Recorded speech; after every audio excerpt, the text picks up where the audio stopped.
father of all such as handle the harp and organ. And Zillah, she also bare Tubal-Cain, an instructor of every artificer in brass and iron. And the sister of Tubal-Cain was Naamah. And Lamech said unto his wives, Adah and Zillah, Hear my voice, ye wives of Lamech, hearken unto my speech. For I have slain a man to my wounding, and a young man to my hurt. If Cain shall be avenged sevenfold, truly Lamech 77-fold. And Adam knew his wife again, and she bare a son, and called his name Seth. For God, said she, hath appointed me another seed instead of Abel, whom Cain slew. And to Seth, to him also there was born a son, and he called his name Enos. Then began men to call upon the name of the Lord.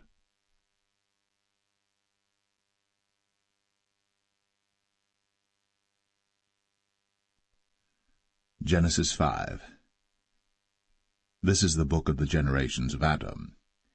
In the day that God created man, in the likeness of God made he him. Male and female created he them, and blessed them, and called their name Adam, in the day when they were created. And Adam lived 130 years, and begat a son in his own likeness, after his image, and called his name Seth. And the days of Adam after he had begotten Seth were 800 years, and he begat sons and daughters. And all the days that Adam lived were 930 years, and he died. And Seth lived 105 years, and begat Enos. And Seth lived after he begat Enos 807 years, and begat sons and daughters. And all the days of Seth were 912 years, and he died. And Enos lived 90 years, and begat Canaan. And Enos lived after he begat Canaan 815 years, and begat sons and daughters. And all the days of Enos were 905 years, and he died. And Canaan lived 70 years, and begat Mahalaleel. And Canaan lived after he begat Mahalaleel 840 years, and begat sons and daughters. And all the days of Canaan were 910 years, and he died. And Mahalaleel lived 65 years, and begat Jared. And Mahalaleel lived, after he begat Jared, 830 years, and begat sons and daughters. And all the days of Mahalaleel were 895 years, and he died. And Jared lived 162 years, and he begat Enoch. And Jared lived after he begat Enoch 800 years, and begat sons and daughters. And all the days of Jared were 962 years, and he died. And Enoch lived 65 years, and begat Methuselah. And Enoch walked with God after he begat Methuselah 300 years, and begat sons and daughters. And all the days of Enoch were 365 years. And Enoch walked with God, and he was not, for God took him.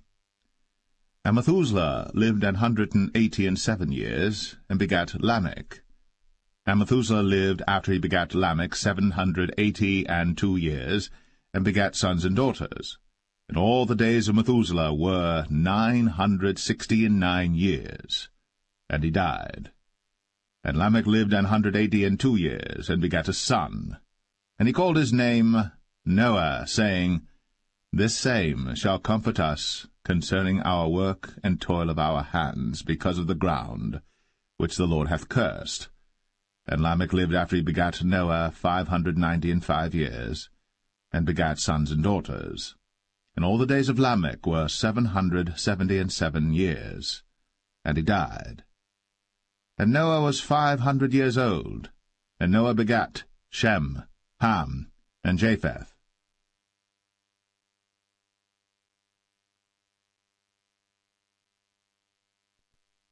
Genesis 6. And it came to pass, when men began to multiply on the face of the earth, and daughters were born unto them, that the sons of God saw the daughters of men that they were fair, and they took them wives of all which they chose. And the Lord said, My spirit shall not always strive with man, for that he also is flesh. Yet his days shall be 120 years. There were giants in the earth in those days, and also after that, when the sons of God came in unto the daughters of men, and they bare children to them. The same became mighty men, which were of old, men of renown. And God saw that the wickedness of man was great in the earth, and that every imagination of the thoughts of his heart was only evil continually. And it repented the Lord that he had made man on the earth, and it grieved him at his heart. And the Lord said, I will destroy man whom I have created from the face of the earth, both man and beast, and the creeping thing, and the fowls of the air, for it repenteth me that I have made them. But Noah found grace in the eyes of the Lord. These are the generations of Noah. Noah was a just man, and perfect in his generations. And Noah walked with God. And Noah begat 3 sons, Shem, Ham, and Japheth. The earth also was corrupt before God, and the earth was filled with violence. And God looked upon the earth, and behold, it was corrupt, for all flesh had corrupted his way upon the earth. And God said unto Noah, The end of all flesh is come before me, for the earth is filled with violence through them, and behold, I will destroy them with the earth. Make thee an ark of gopher wood. Rooms shalt thou make in the ark, and shalt pitch it within and without with pitch. And this is the fashion which thou shalt make it of. The length of the ark shall be 300 cubits, the breadth of it 50 cubits, and the height of it 30 cubits. A window shalt thou make to the ark, and in a cubit shalt thou finish it above. And the door of the ark shalt thou set in the side thereof, with lower, second, and third stories shalt thou make it. And behold, I, even I, do bring a flood of waters upon the earth to destroy all flesh wherein is the breath of life from under heaven, and everything that is in the earth shall die. But with thee will I establish my covenant, and thou shalt come into the ark, thou, and thy sons, and thy wife, and thy sons' wives with thee. And of every living thing of all flesh 2 of every sort shalt thou bring into the ark, to keep them alive with thee. They shall be male and female. Of fowls after their kind, and of cattle after their kind, of every creeping thing of the earth after his kind, 2 of every sort shall come unto thee, to keep them alive. And take thou unto thee of all food that is eaten, and thou shalt gather it to thee, and it shall be for food for thee and for them. Thus did Noah. According to all that God commanded him, so did he.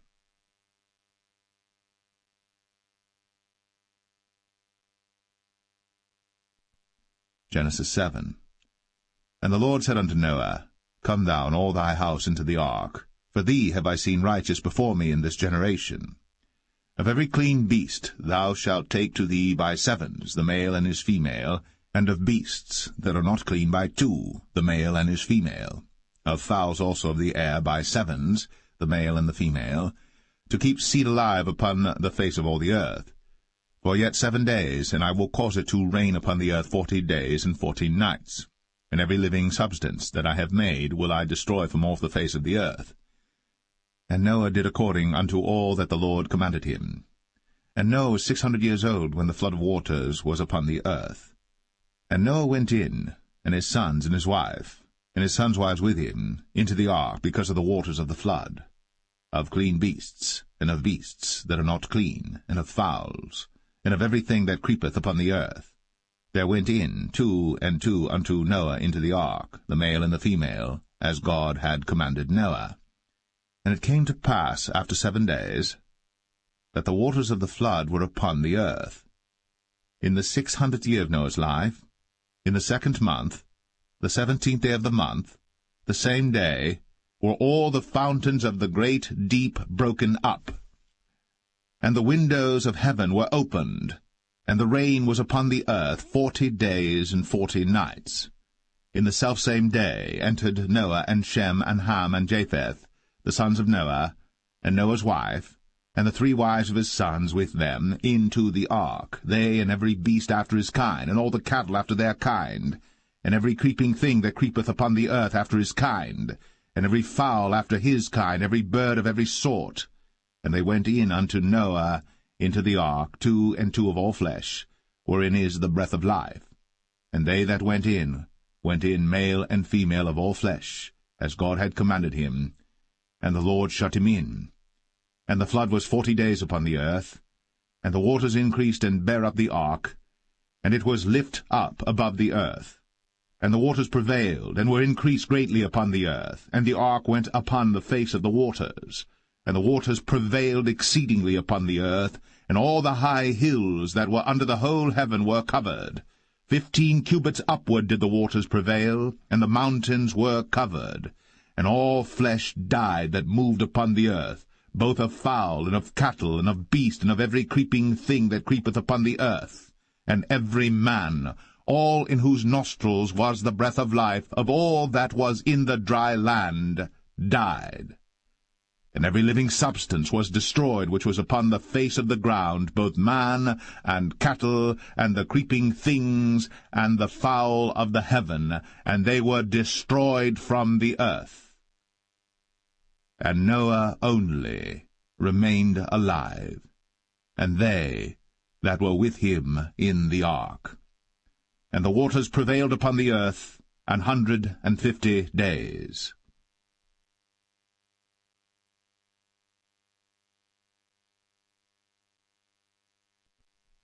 Genesis 8.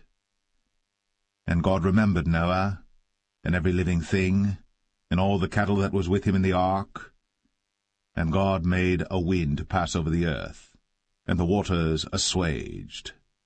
The fountains also of the deep, and the windows of heaven were stopped, and the rain from heaven was restrained. And the waters returned from off the earth continually. And after the end of the 150 days the waters were abated. And the ark rested in the 7th month, on the 17th day of the month, upon the mountains of Ararat. And the waters decreased continually until the 10th month. In the 10th month, on the 1st day of the month, were the tops of the mountains seen. And it came to pass, at the end of 40 days, that Noah opened the window of the ark which he had made. And he sent forth a raven, which went forth to and fro until the waters were dried up from off the earth. Also he sent forth a dove from him, to see if the waters were abated from off the face of the ground. But the dove found no rest for the sole of her foot. And she returned unto him into the ark, for the waters were on the face of the whole earth. Then he put forth his hand, and took her, and pulled her in unto him into the ark. And he stayed yet other 7 days, and again he sent forth the dove out of the ark. And the dove came in to him in the evening, and lo, in her mouth was an olive leaf, plucked off. So Noah knew that the waters were abated from off the earth. And he stayed yet other 7 days, and sent forth the dove, which returned not again unto him any more. And it came to pass, in the 601st year, in the 1st month, the 1st day of the month, the waters were dried up from off the earth. And Noah removed the covering of the ark, and looked, and behold, the face of the ground was dry. And in the 2nd month, on the 27th day of the month, was the earth dried. And God spake unto Noah, saying, Go forth of the ark, thou, and thy wife, and thy sons wives with thee. Bring forth with thee every living thing that is with thee of all flesh, both of fowl, and of cattle, and of every creeping thing that creepeth upon the earth, that they may breed abundantly in the earth, and be fruitful and multiply upon the earth.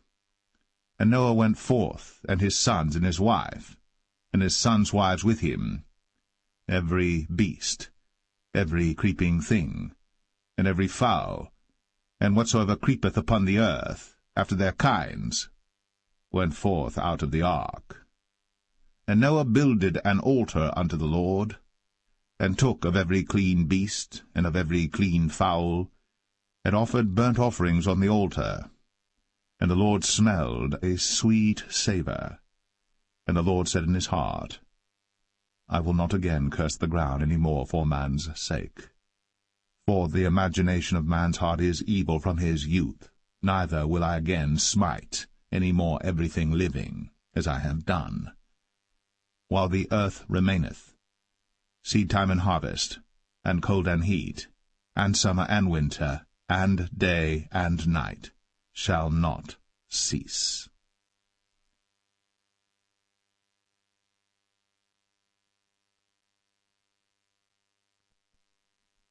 Genesis 9.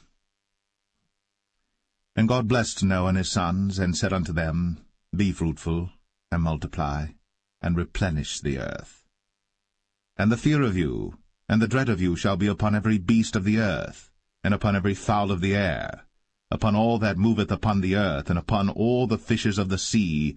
Into your hand are they delivered. Every moving thing that liveth shall be meat for you, even as the green herb have I given you all things. But flesh, with the life thereof, which is the blood thereof, shall ye not eat.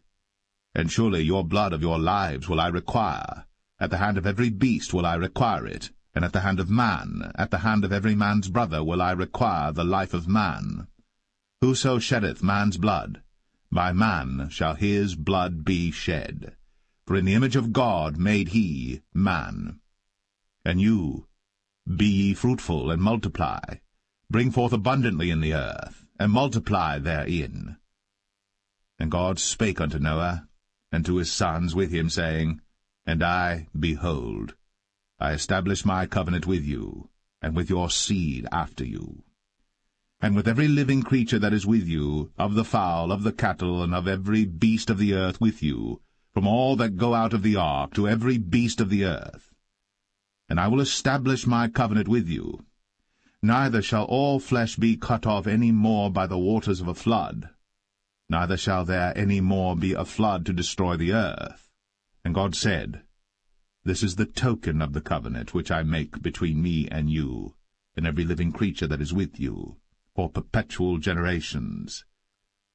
I do set my bow in the cloud, and it shall be for a token of a covenant between me and the earth.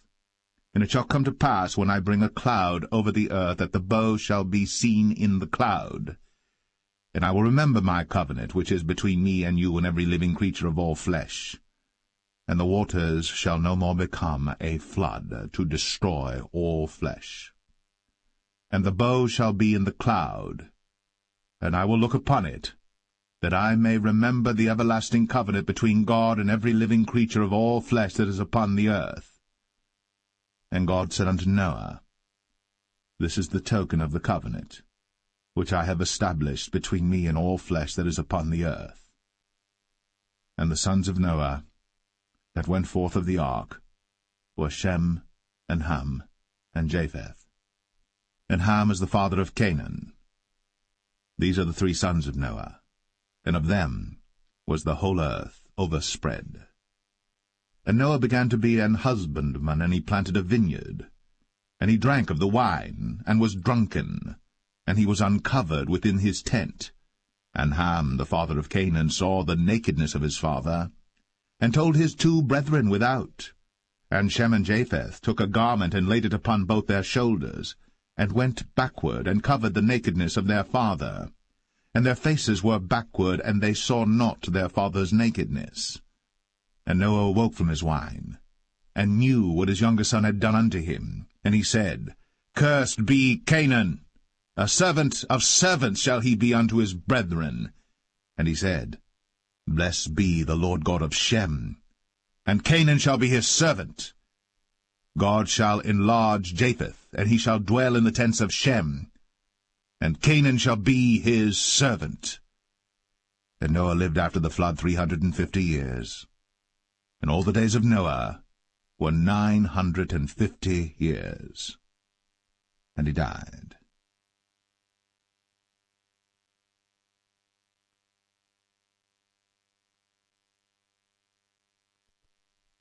Genesis 10. Now these are the generations of the sons of Noah, Shem, Ham, and Japheth. And unto them were sons born after the flood. The sons of Japheth, Gomer, and Magog, and Madai, and Javan, and Tubal, and Meshech, and Taras. And the sons of Gomer, Ashkenaz, and Riphath, and Togarmah.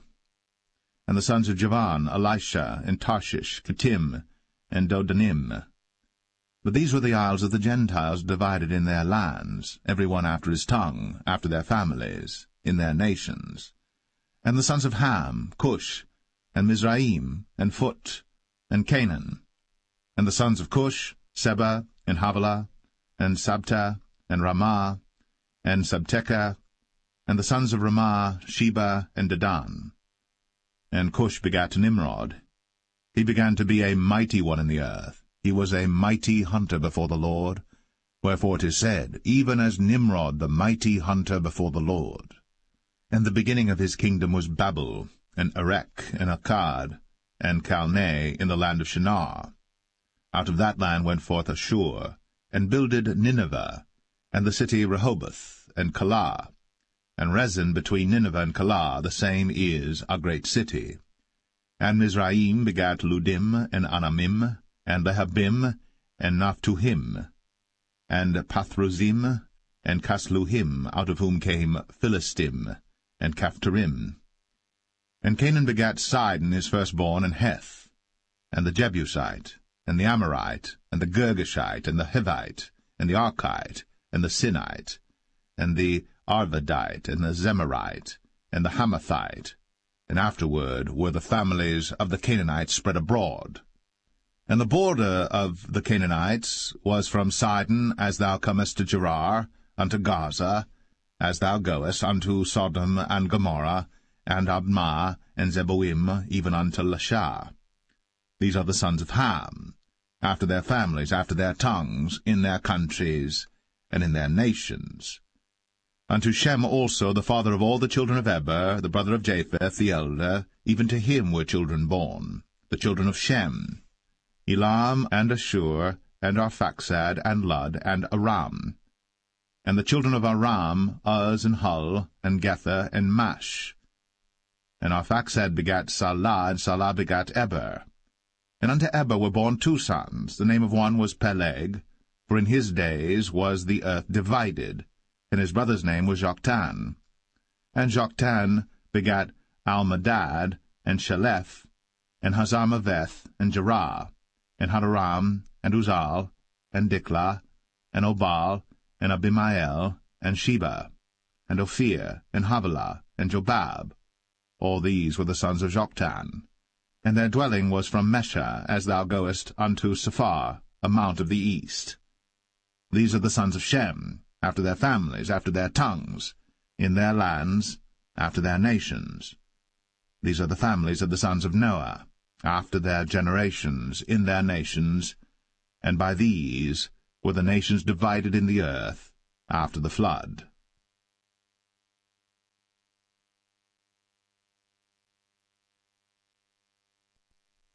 Genesis 11. And the whole earth was of one language, and of one speech. And it came to pass, as they journeyed from the east, that they found a plain in the land of Shinar, and they dwelt there. And they said one to another, Go to, let us make brick, and burn them thoroughly. And they had brick for stone, and slime had they for mortar. And they said, Go to, let us build us a city and a tower, whose top may reach unto heaven. And let us make us a name, lest we be scattered abroad upon the face of the whole earth. And the Lord came down to see the city and the tower, which the children of men builded.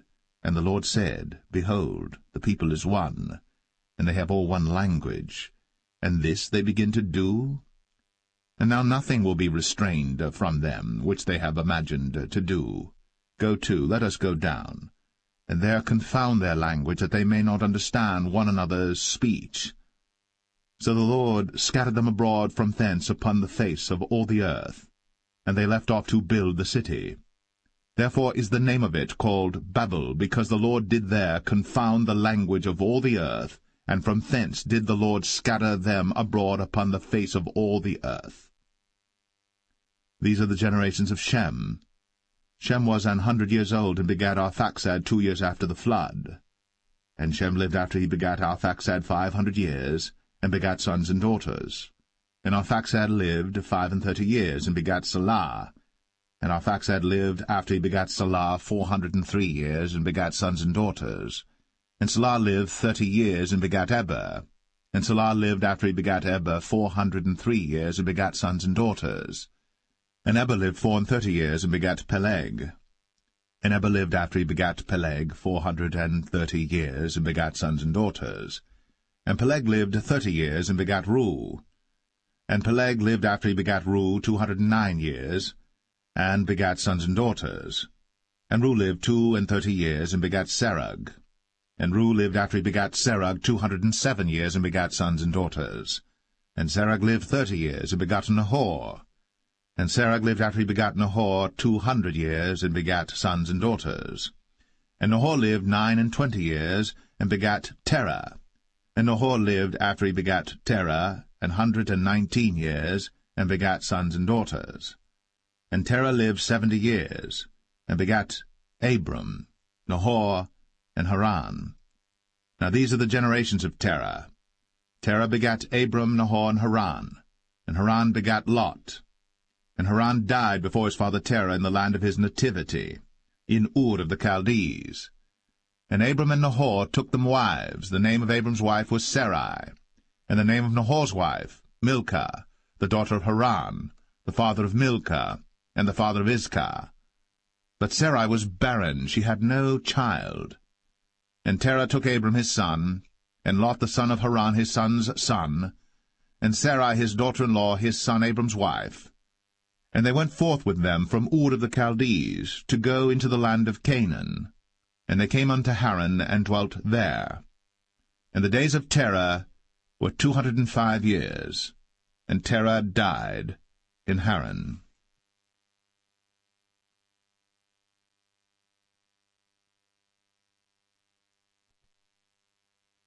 Genesis 12.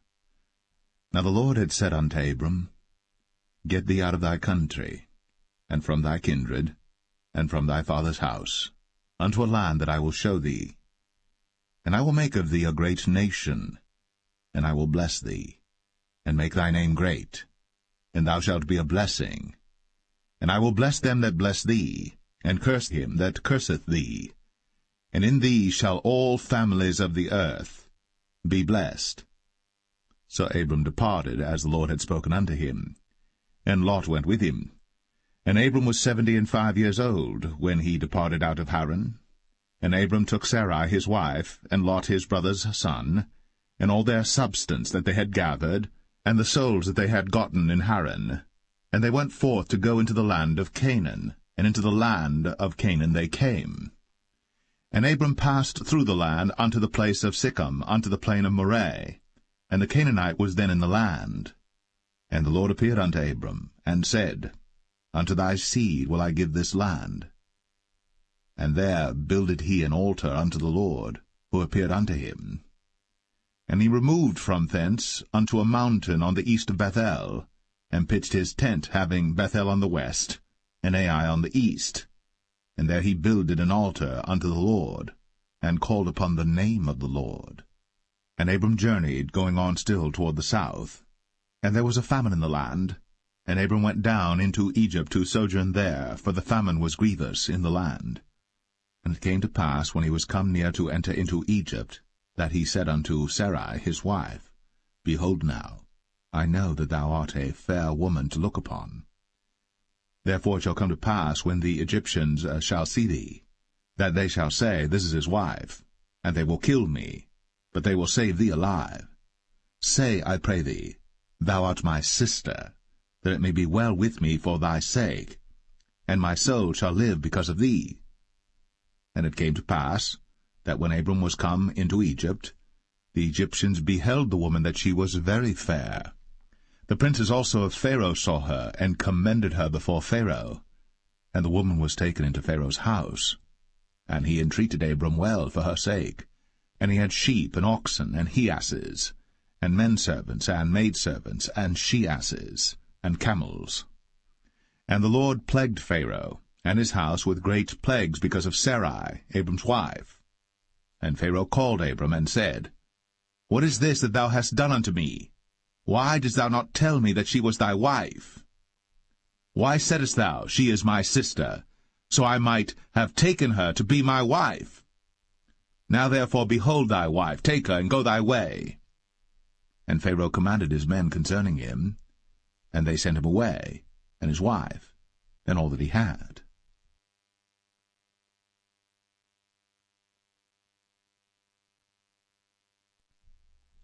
Genesis 13.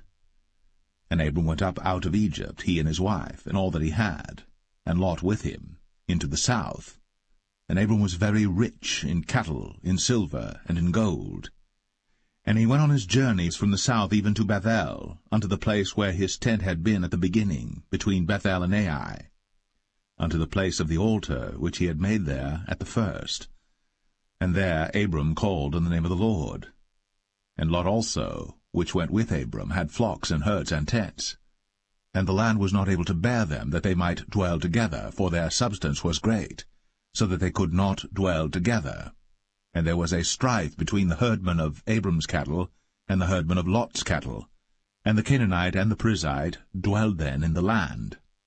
And Abram said unto Lot, Let there be no strife, I pray thee, between me and thee, and between my herdmen and thy herdmen, for we be brethren. Is not the whole land before thee? Separate thyself, I pray thee, from me. If thou wilt take the left hand, then I will go to the right, or if thou depart to the right hand, then I will go to the left. And Lot lifted up his eyes, and beheld all the plain of Jordan, that it was well watered everywhere, before the Lord destroyed Sodom and Gomorrah, even as the garden of the Lord, like the land of Egypt, as thou comest unto Zoar. Then Lot chose him all the plain of Jordan, and Lot journeyed east. And they separated themselves the one from the other. Abram dwelled in the land of Canaan, and Lot dwelled in the cities of the plain, and pitched his tent toward Sodom. But the men of Sodom were wicked and sinners before the Lord exceedingly. And the Lord said unto Abram, after that Lot was separated from him, Lift up now thine eyes, and look from the place where thou art, northward and southward, and eastward and westward. For all the land which thou seest, to thee will I give it, and to thy seed forever. And I will make thy seed as the dust of the earth, so that if a man can number the dust of the earth, then shall thy seed also be numbered. Arise, walk through the land in the length of it, and in the breadth of it, for I will give it unto thee. Then Abram removed his tent, and came and dwelt in the plain of Mamre, which is in Hebron, and built there an altar unto the Lord.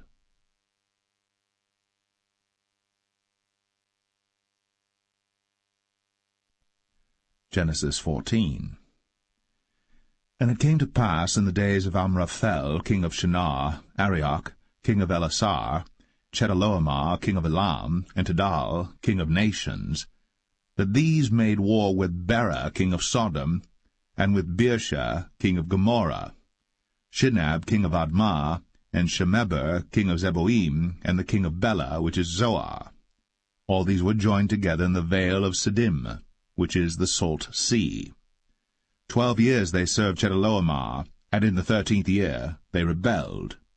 And in the 14th year came Chedorlaomer, and the kings that were with him, and smote the Rephaims in Ashtaroth, Karnaim, and the Zazims in Ham, and the Emims in Shaveh Kiriathaim, and the Horites in their Mount Seir unto El Paran, which is by the wilderness.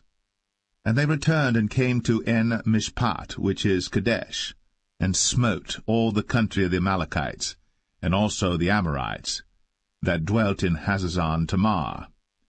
And there went out the king of Sodom, and the king of Gomorrah, and the king of Admah, and the king of Zeboim, and the king of Bela, the same as Zoar, and they joined battle with them in the vale of Siddim, with Chedorlaomer the king of Elam, and with Tidal king of nations, and Amraphel king of Shinar, and Arioch king of Elasar, 4 kings with 5.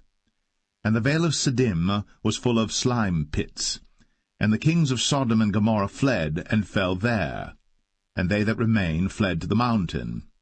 And they took all the goods of Sodom and Gomorrah, and all their victuals, and went their way.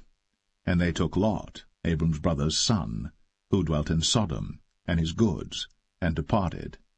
And there came one that had escaped, and told Abram the Hebrew, for he dwelt in the plain of Mamre the Amorite, brother of Eshcol, and brother of Aner, and these were confederate with Abram.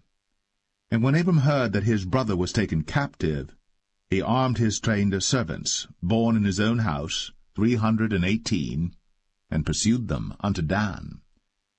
And he divided himself against them, he and his servants, by night, and smote them, and pursued them unto Hobah, which is on the left hand of Damascus.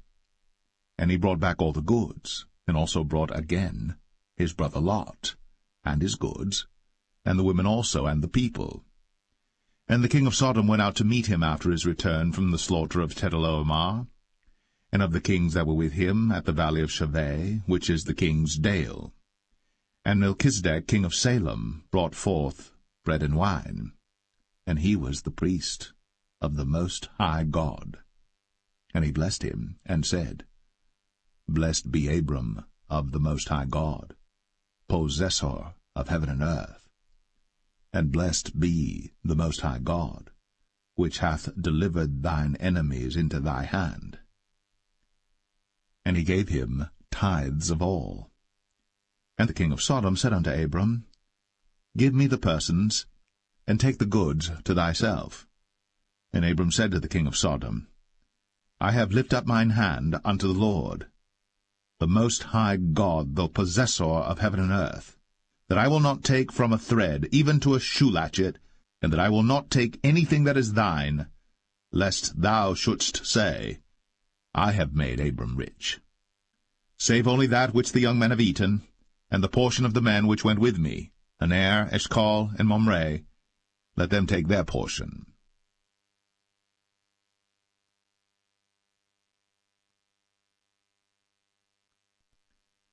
Genesis 15. After these things, the word of the Lord came unto Abram in a vision, saying, Fear not, Abram, I am thy shield, and thy exceeding great reward. And Abram said, Lord God, what wilt thou give me, seeing I go childless? And the steward of my house is this Eliezer of Damascus. And Abram said, Behold, to me thou hast given no seed, and lo, one born in my house is mine heir. And behold, the word of the Lord came unto him, saying, This shall not be thine heir, but he that shall come forth out of thine own bowels shall be thine heir. And he brought him forth abroad, and said, Look now toward heaven, and tell the stars, if thou be able to number them.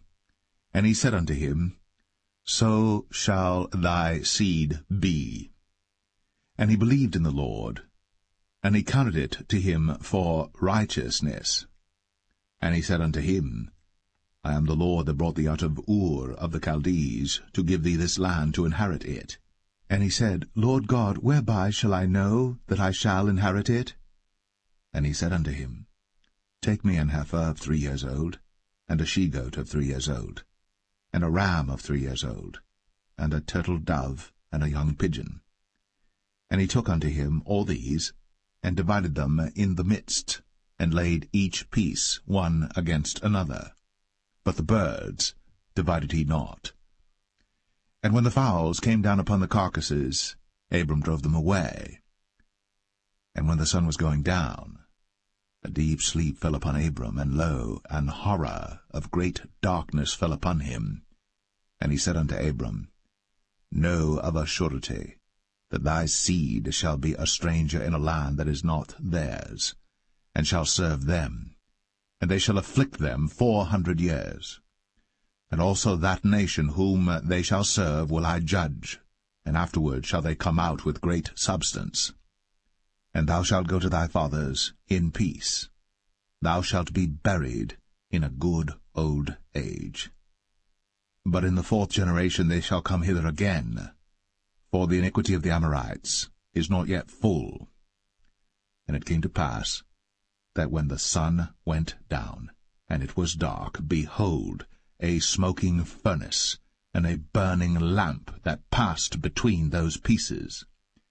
In the same day the Lord made a covenant with Abram, saying, Unto thy seed have I given this land, from the river of Egypt unto the great river, the river Euphrates, the Kenites, and the Kenizzites, and the Cadmonites, and the Hittites, and the Perizzites, and the Rephaims, and the Amorites, and the Canaanites, and the Girgashites, and the Jebusites.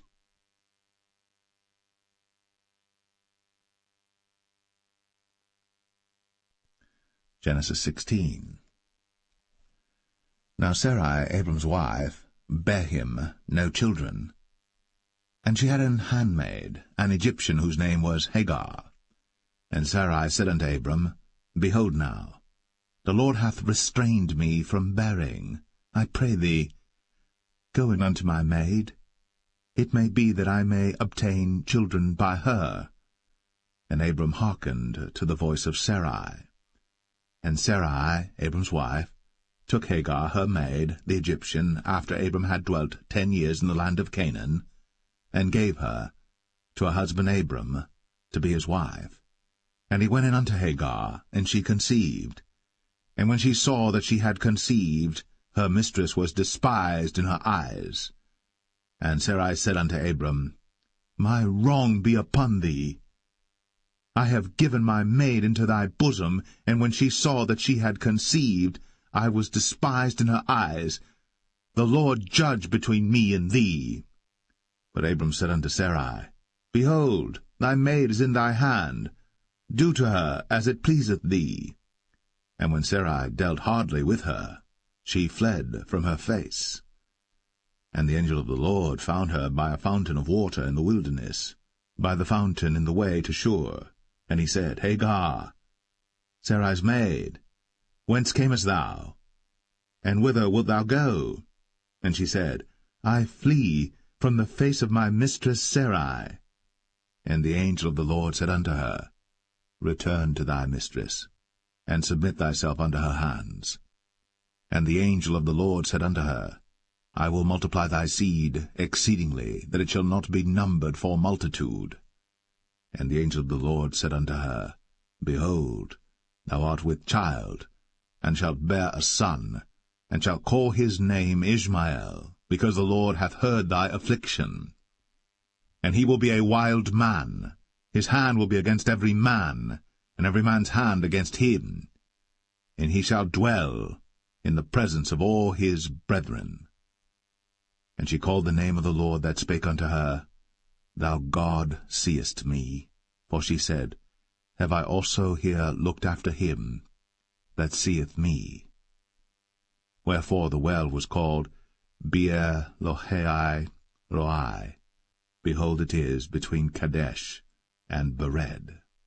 And Hagar bare Abram a son, and Abram called his son's name, which Hagar bare, Ishmael. And Abram was 86 years old, when Hagar bare Ishmael to Abram.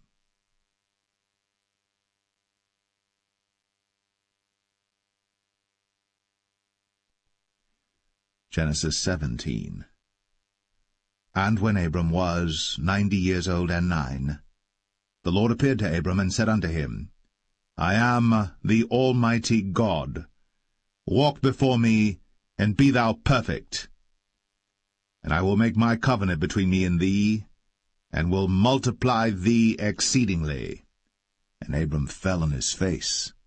And God talked with him, saying, As for me, behold, my covenant is with thee, and thou shalt be a father of many nations. Neither shall thy name any more be called Abram, but thy name shall be Abraham. For a father of many nations have I made thee. And I will make thee exceeding fruitful, and I will make nations of thee, and kings shall come out of thee. And I will establish my covenant between me and thee and thy seed after thee in their generations for an everlasting covenant, to be a God unto thee, and to thy seed after thee. And I will give unto thee and to thy seed after thee the land wherein thou art a stranger, all the land of Canaan, for an everlasting possession, and I will be their God. And God said unto Abraham, Thou shalt keep my covenant therefore, thou and thy seed after thee in their generations. This is my covenant which ye shall keep between me and you and thy seed after thee. Every man-child among you shall be circumcised, and ye shall circumcise the flesh of your foreskin, and it shall be a token of the covenant betwixt me and you. And he that is 8 days old shall be circumcised among you, every man-child in your generations, he that is born in the house, or bought with money of any stranger, which is not of thy seed. He that is born in thy house, and he that is bought with thy money, must needs be circumcised. And my covenant shall be in your flesh, for an everlasting covenant. And the uncircumcised man-child, whose flesh of his foreskin is not circumcised, that soul shall be cut off from his people. He hath broken my covenant. And God said unto Abraham, As for Sarai thy wife, thou shalt not call her name Sarai, but Sarah shall her name be. And I will bless her, and give thee a son also of her. Yea, I will bless her, and she shall be a mother of nations. Kings of people shall be of her. Then Abram fell upon his face, and laughed, and said in his heart, Shall a child be born unto him that is 100 years old? And shall Sarah, that is 90 years old, bear? And Abraham said unto God, Oh, that Ishmael might live before thee. And God said, Sarah thy wife shall bear thee a son indeed, and thou shalt call his name Isaac. And I will establish my covenant with him for an everlasting covenant, and with his seed after him. And as for Ishmael, I have heard thee. Behold, I have blessed him, and will make him fruitful, and will multiply him exceedingly. 12 princes shall he beget, and I will make him a great nation. But my covenant will I establish with Isaac, which Sarah shall bear unto thee, at this set time in the next year. And he left off talking with him, and God went up from Abraham. And Abraham took Ishmael his son, and all that were born in his house, and all that were bought with his money, every male among the men of Abraham's house, and circumcised the flesh of their foreskin in the selfsame day, as God had said unto him. And Abraham was 90 years old and 9, when he was circumcised in the flesh of his foreskin. And Ishmael his son was 13 years old, when he was circumcised in the flesh of his foreskin. In the selfsame day was Abraham circumcised, and Ishmael his son. And all the men of his house, born in the house, and bought with money of the stranger, were circumcised with him.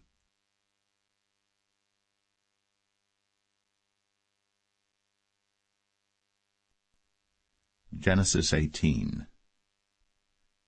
And the Lord appeared unto him in the plains of Mamre, and he sat in the tent door in the heat of the day.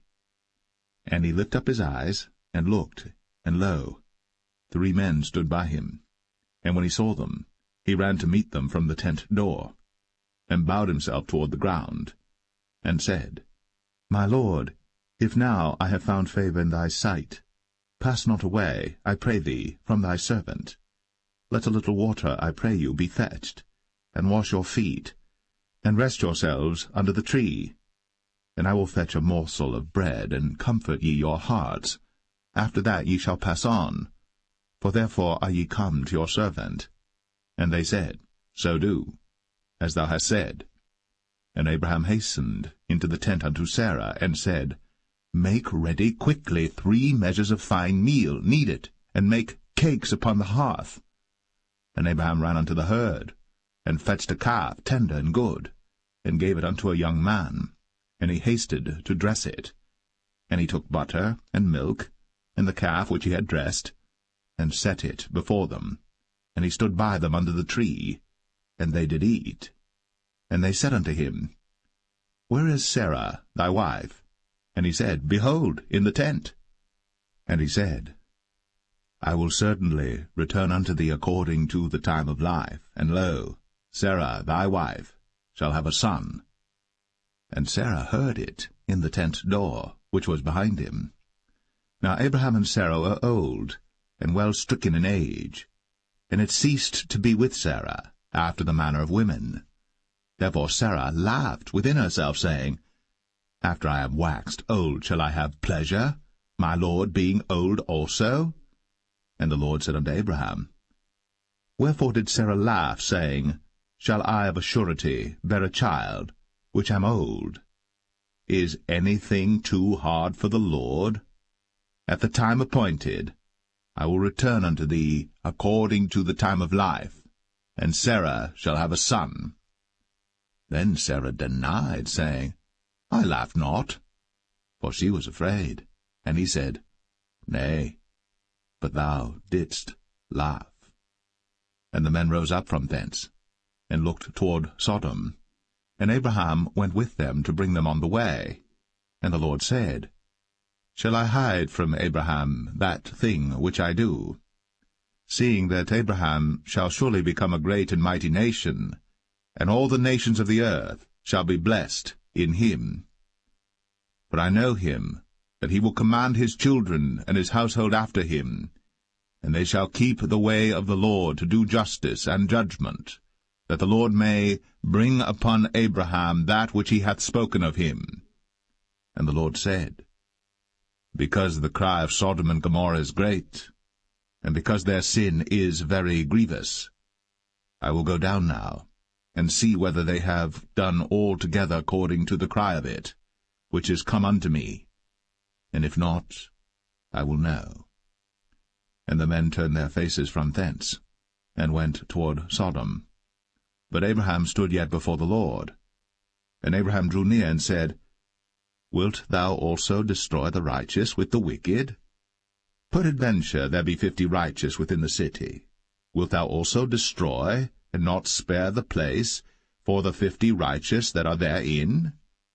That be far from thee to do after this manner, to slay the righteous with the wicked, and that the righteous should be as the wicked, that be far from thee. Shall not the judge of all the earth do right?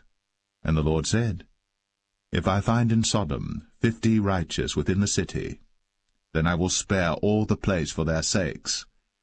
And Abraham answered and said, Behold now, I have taken upon me to speak unto the Lord, which am but dust and ashes. Peradventure there shall lack 5 of the 50 righteous. Wilt thou destroy all the city for lack of 5? And he said, If I find there 40 and 5, I will not destroy it. And he spake unto him yet again, and said, Peradventure there shall be 40 found there. And he said, I will not do it for 40's sake. And he said unto him, O, let not the Lord be angry, and I will speak. Peradventure there shall 30 be found there. And he said, I will not do it, if I find 30 there. And he said, Behold now, I have taken upon me to speak unto the Lord. Peradventure there shall be 20 found there. And he said, I will not destroy it for 20's sake. And he said, O, let not the Lord be angry, and I will speak yet but this once.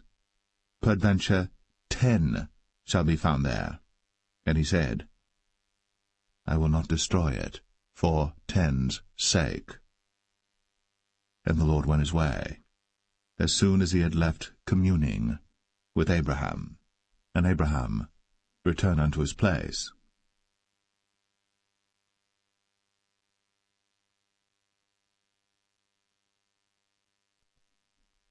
Genesis 19. And there came 2 angels to Sodom at even, and Lot sat in the gate of Sodom. And Lot, seeing them, rose up to meet them, and he bowed himself with his face toward the ground. And he said, Behold now, my lords, turn in, I pray you, into your servant's house, and tarry all night, and wash your feet, and ye shall rise up early and go on your ways. And they said, Nay, but we will abide in the street all night. And he pressed upon them greatly. And they turned in unto him, and entered into his house. And he made them a feast, and did bake unleavened bread, and they did eat. But before they lay down, the men of the city, even the men of Sodom, compassed the house round, both old and young, all the people from every quarter. And they called unto Lot, and said unto him, Where are the men which came into thee this night? Bring them out unto us, that we may know them. And Lot went out at the door unto them, and shut the door after him, and said, I pray you, brethren, do not so wickedly. Behold now, I have 2 daughters which have not known man. Let me, I pray you, bring them out unto you, and do ye to them as is good in your eyes. Only unto these men do nothing, for therefore came they under the shadow of my roof. And they said, Stand back. And they said again, This one fellow came in to sojourn, and he will needs be a judge. Now will we deal worse with thee than with them. And they pressed sore upon the man, even Lot, and came near to break the door. But the men put forth their hand, and pulled Lot into the house to them, and shut to the door.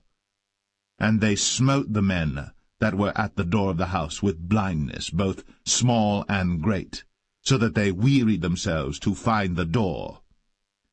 And the men said unto Lot, Hast thou here any besides, son-in-law, and thy sons, and thy daughters, and whatsoever thou hast in the city, bring them out of this place.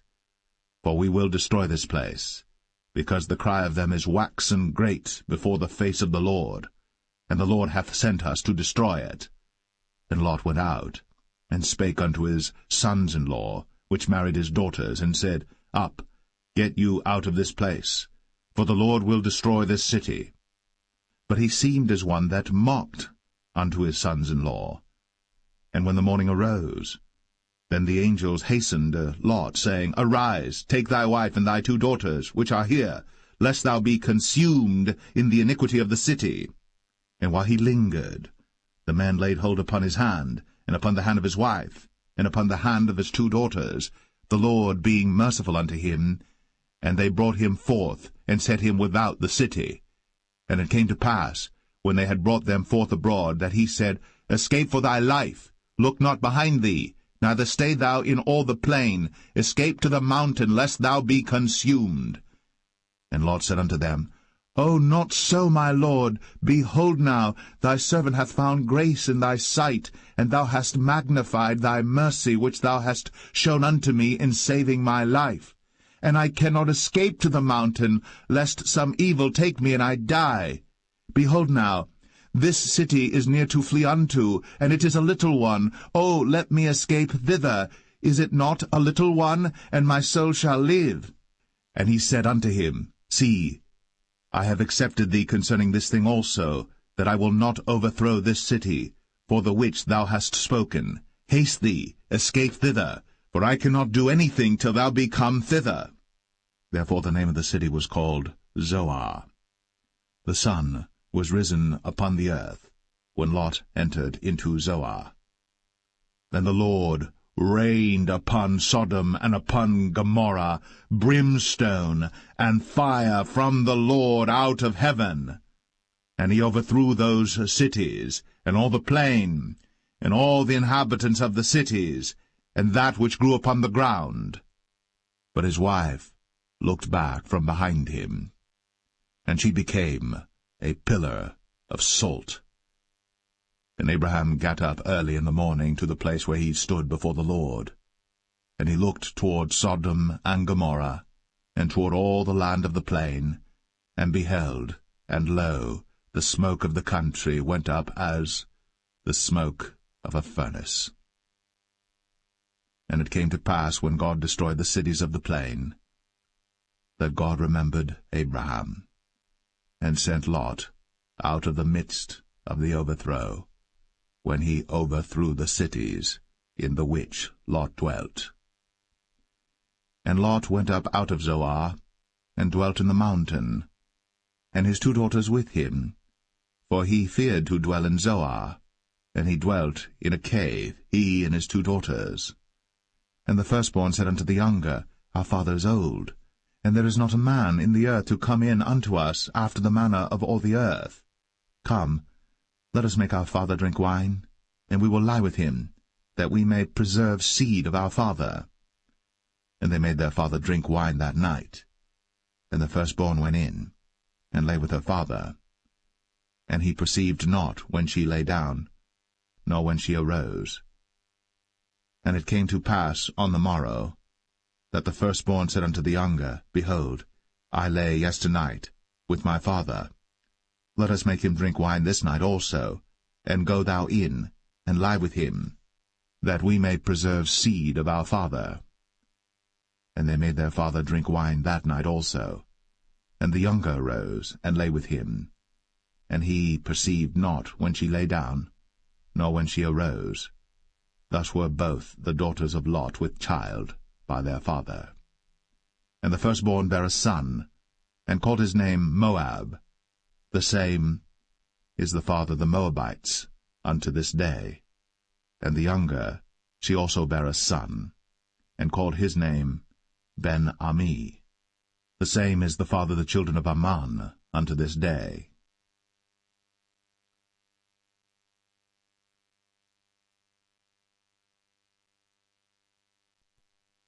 Genesis 20.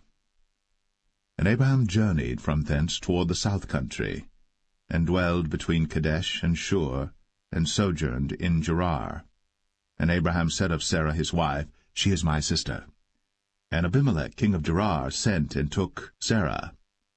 But God came to Abimelech in a dream by night, and said to him, Behold, thou art but a dead man, for the woman which thou hast taken, for she is a man's wife. But Abimelech had not come near her, and he said, Lord, wilt thou slay also a righteous nation? Said he not unto me, She is my sister? And she, even she herself, said, He is my brother? In the integrity of my heart, and innocency of my hands, have I done this. And God said unto him in a dream, Yea, I know that thou didst this in the integrity of thy heart. For I also withheld thee from sinning against me. Therefore suffered I thee not to touch her. Now therefore restore the man his wife, for he is a prophet, and he shall pray for thee, and thou shalt live. And if thou restore her not, know thou that thou shalt surely die, thou and all that are thine. Therefore Abimelech rose early in the morning, and called all his servants, and told all these things in their ears. And the men were sore afraid. Then Abimelech called Abraham, and said unto him, What hast thou done unto us? And what have I offended thee, that thou hast brought on me and on my kingdom a great sin? Thou hast done deeds unto me that ought not to be done. And Abimelech said unto Abraham, What sawest thou, that thou hast done this thing? And Abraham said, Because I thought, surely the fear of God is not in this place, and they will slay me for my wife's sake. And yet indeed she is my sister. She is the daughter of my father, but not the daughter of my mother. And she became my wife. And it came to pass, when God caused me to wander from my father's house, that I said unto her, This is thy kindness which thou shalt show unto me. At every place whither we shall come, say of me, He is my brother. And Abimelech took sheep and oxen, and men servants, and women servants, and gave them unto Abraham, and restored him Sarah his wife. And Abimelech said, Behold, my land is before thee. Dwell where it pleaseth thee. And unto Sarah he said, Behold, I have given thy brother 1,000 pieces of silver. Behold, he is to thee a covering of the eyes, unto all that are with thee, and with all other. Thus she was reproved. So Abraham prayed unto God, and God healed Abimelech and his wife and his maidservants, and they bare children. For the Lord had fast closed up all the wombs of the house of Abimelech, because of Sarah, Abraham's wife.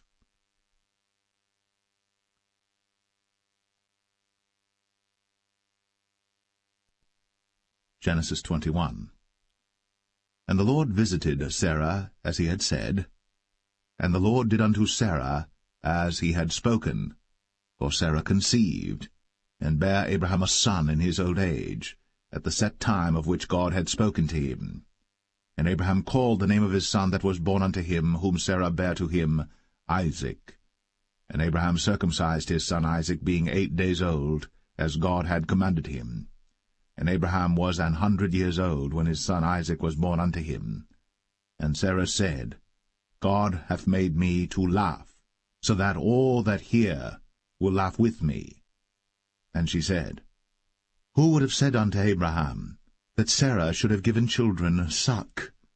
For I have borne him a son in his old age. And the child grew, and was weaned. And Abraham made a great feast, the same day that Isaac was weaned. And Sarah saw the son of Hagar the Egyptian, which she had borne unto Abraham, mocking. Wherefore she said unto Abraham, Cast out this bondwoman and her son, for the son of this bondwoman shall not be heir with my son, even with Isaac. And the thing was very grievous in Abraham's sight because of his son. And God said unto Abraham, Let it not be grievous in thy sight because of the lad, and because of thy bondwoman.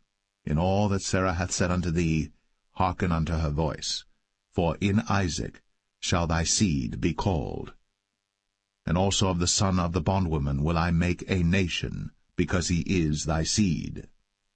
And Abraham rose up early in the morning, and took bread and a bottle of water, and gave it unto Hagar, putting it on her shoulder, and the child, and sent her away. And she departed and wandered in the wilderness of Beersheba. And the water was spent in the bottle, and she cast the child under one of the shrubs. And she went and sat her down over against him a good way off, as it were a bowshot, for she said, Let me not see the death of the child. And she sat over against him, and lift up her voice, and wept. And God heard the voice of the lad. And the angel of God called to Hagar out of heaven, and said unto her, What aileth thee, Hagar? Fear not, for God hath heard the voice of the lad where he is. Arise, lift up the lad, and hold him in thine hand, for I will make him a great nation. And God opened her eyes, and she saw a well of water, and she went and filled the bottle with water, and gave the lad drink. And God was with the lad, and he grew, and dwelt in the wilderness, and became an archer. And he dwelt in the wilderness of Paran, and his mother took him a wife out of the land of Egypt. And it came to pass at that time that Abimelech and Phicol, the chief captain of his host, spake unto Abraham, saying, God is with thee in all that thou doest. Now therefore swear unto me here by God that thou wilt not deal falsely with me, nor with my son, nor with my son's son, but according to the kindness that I have done unto thee, thou shalt do unto me, and to the land wherein thou hast sojourned. And Abraham said, I will swear. And Abraham reproved Abimelech because of a well of water, which Abimelech's servants had violently taken away. And Abimelech said, I wot not who hath done this thing, neither didst thou tell me, neither yet heard I of it, but today. And Abraham took sheep and oxen, and gave them unto Abimelech, and both of them made a covenant. And Abraham set 7 ewe lambs of the flock by themselves. And Abimelech said unto Abraham, What mean these 7 ewe lambs which thou hast set by themselves? And he said, For these 7 ewe lambs shalt thou take of my hand, that they may be a witness unto me that I have digged this well. Wherefore he called that place Beersheba, because there they sware both of them. Thus they made a covenant at Beersheba. Then Abimelech rose up, and Phicol the chief captain of his host, and they returned into the land of the Philistines. And Abraham planted a grove in Beersheba, and called there on the name of the Lord, the everlasting God. And Abraham sojourned in the Philistines' land many days.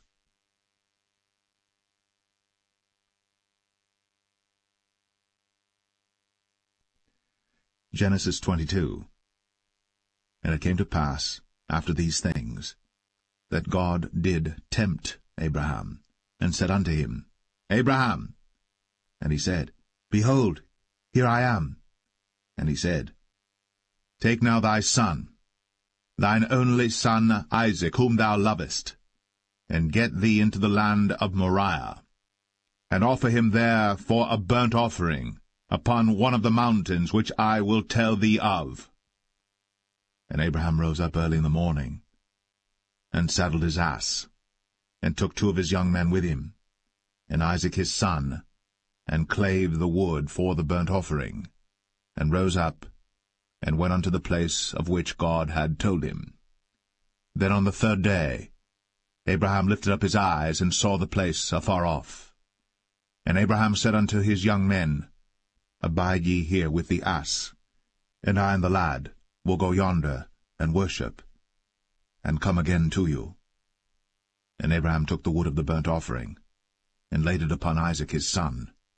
And he took the fire in his hand, and a knife, and they went both of them together. And Isaac spake unto Abraham his father, and said, My father? And he said, Here am I, my son. And he said, Behold, the fire and the wood. But where is the lamb for a burnt offering?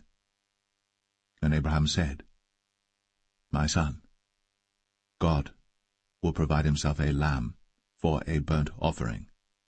So they went both of them together. And they came to the place which God had told him of.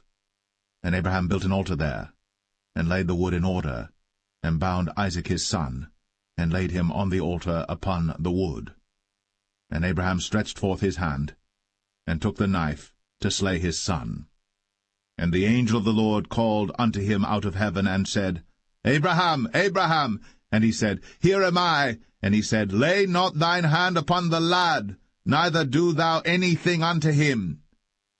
For now I know that thou fearest God, seeing thou hast not withheld thy son, thine only son, from me. And Abraham lifted up his eyes, and looked, and behold, behind him a ram caught in a thicket by his horns. And Abraham went, and took the ram, and offered him up for a burnt offering in the stead of his son. And Abraham called the name of that place Jehovah-Jireh, as it is said to this day, In the mount of the Lord it shall be seen. And the angel of the Lord called unto Abraham out of heaven the second time, and said, By myself have I sworn, saith the Lord, for because thou hast done this thing, and hast not withheld thy son, thine only son, that in blessing I will bless thee, and in multiplying I will multiply thy seed as the stars of the heaven, and as the sand which is upon the seashore, and thy seed shall possess the gate of his enemies. And in thy seed shall all the nations of the earth be blessed, because thou hast obeyed my voice. So Abraham returned unto his young men, and they rose up, and went together to Beersheba. And Abraham dwelt at Beersheba. And it came to pass after these things, that it was told Abraham, saying, Behold, Milcah, she hath also borne children unto thy brother Nahor, Huz his firstborn, and Buz his brother, and Kemuel the father of Aram, and Chesed, and Hazo, and Pildash, and Jidlaph, and Bethuel. And Bethuel begat Rebekah. These 8 Milcah did bear to Nahor, Abraham's brother. And his concubine, whose name was Rumah, she bare also Tebah, and Gaham, and Thahash, and Maacah.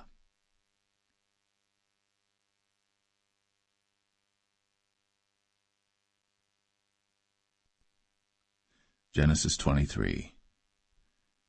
And Sarah was 127 years old. These were the years of the life of Sarah. And Sarah died in Kirjath-Arba, the same as Hebron in the land of Canaan. And Abraham came to mourn for Sarah, and to weep for her. And Abraham stood up from before his dead, and spake unto the sons of Heth, saying, I am a stranger, and a sojourner with you. Give me a possession of a burying place with you, that I may bury my dead out of my sight. And the children of Heth answered Abraham, saying unto him, Hear us, my lord.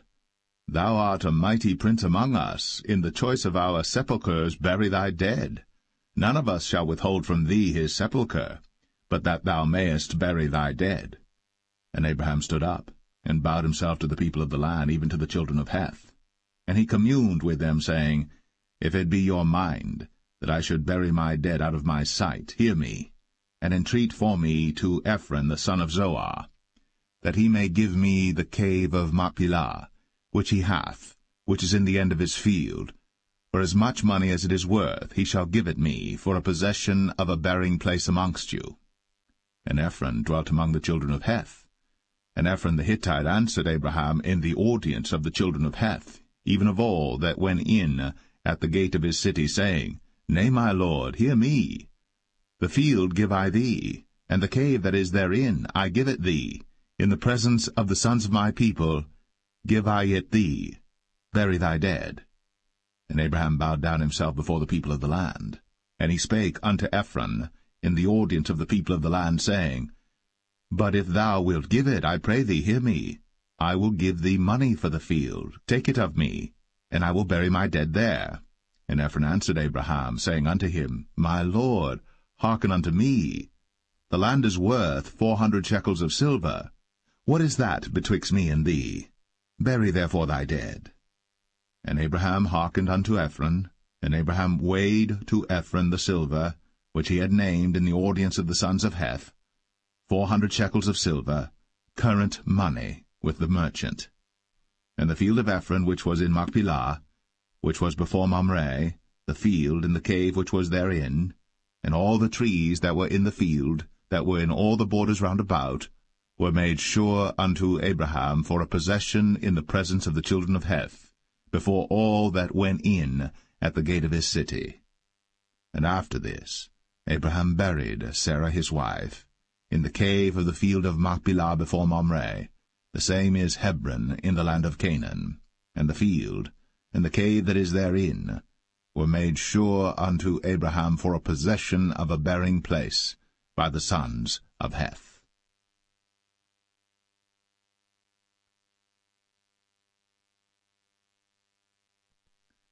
Genesis 24. And Abraham was old, and well stricken in age. And the Lord had blessed Abraham in all things. And Abraham said unto his eldest servant of his house, that ruled over all that he had, Put, I pray thee, thy hand unto my thigh, and I will make thee swear by the Lord, the God of heaven, and the God of the earth, that thou shalt not take a wife unto my son of the daughters of the Canaanites, among whom I dwell. But thou shalt go unto my country, and to my kindred, and take a wife unto my son Isaac. And the servant said unto him, Peradventure the woman will not be willing to follow me unto this land. Must I needs bring thy son again unto the land from whence thou camest? And Abraham said unto him, Beware thou that thou bring not my son thither again. The Lord God of heaven, which took me from my father's house, and from the land of my kindred, and which spake unto me, and that sware unto me, saying, Unto thy seed will I give this land. He shall send his angel before thee, and thou shalt take a wife unto my son from thence. And if the woman will not be willing to follow thee, then thou shalt be clear from this my oath. Only bring not my son thither again. And the servant put his hand under the thigh of Abraham his master, and sware to him concerning that matter. And the servant took 10 camels of the camels of his master, and departed, for all the goods of his master were in his hand. And he arose, and went to Mesopotamia, unto the city of Nahor. And he made his camels to kneel down without the city by a well of water, at the time of the evening, even the time that women go out to draw water. And he said, O Lord God of my master Abraham, I pray thee, send me good speed this day, and show kindness unto my master Abraham. Behold, I stand here by the well of water, and the daughters of the men of the city come out to draw water. And let it come to pass, that the damsel to whom I shall say, Let down thy pitcher, I pray thee, that I may drink. And she shall say, Drink. And I will give thy camels drink also. Let the same be she that thou hast appointed for thy servant Isaac. And thereby shall I know that thou hast shown kindness unto my master. And it came to pass, before he had done speaking, that, behold, Rebekah came out, who was born to Bethuel, son of Milcah, the wife of Nahor, Abraham's brother, with her pitcher upon her shoulder. And the damsel was very fair to look upon, a virgin, neither had any man known her. And she went down to the well, and filled her pitcher, and came up. And the servant ran to meet her, and said, Let me, I pray thee, drink a little water of thy pitcher. And she said, Drink, my lord. And she hasted, and let down her pitcher upon her hand, and gave him drink. And when she had done giving him drink, she said, I will draw water for thy camels also, until they have done drinking. And she hasted, and emptied her pitcher into the trough, and ran again unto the well to draw water, and drew for all his camels. And the man, wondering at her, held his peace, to wit whether the Lord had made his journey prosperous or not. And it came to pass, as the camels had done drinking, that the man took a golden earring of half a shekel weight, and 2 bracelets for her hands of 10 shekels weight of gold, and said, Whose daughter art thou? Tell me, I pray thee. Is there room in thy father's house for us to lodge in? And she said unto him, I am the daughter of Bethuel the son of Milcah, which she bare unto Nahor. She said moreover unto him, We have both straw and provender enough, and room to lodge in. And the man bowed down his head, and worshipped the Lord. And he said, Blessed be the Lord God of my master Abraham, who hath not left destitute my master of his mercy and his truth. I being in the way, the Lord led me to the house of my master's brethren. And the damsel ran, and told them of her mother's house these things. And Rebekah had a brother, and his name was Laban. And Laban ran out unto the man, unto the well. And it came to pass, when he saw the earring and bracelets upon his sister's hands, and when he heard the words of Rebekah his sister, saying, Thus spake the man unto me, that he came unto the man, and behold, he stood by the camels at the well. And he said, Come in, thou blessed of the Lord. Wherefore standest thou without? For I have prepared the house and room for the camels. And the man came into the house, and he ungirded his camels, and gave straw and provender for the camels, and water to wash his feet, and the men's feet that were with him. And there was set meat before him to eat, but he said, I will not eat, until I have told mine errand. And he said, Speak on. And he said, I am Abraham's servant, and the Lord hath blessed my master greatly, and he is become great, and he hath given him flocks, and herds, and silver, and gold, and men-servants, and maid-servants, and camels, and asses. And Sarah my master's wife bare a son to my master when she was old, and unto him hath he given all that he hath. And my master made me swear, saying, Thou shalt not take a wife to my son of the daughters of the Canaanites in whose land I dwell, but thou shalt go unto my father's house, and to my kindred, and take a wife unto my son. And I said unto my master, Peradventure the woman will not follow me. And he said unto me, The Lord before whom I walk will send his angel with thee, and prosper thy way. And thou shalt take a wife for my son of my kindred, and of my father's house. Then shalt thou be clear from this my oath, when thou comest to my kindred. And if they give not thee one, thou shalt be clear from my oath. And I came this day unto the well, and said, O Lord God of my master Abraham, if now thou do prosper my way which I go, behold, I stand by the well of water. And it shall come to pass that when the virgin cometh forth to draw water, and I say to her, Give me, I pray thee, a little water of thy pitcher to drink, and she say to me, Both drink thou, and I will also draw for thy camels, let the same be the woman whom the Lord hath appointed out for my master's son. And before I had done speaking in mine heart, behold, Rebekah came forth with her pitcher on her shoulder, and she went down unto the well, and drew water. And I said unto her, Let me drink, I pray thee. And she made haste, and let down her pitcher from her shoulder, and said, Drink, and I will give thy camels drink also. So I drank, and she made the camels drink also. And I asked her, and said, Whose daughter art thou? And she said, The daughter of Bethuel, Nahor's son, whom Milcah bare unto him. And I put the earring upon her face, and the bracelets upon her hands. And I bowed down my head, and worshipped the Lord, and blessed the Lord God of my master Abraham, which had led me in the right way to take my master's brother's daughter unto his son. And now, if ye will deal kindly and truly with my master, tell me, and if not, tell me, that I may turn to the right hand or to the left. Then Laban and Bethuel answered and said, The thing proceedeth from the Lord. We cannot speak unto thee bad or good.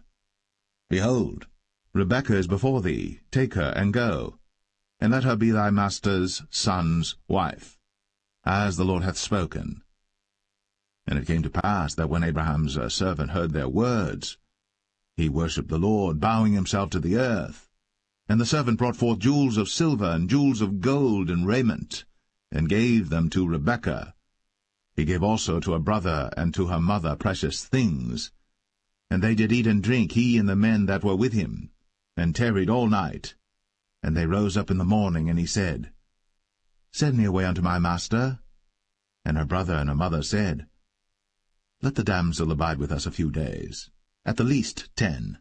After that she shall go. And he said unto them, Hinder me not, seeing the Lord hath prospered my way. Send me away, that I may go to my master. And they said, We will call the damsel, and inquire at her mouth. And they called Rebekah, and said unto her, Wilt thou go with this man? And she said, I will go.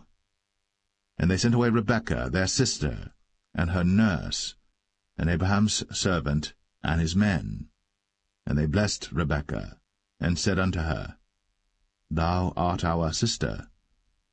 Be thou the mother of thousands of millions, and let thy seed possess the gate of those which hate them. And Rebekah arose, and her damsels, and they rode upon the camels, and followed the man. And the servant took Rebekah, and went his way. And Isaac came from the way of the well Lahai-Roi, for he dwelt in the south country. And Isaac went out to meditate in the field at the eventide. And he lifted up his eyes, and saw, and behold, the camels were coming. And Rebekah lifted up her eyes, and when she saw Isaac, she lighted off the camel.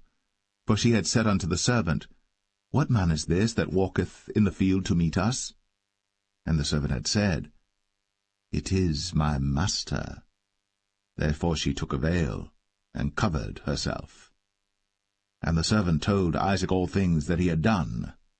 And Isaac brought her into his mother Sarah's tent, and took Rebekah, and she became his wife, and he loved her. And Isaac was comforted after his mother's death.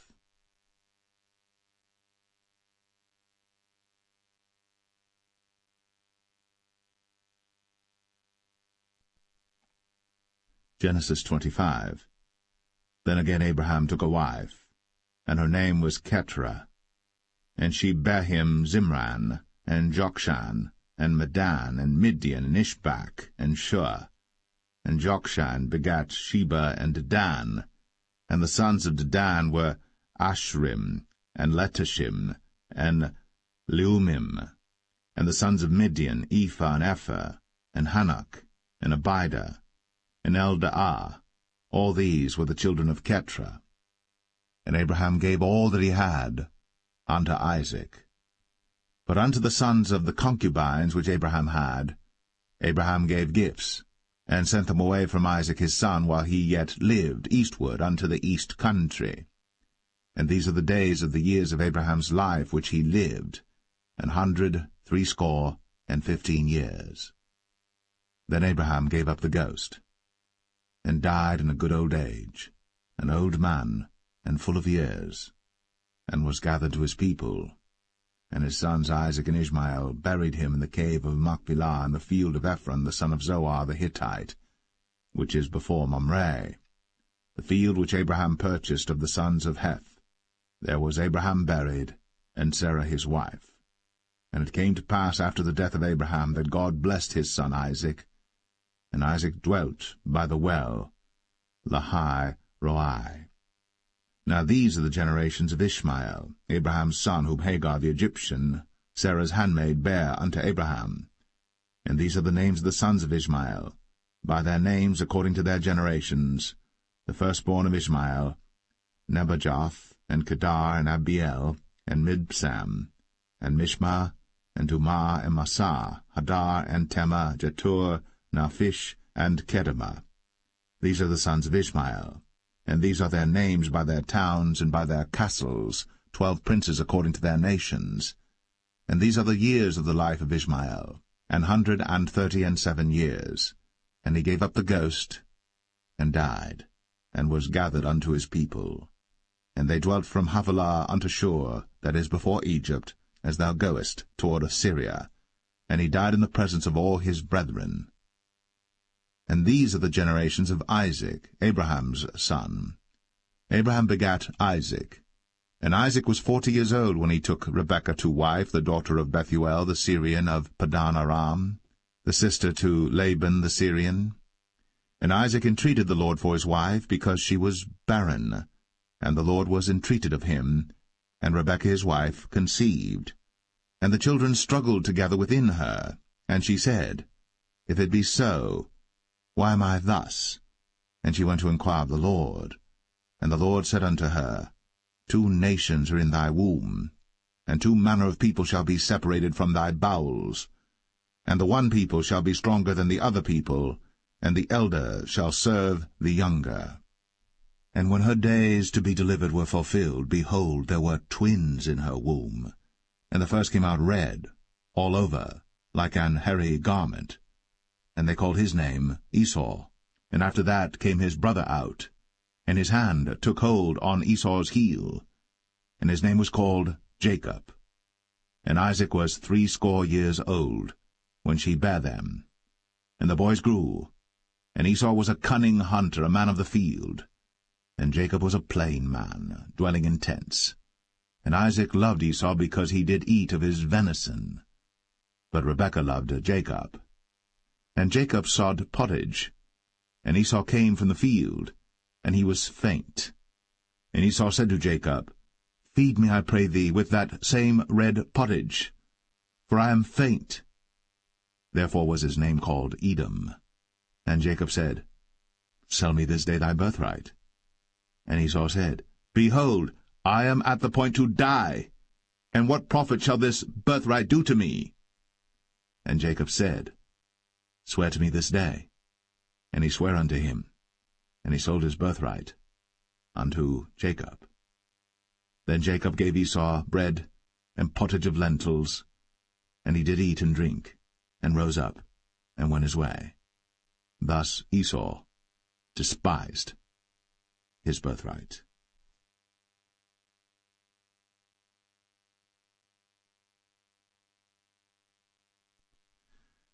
Genesis 26. And there was a famine in the land, beside the first famine that was in the days of Abraham. And Isaac went unto Abimelech king of the Philistines unto Gerar. And the Lord appeared unto him, and said, Go not down into Egypt. Dwell in the land which I shall tell thee of. Sojourn in this land, and I will be with thee, and will bless thee. For unto thee and unto thy seed I will give all these countries, and I will perform the oath which I sware unto Abraham thy father. And I will make thy seed to multiply as the stars of heaven, and will give unto thy seed all these countries, and in thy seed shall all the nations of the earth be blessed, because that Abraham obeyed my voice, and kept my charge, my commandments, my statutes, and my laws. And Isaac dwelt in Gerar. And the men of the place asked him of his wife, and he said, She is my sister. For he feared to say, She is my wife, lest, said he, the men of the place should kill me for Rebekah, because she was fair to look upon. And it came to pass, when he had been there a long time, that Abimelech king of the Philistines looked out at a window, and saw, and behold, Isaac was sporting with Rebekah his wife. And Abimelech called Isaac, and said, Behold, of a surety she is thy wife. And how saidst thou, She is my sister? And Isaac said unto him, Because I said, Lest I die for her. And Abimelech said, What is this thou hast done unto us? One of the people might lightly have lain with thy wife, and thou shouldest have brought guiltiness upon us. And Abimelech charged all his people, saying, He that toucheth this man or his wife shall surely be put to death. Then Isaac sowed in that land, and received in the same year 100-fold, and the Lord blessed him. And the man waxed great, and went forward, and grew until he became very great. For he had possession of flocks, and possession of herds, and great store of servants. And the Philistines envied him. For all the wells which his father's servants had digged in the days of Abraham his father, the Philistines had stopped them, and filled them with earth. And Abimelech said unto Isaac, Go from us, for thou art much mightier than we. And Isaac departed thence, and pitched his tent in the valley of Gerar, and dwelt there. And Isaac digged again the wells of water which they had digged in the days of Abraham his father, for the Philistines had stopped them after the death of Abraham, and he called their names after the names by which his father had called them. And Isaac's servants digged in the valley, and found there a well of springing water. And the herdmen of Gerar did strive with Isaac's herdmen, saying, The water is ours. And he called the name of the well Esek, because they strove with him. And they digged another well, and strove for that also.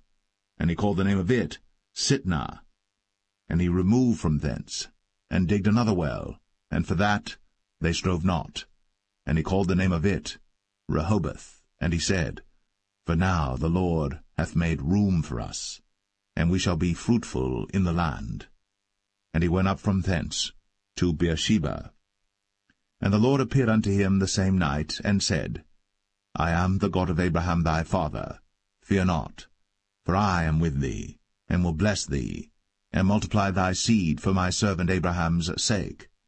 And he builded an altar there, and called upon the name of the Lord, and pitched his tent there. And there Isaac's servants digged a well. Then Abimelech went to him from Gerar, and Ahuzzath one of his friends, and Phicol the chief captain of his army. And Isaac said unto them, Wherefore come ye to me, seeing ye hate me, and have sent me away from you? And they said, We saw certainly that the Lord was with thee. And we said, Let there be now an oath betwixt us, even betwixt us and thee, and let us make a covenant with thee, that thou wilt do us no hurt, as we have not touched thee, and as we have done unto thee nothing but good, and have sent thee away in peace. Thou art now the blessed of the Lord. And he made them a feast, and they did eat and drink. And they rose up betimes in the morning, and sware one to another. And Isaac sent them away, and they departed from him in peace. And it came to pass the same day that Isaac's servants came, and told him concerning the well which they had digged, and said unto him, We have found water. And he called it Sheba. Therefore the name of the city is Beersheba unto this day. And Esau was 40 years old when he took to wife Judith the daughter of Beri the Hittite, and Bashemath the daughter of Elon the Hittite, which were a grief of mind unto Isaac and to Rebekah.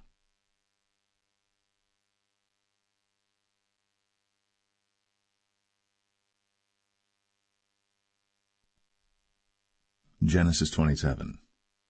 And it came to pass that when Isaac was old, and his eyes were dim, so that he could not see, he called Esau his eldest son, and said unto him, My son. And he said unto him, Behold, here am I.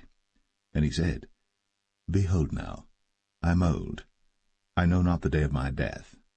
Now therefore take, I pray thee, thy weapons, thy quiver, and thy bow, and go out to the field, and take me some venison, and make me savory meat, such as I love, and bring it to me, that I may eat, that my soul may bless thee before I die. And Rebekah heard when Isaac spake to Esau his son. And Esau went to the field to hunt for venison, and to bring it. And Rebekah spake unto Jacob her son, saying, Behold, I heard thy father speak unto Esau thy brother, saying, Bring me venison, and make me savory meat, that I may eat, and bless thee before the Lord, before my death. Now therefore, my son, obey my voice according to that which I command thee. Go now to the flock, and fetch me from thence 2 good kids of the goats, and I will make them savory meat for thy father, such as he loveth. And thou shalt bring it to thy father, that he may eat, and that he may bless thee before his death. And Jacob said to Rebekah his mother, Behold, Esau my brother is a hairy man, and I am a smooth man. My father peradventure will feel me, and I shall seem to him as a deceiver, and I shall bring a curse upon me, and not a blessing. And his mother said unto him, Upon me be thy curse, my son, only obey my voice, and go fetch me them. And he went, and fetched, and brought them to his mother. And his mother made savory meat such as his father loved. And Rebekah took goodly raiment of her eldest son Esau, which were with her in the house, and put them upon Jacob her younger son. And she put the skins of the kids of the goats upon his hands, and upon the smooth of his neck. And she gave the savory meat, and the bread, which she had prepared, into the hand of her son Jacob. And he came unto his father, and said, My father. And he said, Here am I. Who art thou, my son? And Jacob said unto his father, I am Esau thy firstborn. I have done according as thou badest me. Arise, I pray thee, sit and eat of my venison, that thy soul may bless me. And Isaac said unto his son, How is it that thou hast found it so quickly, my son? And he said, Because the Lord thy God brought it to me. And Isaac said unto Jacob, Come near, I pray thee, that I may feel thee, my son, whether thou be my very son Esau or not. And Jacob went near unto Isaac his father, and he felt him, and said, The voice is Jacob's voice, but the hands are the hands of Esau. And he discerned him not, because his hands were hairy, as his brother Esau's hands. So he blessed him. And he said, Art thou my very son Esau? And he said, I am. And he said, Bring it near to me, and I will eat of my son's venison, that my soul may bless thee. And he brought it near to him, and he did eat. And he brought him wine, and he drank. And his father Isaac said unto him, Come near now, and kiss me, my son. And he came near, and kissed him. And he smelled the smell of his raiment, and blessed him, and said, See, the smell of my son is as the smell of a field which the Lord hath blessed. Therefore God give thee of the dew of heaven, and the fatness of the earth, and plenty of corn and wine. Let people serve thee, and nations bow down to thee. Be Lord over thy brethren, and let thy mother's sons bow down to thee. Cursed be every one that curseth thee, and blessed be he that blesseth thee. And it came to pass, as soon as Isaac had made an end of blessing Jacob, and Jacob was yet scarce gone out from the presence of Isaac his father, that Esau his brother came in from his hunting. And he also had made savory meat, and brought it unto his father, and said unto his father, Let my father arise, and eat of his son's venison, that thy soul may bless me. And Isaac his father said unto him, Who art thou? And he said, I am thy son, thy firstborn, Esau. And Isaac trembled very exceedingly, and said, Who? Where is he that hath taken venison and brought it me? And I have eaten of all before thou camest, and have blessed him, yea, and he shall be blessed. And when Esau heard the words of his father, he cried with a great and exceeding bitter cry, and said unto his father, Bless me, even me also, O my father. And he said, Thy brother came with subtlety, and hath taken away thy blessing. And he said, Is not he rightly named Jacob? For he hath supplanted me these 2 times. He took away my birthright, and behold, now he hath taken away my blessing. And he said, Hast thou not reserved a blessing for me? And Isaac answered and said unto Esau, Behold, I have made him thy lord, and all his brethren have I given to him for servants, and with corn and wine have I sustained him. And what shall I do now unto thee, my son? And Esau said unto his father, Hast thou but one blessing, my father? Bless me, even me also, O my father. And Esau lifted up his voice and wept. And Isaac his father answered and said unto him, Behold, thy dwelling shall be the fatness of the earth, and of the dew of heaven from above.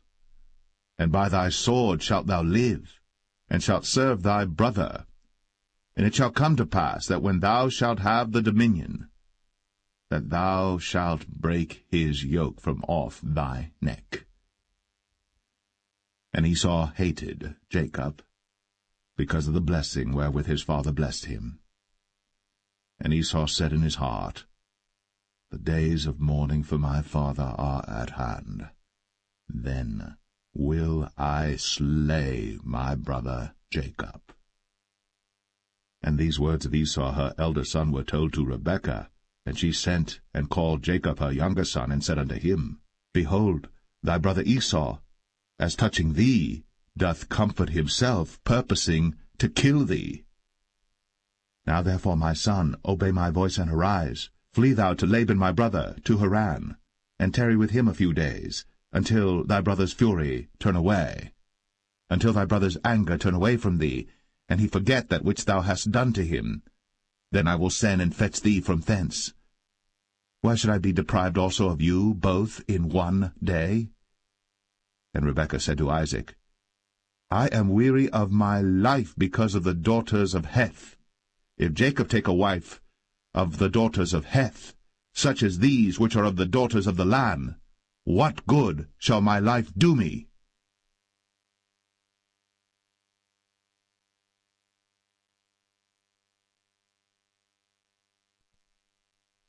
Genesis 28. And Isaac called Jacob, and blessed him, and charged him, and said unto him, Thou shalt not take a wife of the daughters of Canaan. Arise, go to Padan Aram, to the house of Bethuel thy mother's father, and take thee a wife from thence of the daughters of Laban thy mother's brother.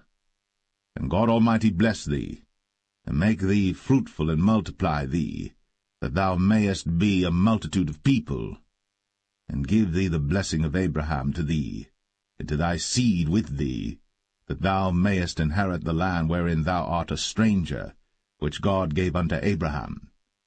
And Isaac sent away Jacob, and he went to Padan Aram unto Laban, son of Bethuel the Syrian, the brother of Rebekah, Jacob's and Esau's mother. When Esau saw that Isaac had blessed Jacob, and sent him away to Padan Aram, to take him a wife from thence, and that as he blessed him he gave him a charge, saying, Thou shalt not take a wife of the daughters of Canaan, and that Jacob obeyed his father and his mother, and was gone to Padan Aram. And Esau, seeing that the daughters of Canaan pleased not Isaac his father, then went Esau unto Ishmael, and took unto the wives which he had Mahalath, the daughter of Ishmael, Abraham's son, the sister of Nebajoth, to be his wife. And Jacob went out from Beersheba, and went toward Haran. And he lighted upon a certain place, and tarried there all night, because the sun was set. And he took of the stones of that place, and put them for his pillows, and lay down in that place to sleep. And he dreamed, and behold, a ladder set up on the earth, and the top of it reached to heaven, and behold, the angels of God ascending and descending on it. And behold, the Lord stood above it, and said, I am the Lord God of Abraham thy father, and the God of Isaac. The land whereon thou liest, to thee will I give it, and to thy seed. And thy seed shall be as the dust of the earth, and thou shalt spread abroad to the west, and to the east, and to the north, and to the south. And in thee and in thy seed shall all the families of the earth be blessed. And behold, I am with thee, and will keep thee in all places whither thou goest, and will bring thee again into this land. For I will not leave thee, until I have done that which I have spoken to thee of. And Jacob awaked out of his sleep, and he said, Surely the Lord is in this place, and I knew it not. And he was afraid, and said, How dreadful is this place! This is none other but the house of God, and this is the gate of heaven. And Jacob rose up early in the morning, and took the stone that he had put for his pillows, and set it up for a pillar, and poured oil upon the top of it. And he called the name of that place Bethel, but the name of that city was called Luz at the first. And Jacob vowed a vow, saying, If God will be with me, and will keep me in this way that I go, and will give me bread to eat, and raiment to put on, so that I come again to my father's house in peace. Then shall the Lord be my God, and this stone which I have set up for a pillar shall be God's house. And of all that thou shalt give me, I will surely give the 10th unto thee.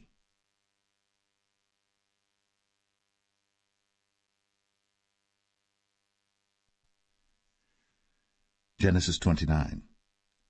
Then Jacob went on his journey, and came into the land of the people of the east. And he looked, and behold, a well in the field, and lo, there were 3 flocks of sheep lying by it. For out of that well they watered the flocks, and a great stone was upon the well's mouth. And thither were all the flocks gathered. And they rolled the stone from the well's mouth, and watered the sheep, and put the stone again upon the well's mouth in his place. And Jacob said unto them, My brethren, whence be ye? And they said, Of Haran are we. And he said unto them, Know ye Laban the son of Nahor? And they said, We know him. And he said unto them, Is he well? And they said, He is well. And behold, Rachel his daughter cometh with the sheep. And he said, Lo, it is yet high day, neither is it time that the cattle should be gathered together. Water ye the sheep, and go and feed them. And they said, We cannot until all the flocks be gathered together, until they roll the stone from the well's mouth. Then we water the sheep. And while he yet spake with them, Rachel came with her father's sheep, for she kept them. And it came to pass, when Jacob saw Rachel the daughter of Laban his mother's brother, and the sheep of Laban his mother's brother, that Jacob went near, and rolled the stone from the well's mouth, and watered the flock of Laban his mother's brother. And Jacob kissed Rachel, and lifted up his voice and wept. And Jacob told Rachel that he was her father's brother, and that he was Rebekah's son. And she ran and told her father. And it came to pass, when Laban heard the tidings of Jacob his sister's son, that he ran to meet him, and embraced him, and kissed him, and brought him to his house. And he told Laban all these things. And Laban said to him, Surely thou art my bone and my flesh. And he abode with him the space of a month. And Laban said unto Jacob, Because thou art my brother, shouldest thou therefore serve me for naught? Tell me, what shall thy wages be? And Laban had 2 daughters. The name of the elder was Leah, and the name of the younger was Rachel. Leah was tender-eyed, but Rachel was beautiful and well-favored. And Jacob loved Rachel, and said, I will serve thee 7 years for Rachel thy younger daughter. And Laban said, It is better that I give her to thee, than that I should give her to another man. Abide with me. And Jacob served 7 years for Rachel, and they seemed unto him but a few days, for the love he had to her. And Jacob said unto Laban, Give me my wife, for my days are fulfilled, that I may go in unto her. And Laban gathered together all the men of the place, and made a feast. And it came to pass in the evening that he took Leah his daughter, and brought her to him, and he went in unto her. And Laban gave unto his daughter Leah Zilpah his maid for an handmaid. And it came to pass that in the morning, behold, it was Leah. And he said to Laban, What is this thou hast done unto me? Did not I serve with thee for Rachel? Wherefore then hast thou beguiled me? And Laban said, It must not be so done in our country to give the younger before the firstborn. Fulfill her week, and we will give thee this also for the service which thou shalt serve with me yet 7 other years. And Jacob did so, and fulfilled her week, and he gave him Rachel his daughter to wife also. And Laban gave to Rachel his daughter Bilhah his handmaid to be her maid. And he went in also unto Rachel. And he loved also Rachel more than Leah, and served with him yet 7 other years. And when the Lord saw that Leah was hated, he opened her womb. But Rachel was barren, and Leah conceived, and bare a son. And she called his name Reuben, For she said, Surely the Lord hath looked upon my affliction, now therefore my husband will love me. And she conceived again, and bare a son, and said, Because the Lord hath heard that I was hated, he hath therefore given me this son also. And she called his name Simeon. And she conceived again, and bare a son, and said, Now this time will my husband be joined unto me, because I have borne him 3 sons. Therefore was his name called Levi. And she conceived again, and bare a son, and she said, Now will I praise the Lord. Therefore she called his name Judah, and left bearing.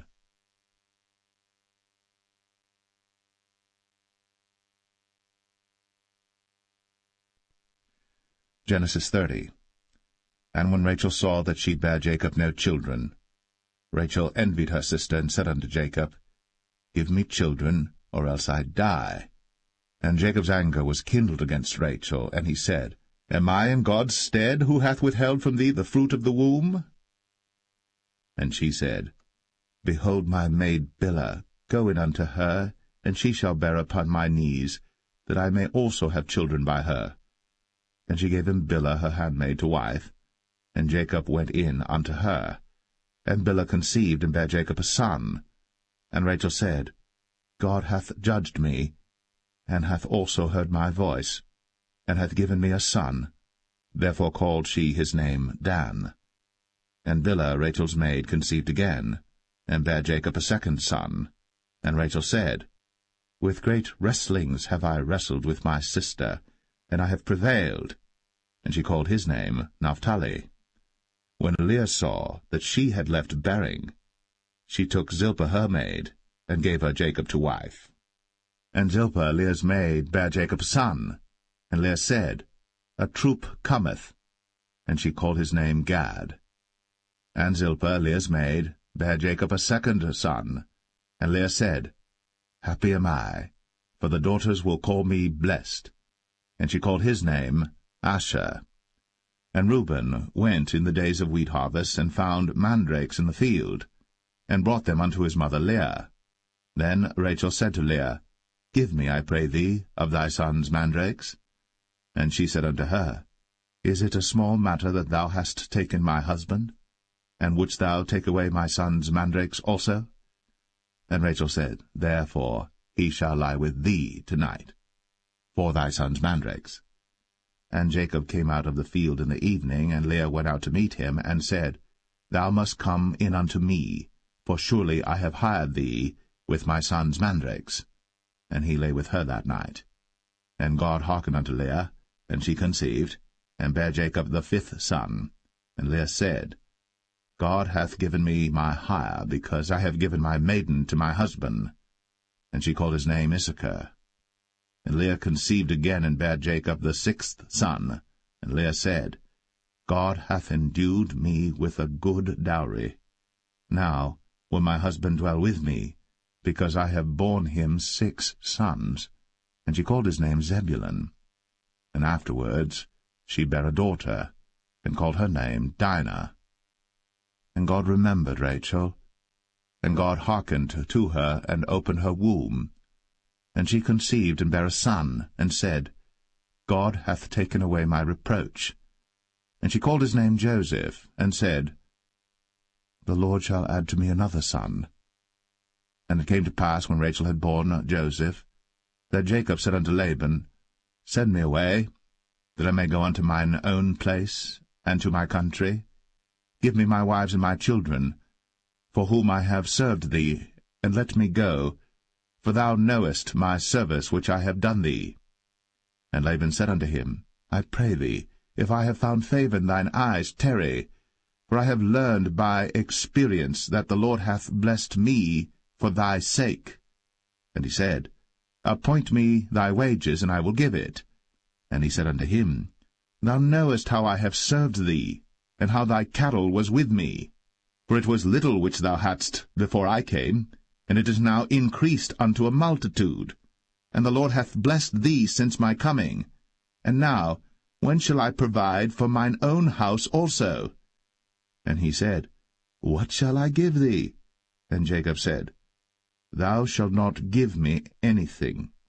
If thou wilt do this thing for me, I will again feed and keep thy flock. I will pass through all thy flock today, removing from thence all the speckled and spotted cattle, and all the brown cattle among the sheep, and the spotted and speckled among the goats, and of such shall be my hire. So shall my righteousness answer for me in time to come, when it shall come for my hire before thy face, every one that is not speckled and spotted among the goats, and brown among the sheep, that shall be counted stolen with me. And Laban said, Behold, I would it might be according to thy word. And he removed that day the he-goats that were ring-straked and spotted, and all the she-goats that were speckled and spotted, and every one that had some white in it, and all the brown among the sheep, and gave them into the hand of his sons. And he set 3 days' journey betwixt himself and Jacob fed the rest of Laban's flocks.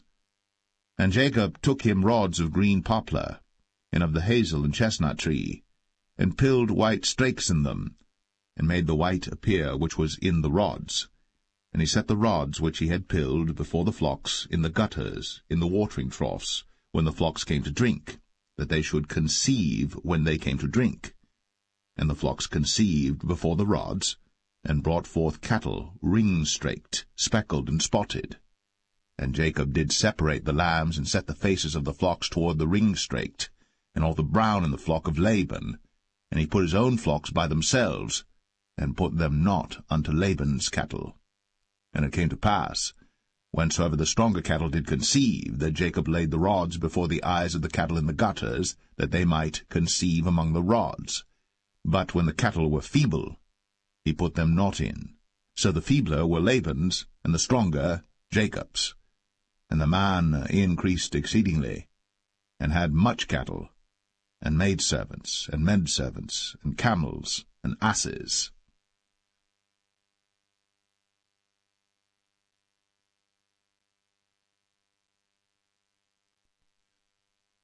Genesis 31. And he heard the words of Laban's sons, saying, Jacob hath taken away all that was our father's, and of that which was our father's hath he gotten all this glory. And Jacob beheld the countenance of Laban, and behold, it was not toward him as before. And the Lord said unto Jacob, Return unto the land of thy fathers, and to thy kindred, and I will be with thee. And Jacob sent and called Rachel and Leah to the field unto his flock, and said unto them, I see your father's countenance, that it is not toward me as before, but the God of my father hath been with me. And ye know that with all my power I have served your father. And your father hath deceived me, and changed my wages 10 times. But God suffered him not to hurt me. If he said thus, The speckled shall be thy wages, then all the cattle bear speckled. And if he said thus, The ring-straked shall be thy hire, then bear all the cattle ring-straked. Thus God hath taken away the cattle of your father, and given them to me. And it came to pass at the time that the cattle conceived, that I lifted up mine eyes, and saw in a dream, and behold, the rams which leaped upon the cattle were ring-straked, speckled, and grizzled. And the angel of God spake unto me in a dream, saying, Jacob. And I said, Here am I. And he said, Lift up now thine eyes, and see all the rams which leap upon the cattle are ring-straked, speckled, and grizzled. For I have seen all that Laban doeth unto thee. I am the God of Bethel, where thou anointest the pillar, and where thou vowest a vow unto me. Now arise, get thee out from this land, and return unto the land of thy kindred. And Rachel and Leah answered and said unto him, Is there yet any portion or inheritance for us in our father's house? Are we not counted of him strangers? For he hath sold us, and hath quite devoured also our money. For all the riches which God hath taken from our father, that is ours and our children's. Now then, whatsoever God hath said unto thee, do. Then Jacob rose up, and set his sons and his wives upon camels. And he carried away all his cattle, and all his goods which he had gotten, the cattle of his getting which he had gotten in Padan Aram, for to go to Isaac his father in the land of Canaan. And Laban went to shear his sheep, and Rachel had stolen the images that were her father's.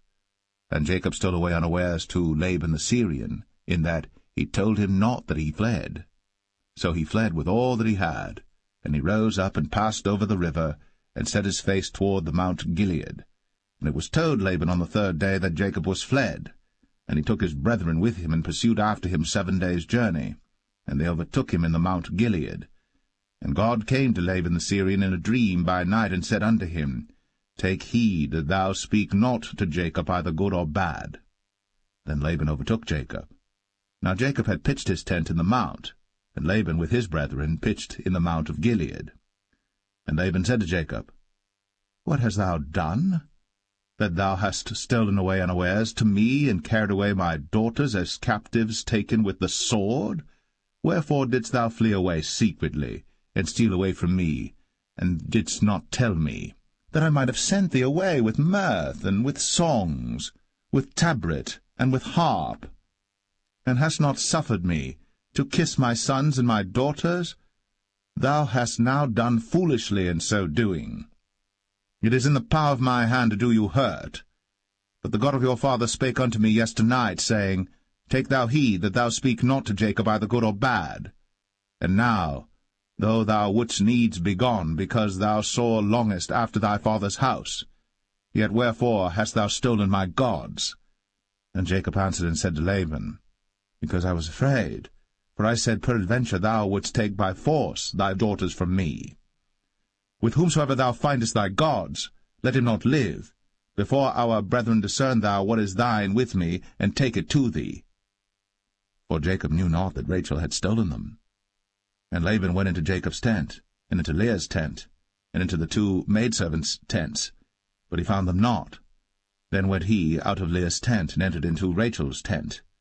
Now Rachel had taken the images, and put them in the camel's furniture, and sat upon them. And Laban searched all the tent, but found them not. And she said to her father, Let it not displease my lord that I cannot rise up before thee, for the custom of women is upon me.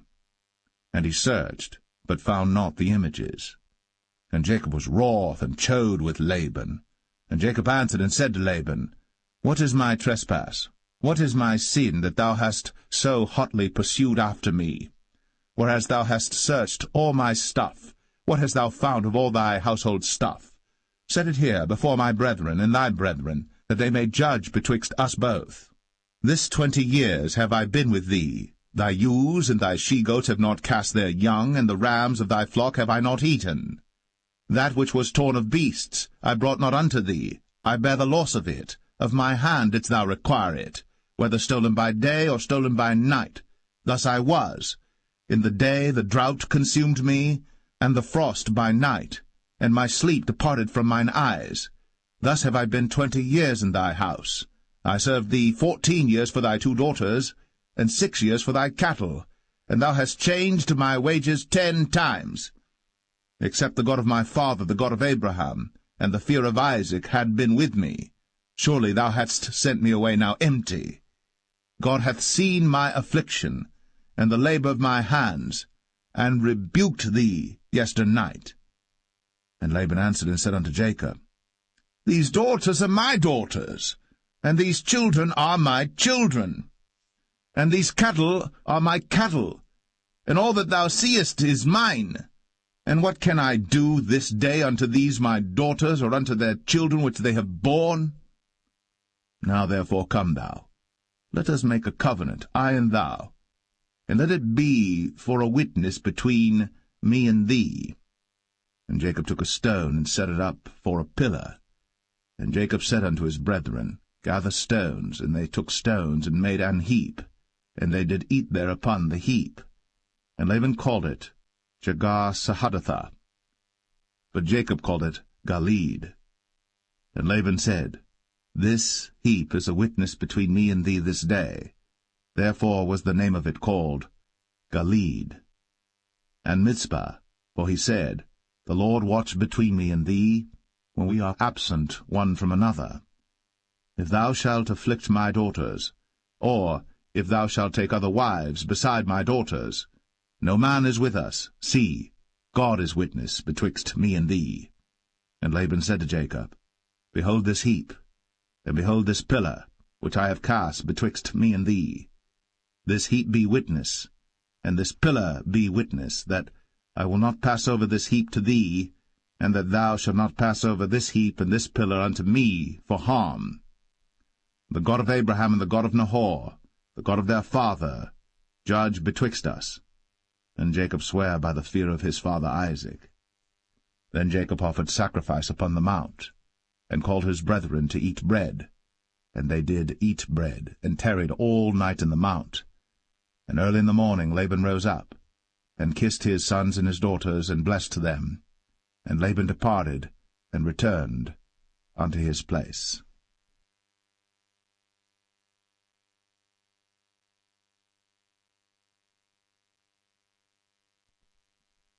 Genesis 32. And Jacob went on his way, and the angels of God met him. And when Jacob saw them, he said, This is God's host. And he called the name of that place Mahanaim. And Jacob sent messengers before him to Esau his brother unto the land of Seir, the country of Edom. And he commanded them, saying, Thus shall ye speak unto my lord Esau. Thy servant Jacob saith thus, I have sojourned with Laban, and stayed there until now. And I have oxen and asses, flocks and menservants and women servants. And I have sent to tell my lord that I may find grace in thy sight. And the messengers returned to Jacob, saying, We came to thy brother Esau, and also he cometh to meet thee, and 400 men with him. Then Jacob was greatly afraid and distressed. And he divided the people that was with him, and the flocks and herds, and the camels, into 2 bands, and said, If Esau come to the one company and smite it, then the other company which is left shall escape. And Jacob said, O God of my father Abraham, and God of my father Isaac, the Lord which saidest unto me, Return unto thy country, and to thy kindred, and I will deal well with thee. I am not worthy of the least of all the mercies, and of all the truth which thou hast shown unto thy servant. For with my staff I passed over this Jordan, and now I am become 2 bands.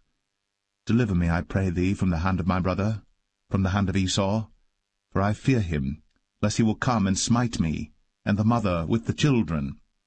And thou saidest, I will surely do thee good, and make thy seed as the sand of the sea, which cannot be numbered for multitude.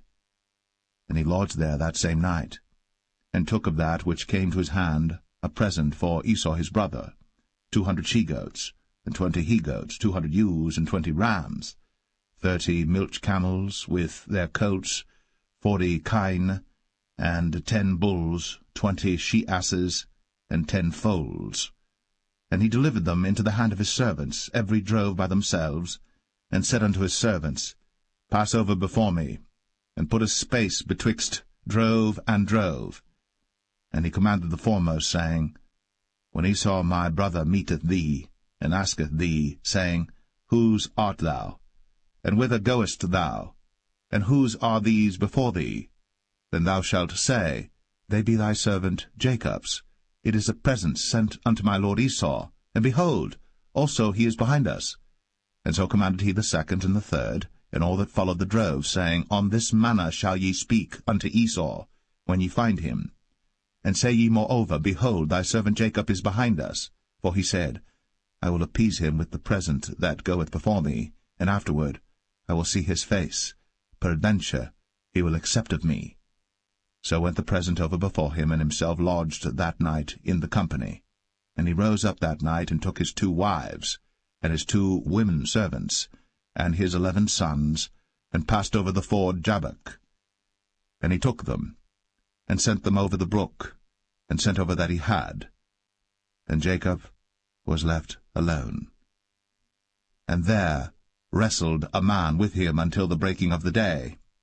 And when he saw that he prevailed not against him, he touched the hollow of his thigh, and the hollow of Jacob's thigh was out of joint as he wrestled with him. And he said, Let me go, for the day breaketh.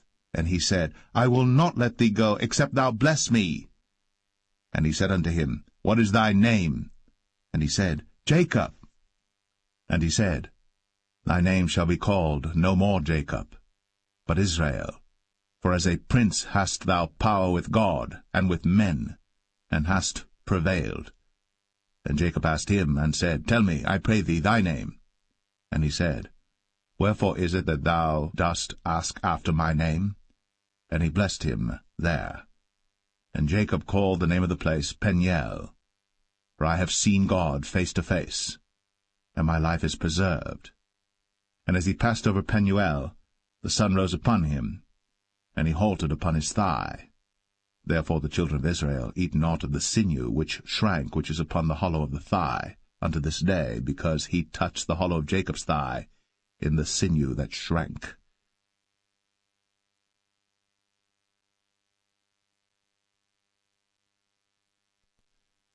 Genesis 33. And Jacob lifted up his eyes, and looked, and behold, Esau came, and with him 400 men. And he divided the children unto Leah, and unto Rachel, and unto the 2 handmaids. And he put the handmaids and their children foremost, and Leah and her children after, and Rachel and Joseph hindermost. And he passed over before them, and bowed himself to the ground 7 times, until he came near to his brother. And Esau ran to meet him, and embraced him, and fell on his neck, and kissed him, and they wept. And he lifted up his eyes, and saw the women and the children, and said, Who are those with thee? And he said, The children which God hath graciously given thy servant. Then the handmaidens came near, they and their children, and they bowed themselves. And Leah also with her children came near, and bowed themselves. And after came Joseph near, and Rachel, and they bowed themselves. And he said, What meanest thou by all this drove which I met? And he said, These are to find grace in the sight of my Lord. And Esau said, I have enough, my brother, keep that thou hast unto thyself.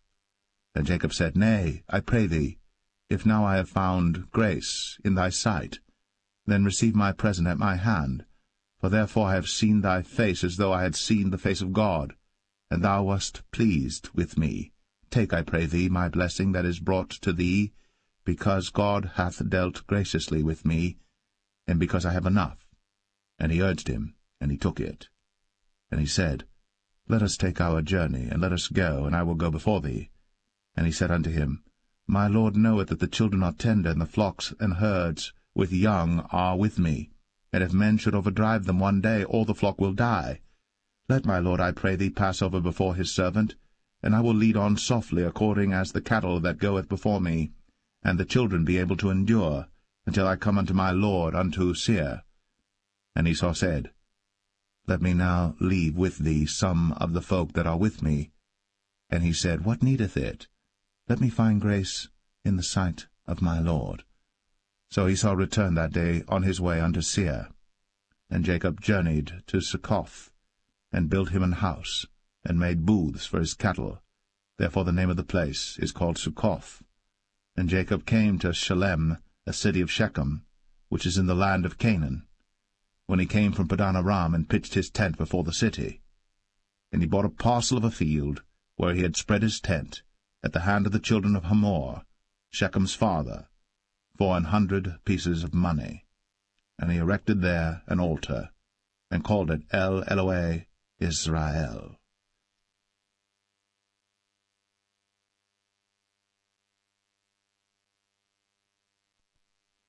Genesis 34.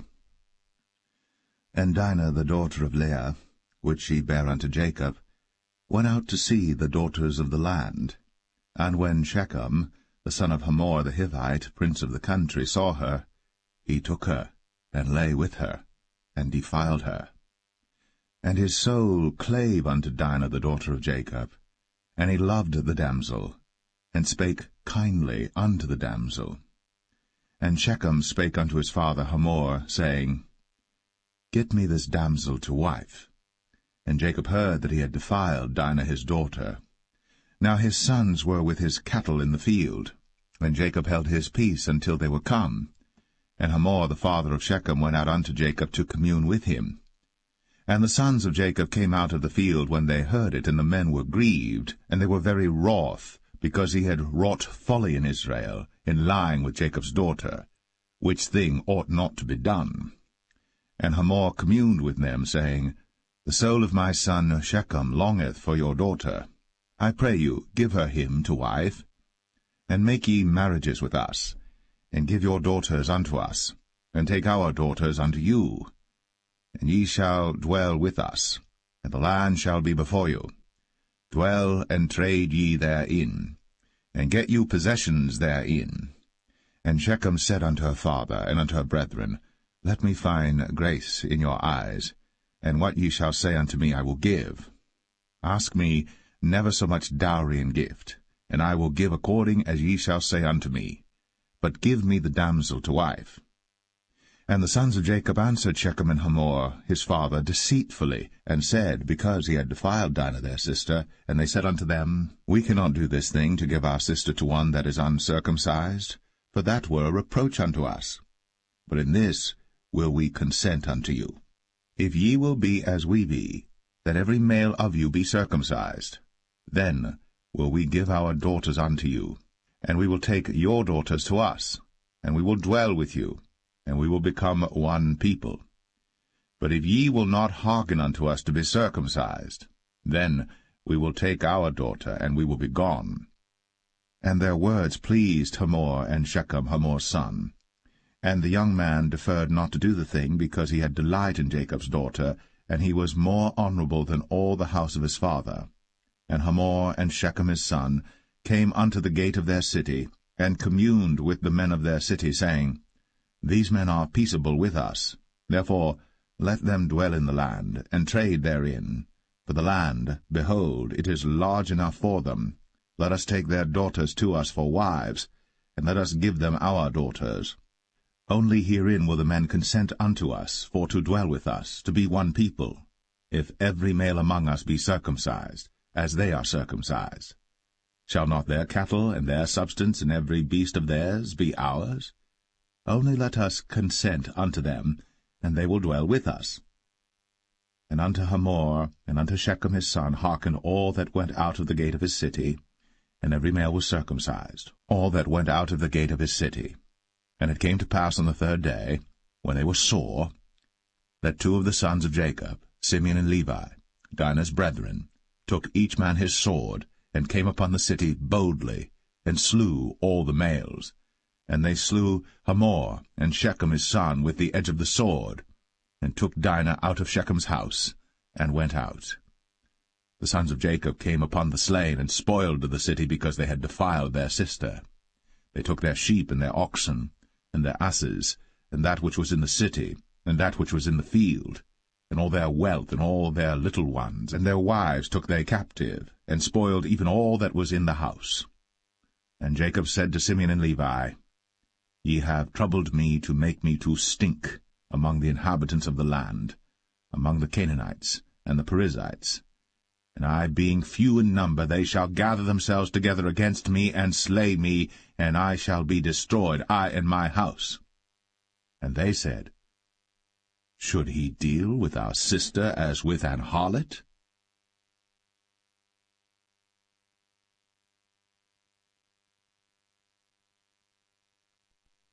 Genesis 35. And God said unto Jacob, Arise, go up to Bethel, and dwell there, and make there an altar unto God, that appeared unto thee when thou fleddest from the face of Esau thy brother. Then Jacob said unto his household and to all that were with him, Put away the strange gods that are among you, and be clean, and change your garments, and let us arise, and go up to Bethel. And I will make there an altar unto God, who answered me in the day of my distress, and was with me in the way which I went. And they gave unto Jacob all the strange gods which were in their hand, and all their earrings which were in their ears. And Jacob hid them under the oak which was by Shechem. And they journeyed, and the terror of God was upon the cities that were round about them, and they did not pursue after the sons of Jacob. So Jacob came to Luz, which is in the land of Canaan, that is Bethel, he and all the people that were with him. And he built there an altar, and called the place El-Bethel, because there God appeared unto him, when he fled from the face of his brother. But Deborah, Rebekah's nurse, died, and she was buried beneath Bethel, under an oak. And the name of it was called Allon Bar-Koth. And God appeared unto Jacob again when he came out of Padan Aram, and blessed him. And God said unto him, Thy name is Jacob. Thy name shall not be called any more Jacob, but Israel shall be thy name. And he called his name Israel. And God said unto him, I am God Almighty. Be fruitful and multiply. A nation and a company of nations shall be of thee, and kings shall come out of thy loins. And the land which I gave Abraham and Isaac, to thee I will give it, and to thy seed after thee will I give the land. And God went up from him in the place where he talked with him. And Jacob set up a pillar in the place where he talked with him, even a pillar of stone. And he poured a drink offering thereon, and he poured oil thereon. And Jacob called the name of the place where God spake with him, Bethel. And they journeyed from Bethel. And there was but a little way to come to Ephrath. And Rachel travailed, and she had hard labor. And it came to pass, when she was in hard labor, that the midwife said unto her, Fear not, thou shalt have this son also. And it came to pass, as her soul was in departing, for she died, that she called his name Ben-Oni, but his father called him Benjamin. And Rachel died, and was buried, in the way to Ephrath, which is Bethlehem. And Jacob set a pillar upon her grave, that is, the pillar of Rachel's grave, unto this day. And Israel journeyed, and spread his tent beyond the tower of Adar. And it came to pass, when Israel dwelt in that land, that Reuben went and lay with Bilhah his father's concubine, and Israel heard it. Now the sons of Jacob were 12, the sons of Leah, Reuben, Jacob's firstborn, and Simeon, and Levi, and Judah, and Issachar, and Zebulun. The sons of Rachel, Joseph and Benjamin. And the sons of Bilhah, Rachel's handmaid, Dan and Naphtali. And the sons of Zilpah, Leah's handmaid, Gad and Asher. These are the sons of Jacob, which were born to him in Padan Aram.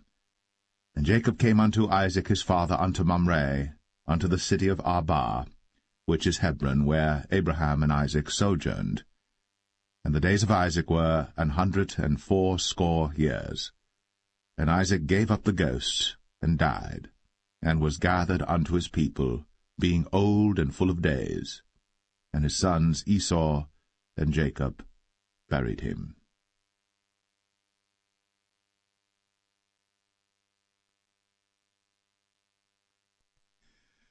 Genesis 36.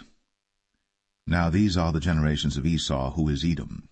Esau took his wives of the daughters of Canaan, Adah the daughter of Elon the Hittite, and Aholibamah the daughter of Anah the daughter of Zibeon the Hivite, and Bashemath, Ishmael's daughter, sister of Nebajoth. And Adah bare to Esau Eliphaz, and Bashemath bare Ruel. And Aholibamah bare Jeush, and Jalam, and Korah. These are the sons of Esau, which were born unto him in the land of Canaan.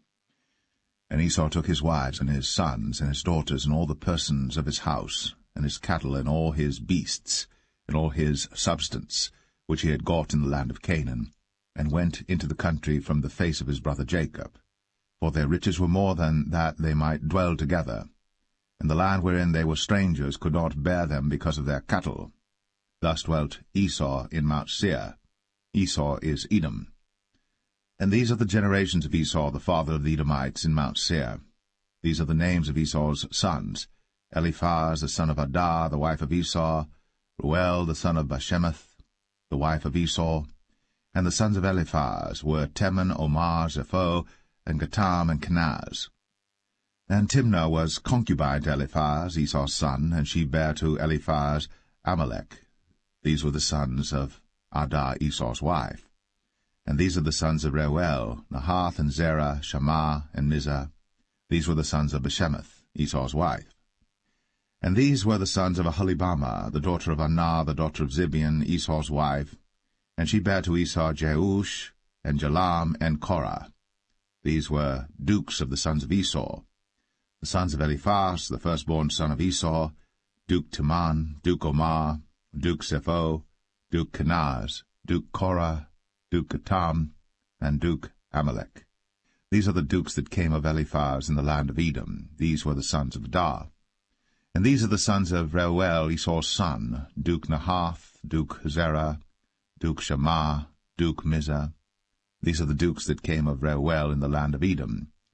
These are the sons of Bashemath, Esau's wife. And these are the sons of Aholibamah, Esau's wife, Duke Jeush, Duke Jalam, Duke Korah.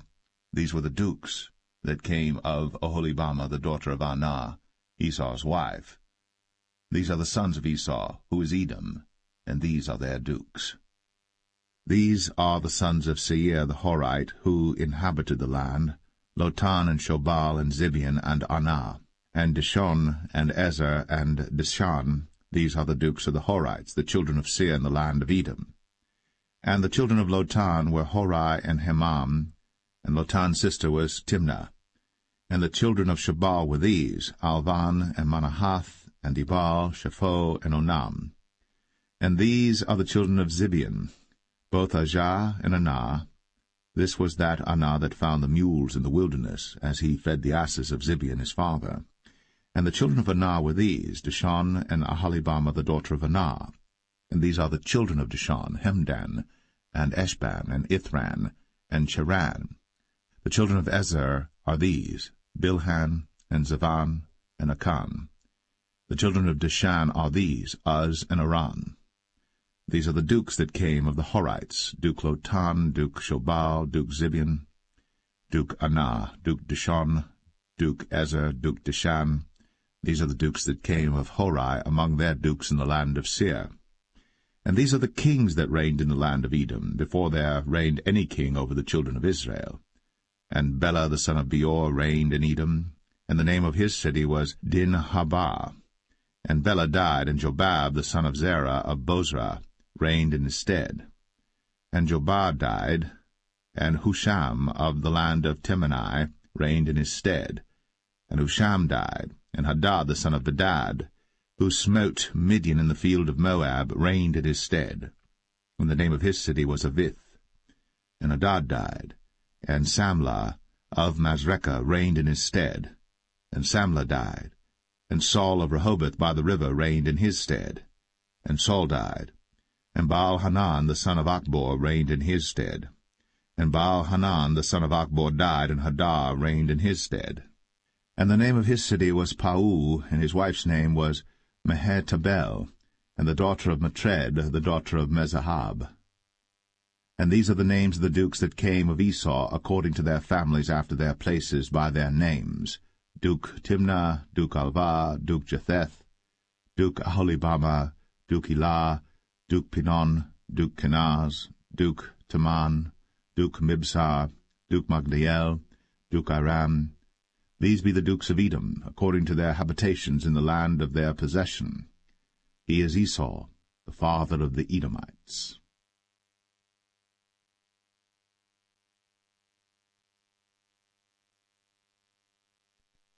Genesis 37. And Jacob dwelt in the land wherein his father was a stranger, in the land of Canaan. These are the generations of Jacob. Joseph, being 17 years old, was feeding the flock with his brethren, and the lad was with the sons of Bilhah, and with the sons of Zilpah, his father's wives. And Joseph brought unto his father their evil report. Now Israel loved Joseph more than all his children, because he was the son of his old age. And he made him a coat of many colors. And when his brethren saw that their father loved him more than all his brethren, they hated him, and could not speak peaceably unto him. And Joseph dreamed a dream, and he told it his brethren, and they hated him yet the more. And he said unto them, Hear, I pray you, this dream which I have dreamed. For behold, we were binding sheaves in the field, and lo, my sheaf arose, and also stood upright, and behold, your sheaves stood round about, and made obeisance to my sheaf. And his brethren said to him, Shalt thou indeed reign over us? Or shalt thou indeed have dominion over us? And they hated him yet the more for his dreams, and for his words. And he dreamed yet another dream, and told it his brethren, and said, Behold, I have dreamed a dream more. And behold, the sun, and the moon, and the 11 stars made obeisance to me. And he told it to his father, and to his brethren, and his father rebuked him, and said unto him, What is this dream that thou hast dreamed? Shall I and thy mother and thy brethren indeed come to bow down ourselves to thee to the earth? And his brethren envied him. But his father observed the saying. And his brethren went to feed their father's flock in Shechem. And Israel said unto Joseph, Do not thy brethren feed the flock in Shechem? Come, and I will send thee unto them. And he said to him, Here am I. And he said to him, Go, I pray thee, see whether it be well with thy brethren, and well with the flocks, and bring me word again. So he sent him out of the vale of Hebron, and he came to Shechem. And a certain man found him, and behold, he was wandering in the field. And the man asked him, saying, What seekest thou? And he said, I seek my brethren. Tell me, I pray thee, where they feed their flocks. And the man said, They are departed hence, for I heard them say, Let us go to Dothan. And Joseph went after his brethren, and found them in Dothan. And when they saw him afar off, even before he came near unto them, they conspired against him to slay him. And they said one to another, Behold, this dreamer cometh. Come now, therefore, and let us slay him, and cast him into some pit. And we will say, Some evil beast hath devoured him, and we shall see what will become of his dreams. And Reuben heard it, and he delivered him out of their hands, and said, Let us not kill him. And Reuben said unto them, Shed no blood, but cast him into this pit that is in the wilderness, and lay no hand upon him, that he might rid him out of their hands, to deliver him to his father again. And it came to pass, when Joseph was come unto his brethren, that they stripped Joseph out of his coat of many colors that was on him, and they took him, and cast him into a pit. And the pit was empty, there was no water in it. And they sat down to eat bread. And they lifted up their eyes and looked, and behold, a company of Ishmaelites came from Gilead with their camels bearing spicery and balm and myrrh, going to carry it down to Egypt. And Judah said unto his brethren, What profit is it if we slay our brother, and conceal his blood? Come, and let us sell him to the Ishmaelites, and let not our hand be upon him, for he is our brother, and our flesh. And his brethren were content. Then there passed by Midianites, merchantmen, and they drew and lifted up Joseph out of the pit, and sold Joseph to the Ishmaelites for 20 pieces of silver, and they brought Joseph into Egypt. And Reuben returned unto the pit, and behold, Joseph was not in the pit. And he rent his clothes. And he returned unto his brethren, and said, The child is not, and I, whither shall I go? And they took Joseph's coat, and killed a kid of the goats, and dipped the coat in the blood. And they sent the coat of many colors, and they brought it to their father, and said, This have we found. Know now whether it be thy son's coat or no. And he knew it, and said, It is my son's coat. An evil beast hath devoured him. Joseph is without doubt rent in pieces. And Jacob rent his clothes, and put sackcloth upon his loins, and mourned for his son many days. And all his sons and all his daughters rose up to comfort him. But he refused to be comforted, and he said, For I will go down into the grave unto my son mourning. Thus his father wept for him. And the Midianites sold him into Egypt unto Potiphar, an officer of Pharaoh's, and captain of the guard.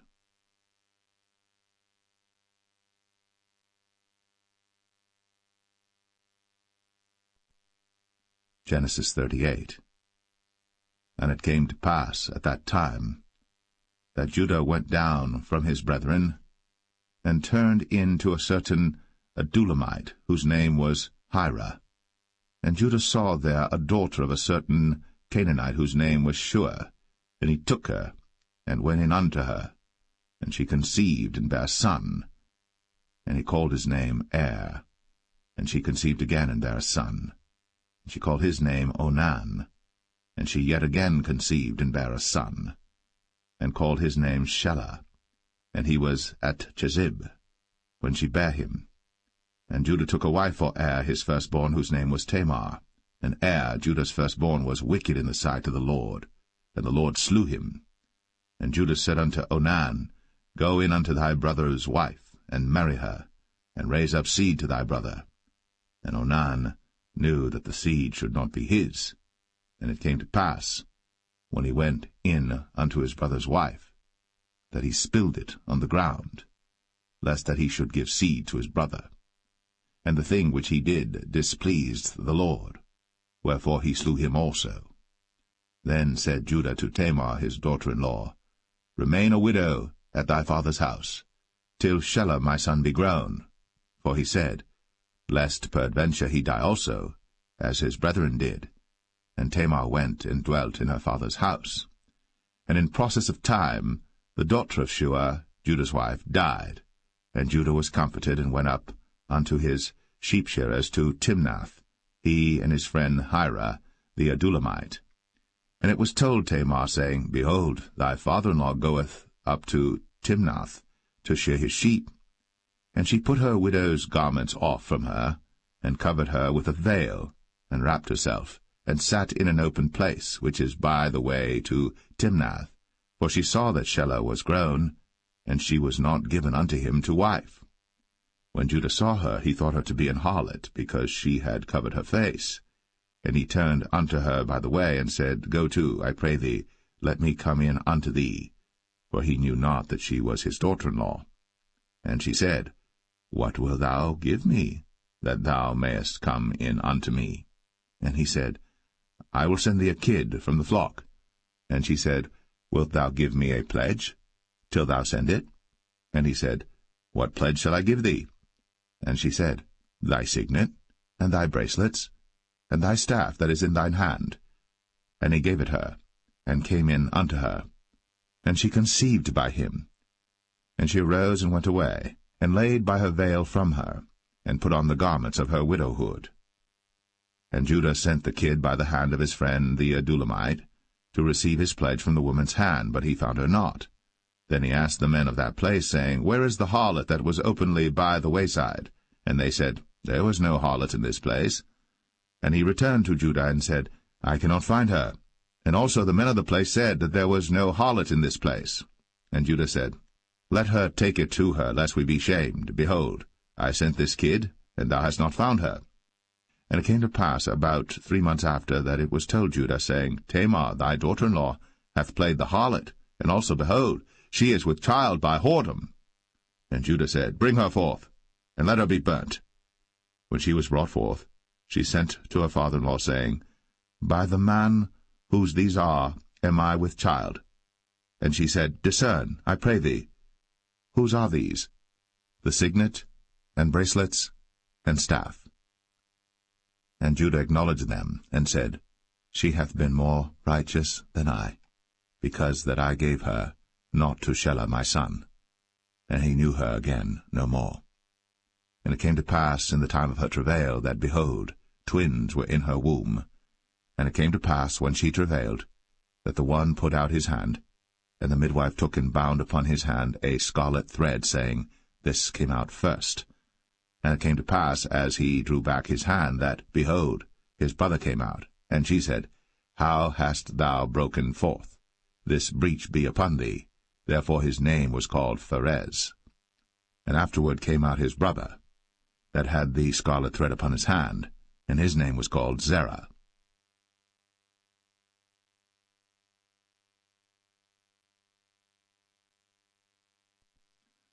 Genesis 39.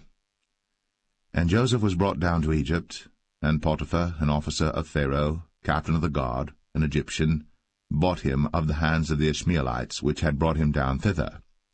And the Lord was with Joseph, and he was a prosperous man. And he was in the house of his master the Egyptian. And his master saw that the Lord was with him, and that the Lord made all that he did to prosper in his hand. And Joseph found grace in his sight, and he served him, and he made him overseer over his house. And all that he had he put into his hand. And it came to pass from the time that he had made him overseer in his house, and over all that he had, that the Lord blessed the Egyptian's house for Joseph's sake. And the blessing of the Lord was upon all that he had in the house and in the field. And he left all that he had in Joseph's hand. And he knew not aught he had, save the bread which he did eat. And Joseph was a goodly person, and well-favoured. And it came to pass after these things, that his master's wife cast her eyes upon Joseph, and she said, Lie with me. But he refused, and said unto his master's wife, Behold, my master wotteth not what is with me in the house, and he hath committed all that he hath to my hand. There is none greater in this house than I, neither hath he kept back anything from me but thee, because thou art his wife. How then can I do this great wickedness and sin against God? And it came to pass, as she spake to Joseph day by day, that he hearkened not unto her, to lie by her, or to be with her. And it came to pass about this time, that Joseph went into the house to do his business, and there was none of the men of the house there within. And she caught him by his garment, saying, Lie with me. And he left his garment in her hand, and fled, and got him out. And it came to pass, when she saw that he had left his garment in her hand, and was fled forth, that she called unto the men of her house, and spake unto them, saying, See, he hath brought in an Hebrew unto us to mock us. He came in unto me to lie with me, and I cried with a loud voice. And it came to pass, when he heard that I lifted up my voice and cried, that he left his garment with me, and fled, and got him out. And she laid up his garment by her, until his lord came home. And she spake unto him according to these words, saying, The Hebrew servant which thou hast brought unto us came in unto me to mock me. And it came to pass, as I lifted up my voice and cried, that he left his garment with me, and fled out. And it came to pass, when his master heard the words of his wife, which she spake unto him, saying, After this manner did thy servant to me, that his wrath was kindled. And Joseph's master took him, and put him into the prison, a place where the king's prisoners were bound. And he was there in the prison. But the Lord was with Joseph, and showed him mercy, and gave him favour in the sight of the keeper of the prison. And the keeper of the prison committed to Joseph's hand all the prisoners that were in the prison. And whatsoever they did there, he was the doer of it. The keeper of the prison looked not to anything that was under his hand, because the Lord was with him. And that which he did, the Lord made it to prosper.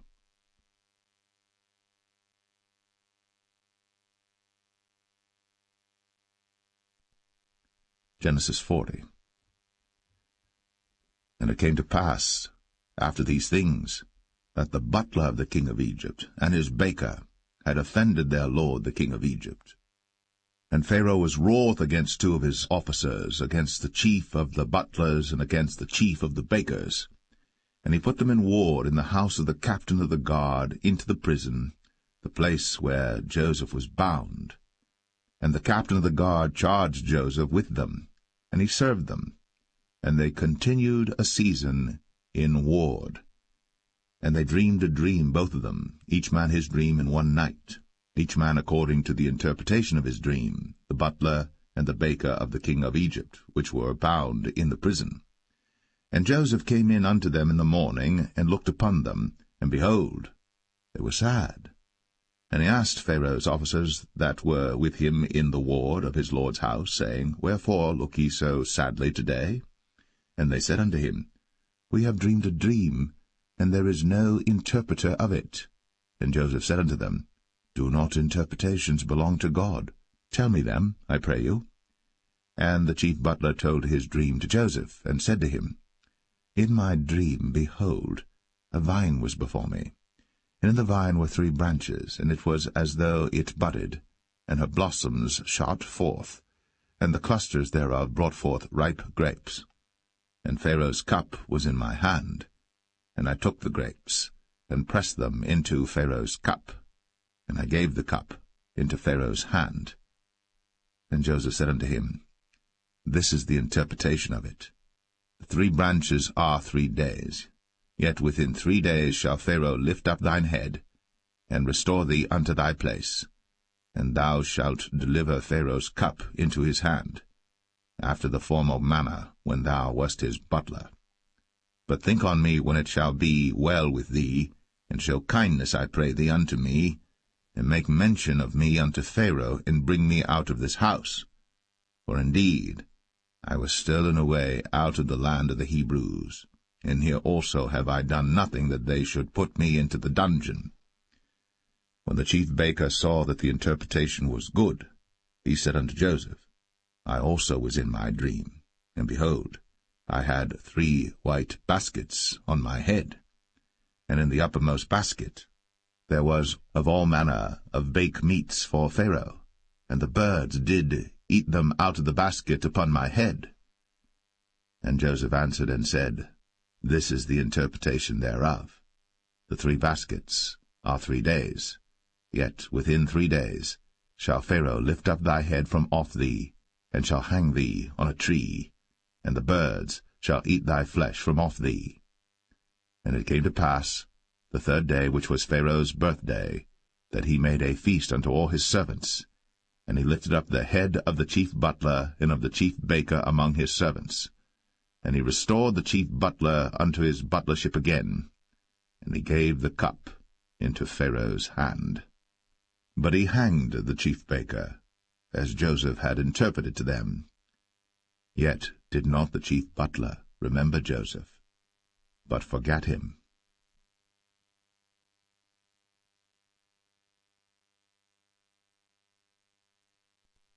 Genesis 41. And it came to pass at the end of 2 full years, that Pharaoh dreamed, and behold, he stood by the river. And behold, there came up out of the river 7 well-favoured kine, and fat-fleshed, and they fed in a meadow. And behold, 7 other kine came up after them out of the river, ill-favoured, and lean-fleshed, and stood by the other kine upon the brink of the river. And the ill-favoured and lean-fleshed kine did eat up the 7 well-favoured and fat kine. So Pharaoh awoke.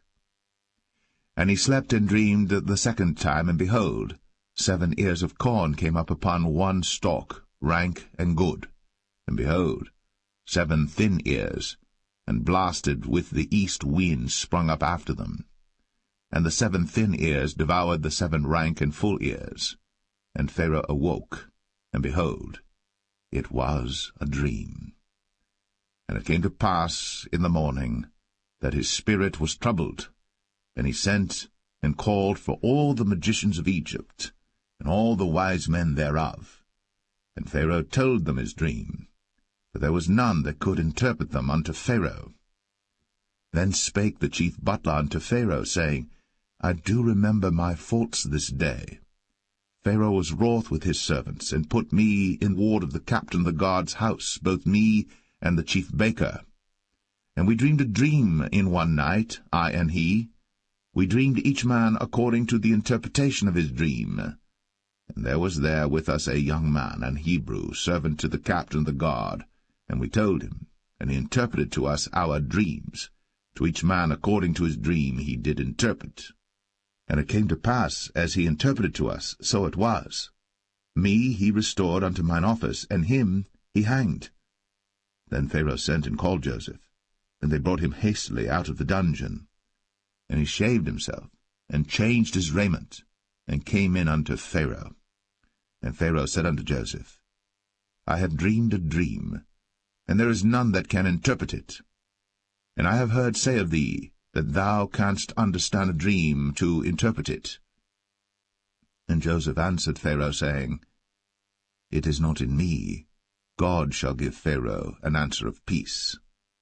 And Pharaoh said unto Joseph, In my dream, behold, I stood upon the bank of the river, and behold, there came up out of the river 7 kine, fat-fleshed and well-favoured, and they fed in a meadow, and behold, 7 other kine came up after them, poor, and very ill-favoured, and lean-fleshed, such as I never saw in all the land of Egypt for badness.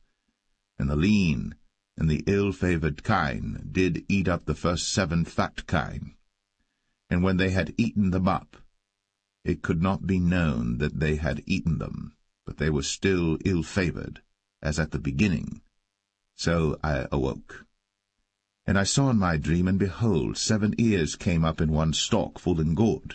And behold, 7 ears withered, thin, and blasted with the east wind, sprung up after them. And the thin ears devoured the 7 good ears. And I told this unto the magicians, but there was none that could declare it to me. And Joseph said unto Pharaoh, The dream of Pharaoh is one. God hath shown Pharaoh what he is about to do. The 7 good kine are 7 years, and the 7 good ears are 7 years. The dream is one. And the 7 thin and ill-favoured kine that came up after them are 7 years, and the 7 empty ears blasted with the east wind shall be 7 years of famine. This is the thing which I have spoken unto Pharaoh. What God is about to do, he showeth unto Pharaoh. Behold, there come 7 years of great plenty throughout all the land of Egypt, and there shall arise after them 7 years of famine, and all the plenty shall be forgotten in the land of Egypt, and the famine shall consume the land, and the plenty shall not be known in the land by reason of that famine following, for it shall be very grievous. And for that the dream was doubled unto Pharaoh twice. It is because the thing is established by God, and God will shortly bring it to pass. Now therefore let Pharaoh look out a man discreet and wise, and set him over the land of Egypt. Let Pharaoh do this, and let him appoint officers over the land, and take up the 5th part of the land of Egypt in the 7 plenteous years, and let them gather all the food of those good years that come, and lay up corn under the hand of Pharaoh, and let them keep food in the cities. And that food shall be for store to the land against the 7 years of famine, which shall be in the land of Egypt, that the land perish not through the famine. And the thing was good in the eyes of Pharaoh, and in the eyes of all his servants. And Pharaoh said unto his servants, Can we find such a one as this is, a man in whom the Spirit of God is? And Pharaoh said unto Joseph, Forasmuch as God hath shown thee all this, there is none so discreet and wise as thou art. Thou shalt be over my house, and according unto thy word shall all my people be ruled. Only in the throne will I be greater than thou. And Pharaoh said unto Joseph, See, I have set thee over all the land of Egypt. And Pharaoh took off his ring from his hand, and put it upon Joseph's hand, and arrayed him in vestures of fine linen, and put a gold chain about his neck. And he made him to ride in the 2nd chariot which he had. And they cried before him, Bow the knee. And he made him ruler over all the land of Egypt. And Pharaoh said unto Joseph, I am Pharaoh, and without thee shall no man lift up his hand or foot in all the land of Egypt. And Pharaoh called Joseph's name Zaphnath-Paneah, and he gave him to wife Asenath, the daughter of Potipherah, priest of On. And Joseph went out over all the land of Egypt. And Joseph was 30 years old when he stood before Pharaoh king of Egypt. And Joseph went out from the presence of Pharaoh, and went throughout all the land of Egypt. And in the 7 plenteous years the earth brought forth by handfuls.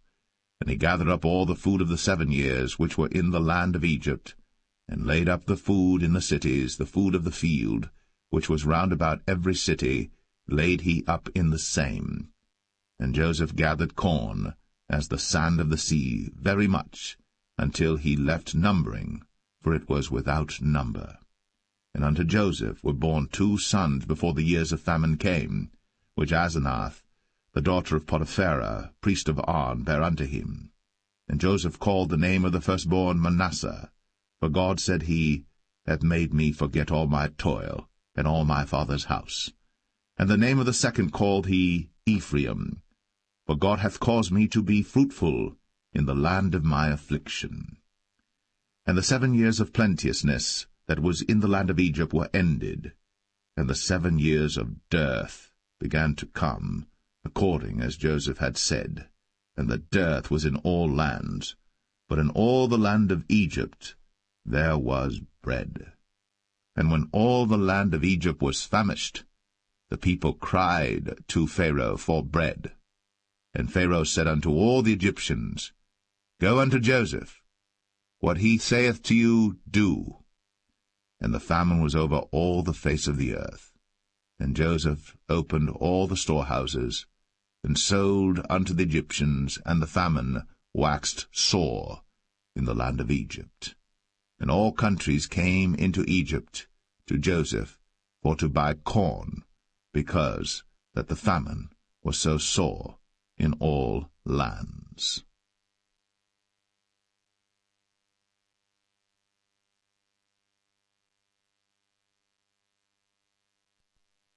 Genesis 42. Now when Jacob saw that there was corn in Egypt, Jacob said unto his sons, Why do you look one upon another? And he said, Behold, I have heard that there is corn in Egypt. Get you down thither, and buy for us from thence, that we may live and not die. And Joseph's 10 brethren went down to buy corn in Egypt.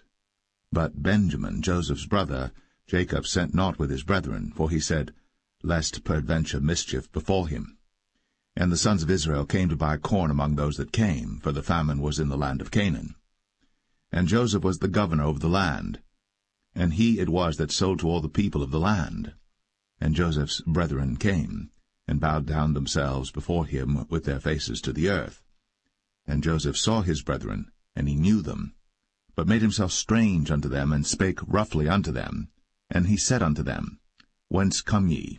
And they said, From the land of Canaan to buy food.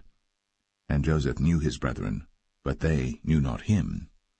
And Joseph remembered the dreams which he dreamed of them, and said unto them, Ye are spies. To see the nakedness of the land ye are come. And they said unto him, Nay, my lord, but to buy food are thy servants come. We are all one man's sons, we are true men, thy servants are no spies. And he said unto them, Nay, but to see the nakedness of the land ye are come. And they said, Thy servants are 12 brethren, the sons of one man in the land of Canaan. And behold, the youngest is this day with our father, and one is not. And Joseph said unto them, That is it that I spake unto you, saying, Ye are spies. Hereby ye shall be proved. By the life of Pharaoh ye shall not go forth hence, except your youngest brother come hither. Send one of you, and let him fetch your brother, and ye shall be kept in prison, that your words may be proved, whether there be any truth in you, or else by the life of Pharaoh surely ye are spies. And he put them all together into ward 3 days.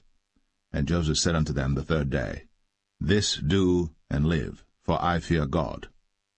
If ye be true men, let one of your brethren be bound in the house of your prison. Go ye, carry corn for the famine of your houses. But bring your youngest brother unto me. So shall your words be verified, and ye shall not die. And they did so.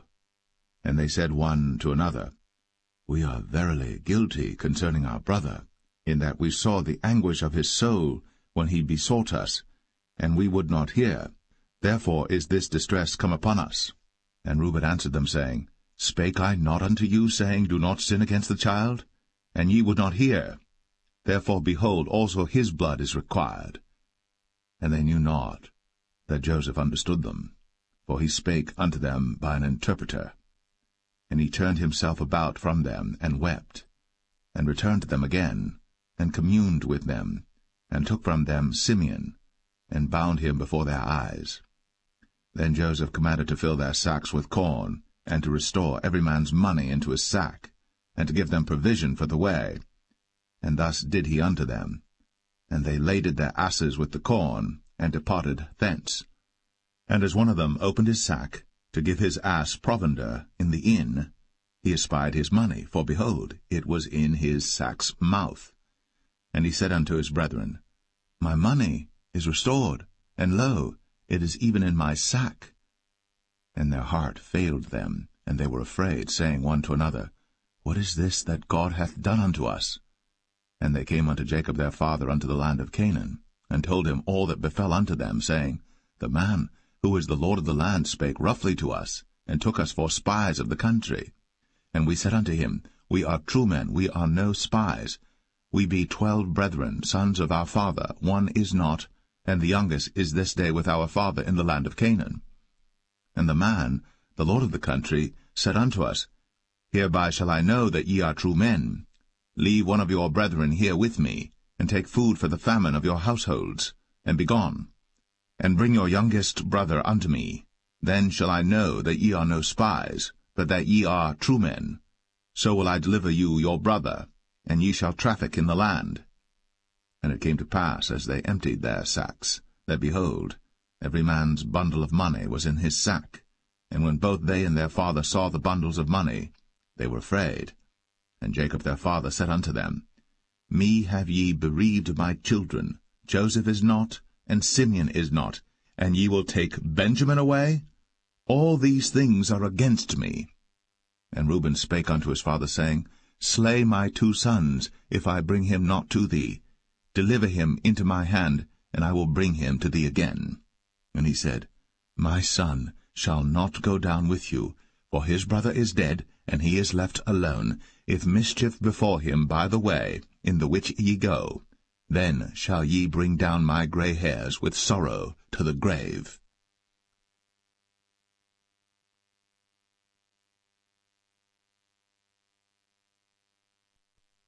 Genesis 43. And the famine was sore in the land. And it came to pass, when they had eaten up the corn which they had brought out of Egypt, their father said unto them, Go again, buy us a little food. And Judah spake unto him, saying, The man did solemnly protest unto us, saying, Ye shall not see my face, except your brother be with you. If thou wilt send our brother with us, we will go down and buy thee food. But if thou wilt not send him, we will not go down. For the man said unto us, Ye shall not see my face, except your brother be with you. And Israel said, Wherefore dealt ye so ill with me, as to tell the man whether ye had yet a brother?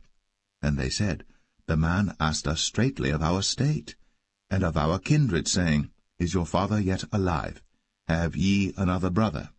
And we told him according to the tenor of these words. Could we certainly know that he would say, Bring your brother down? And Judah said unto Israel his father, Send the lad with me, and we will arise and go, that we may live and not die, both we and thou, and also our little ones. I will be surety for him. Of my hand shalt thou require him. If I bring him not unto thee, and set him before thee, then let me bear the blame forever. For except we had lingered, surely now we had returned this second time. And their father Israel said unto them, If it must be so now, do this. Take of the best fruits in the land in your vessels, and carry down the man a present, a little balm, and a little honey, spices, and myrrh, nuts, and almonds. And take double money in your hand, and the money that was brought again in the mouth of your sacks, carry it again in your hand. Peradventure it was an oversight.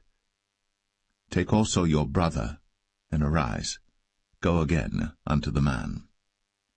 And God Almighty give you mercy before the man, that he may send away your other brother and Benjamin. If I be bereaved of my children, I am bereaved. And the men took that present, and they took double money in their hand, and Benjamin, and rose up, and went down to Egypt, and stood before Joseph. And when Joseph saw Benjamin with them, he said to the ruler of his house, Bring these men home, and slay, and make ready, for these men shall dine with me at noon.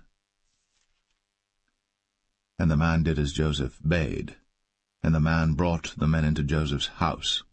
And the men were afraid, because they were brought into Joseph's house. And they said, Because of the money that was returned in our sacks at the first time are we brought in, that he may seek occasion against us, and fall upon us, and take us for bondmen and our asses. And they came near to the steward of Joseph's house, and they communed with him at the door of the house, and said, O sir, we came indeed down at the first time to buy food, and it came to pass, when we came to the inn, that we opened our sacks, and behold, every man's money was in the mouth of his sack, our money in full weight, and we have brought it again in our hand, and other money have we brought down in our hands to buy food. We cannot tell who put our money in our sacks. And he said, Peace be to you, fear not. Your God, and the God of your father, hath given you treasure in your sacks. I had your money. And he brought Simeon out unto them. And the man brought the men into Joseph's house, and gave them water, and they washed their feet, and he gave their asses provender. And they made ready the present against Joseph came at noon, for they heard that they should eat bread there. And when Joseph came home, they brought him the present which was in their hand into the house, and bowed themselves to him to the earth. And he asked them of their welfare, and said, Is your father well? The old man of whom ye spake, is he yet alive? And they answered, Thy servant our father is in good health, he is yet alive. And they bowed down their heads, and made obeisance. And he lifted up his eyes, and saw his brother Benjamin, his mother's son, and said, Is this your younger brother, of whom ye spake unto me? And he said, God be gracious unto thee, my son. And Joseph made haste, for his bowels did yearn upon his brother, and he sought where to weep. And he entered into his chamber, and wept there. And he washed his face, and went out, and refrained himself, and said, Set on bread. And they set on for him by himself, and for them by themselves, and for the Egyptians which did eat with him by themselves, because the Egyptians might not eat bread with the Hebrews, for that is an abomination unto the Egyptians. And they sat before him, the firstborn according to his birthright, and the youngest according to his youth. And the men marveled one at another. And he took and sent messes unto them from before him. But Benjamin's mess was 5 times so much as any of theirs. And they drank, and were merry with him.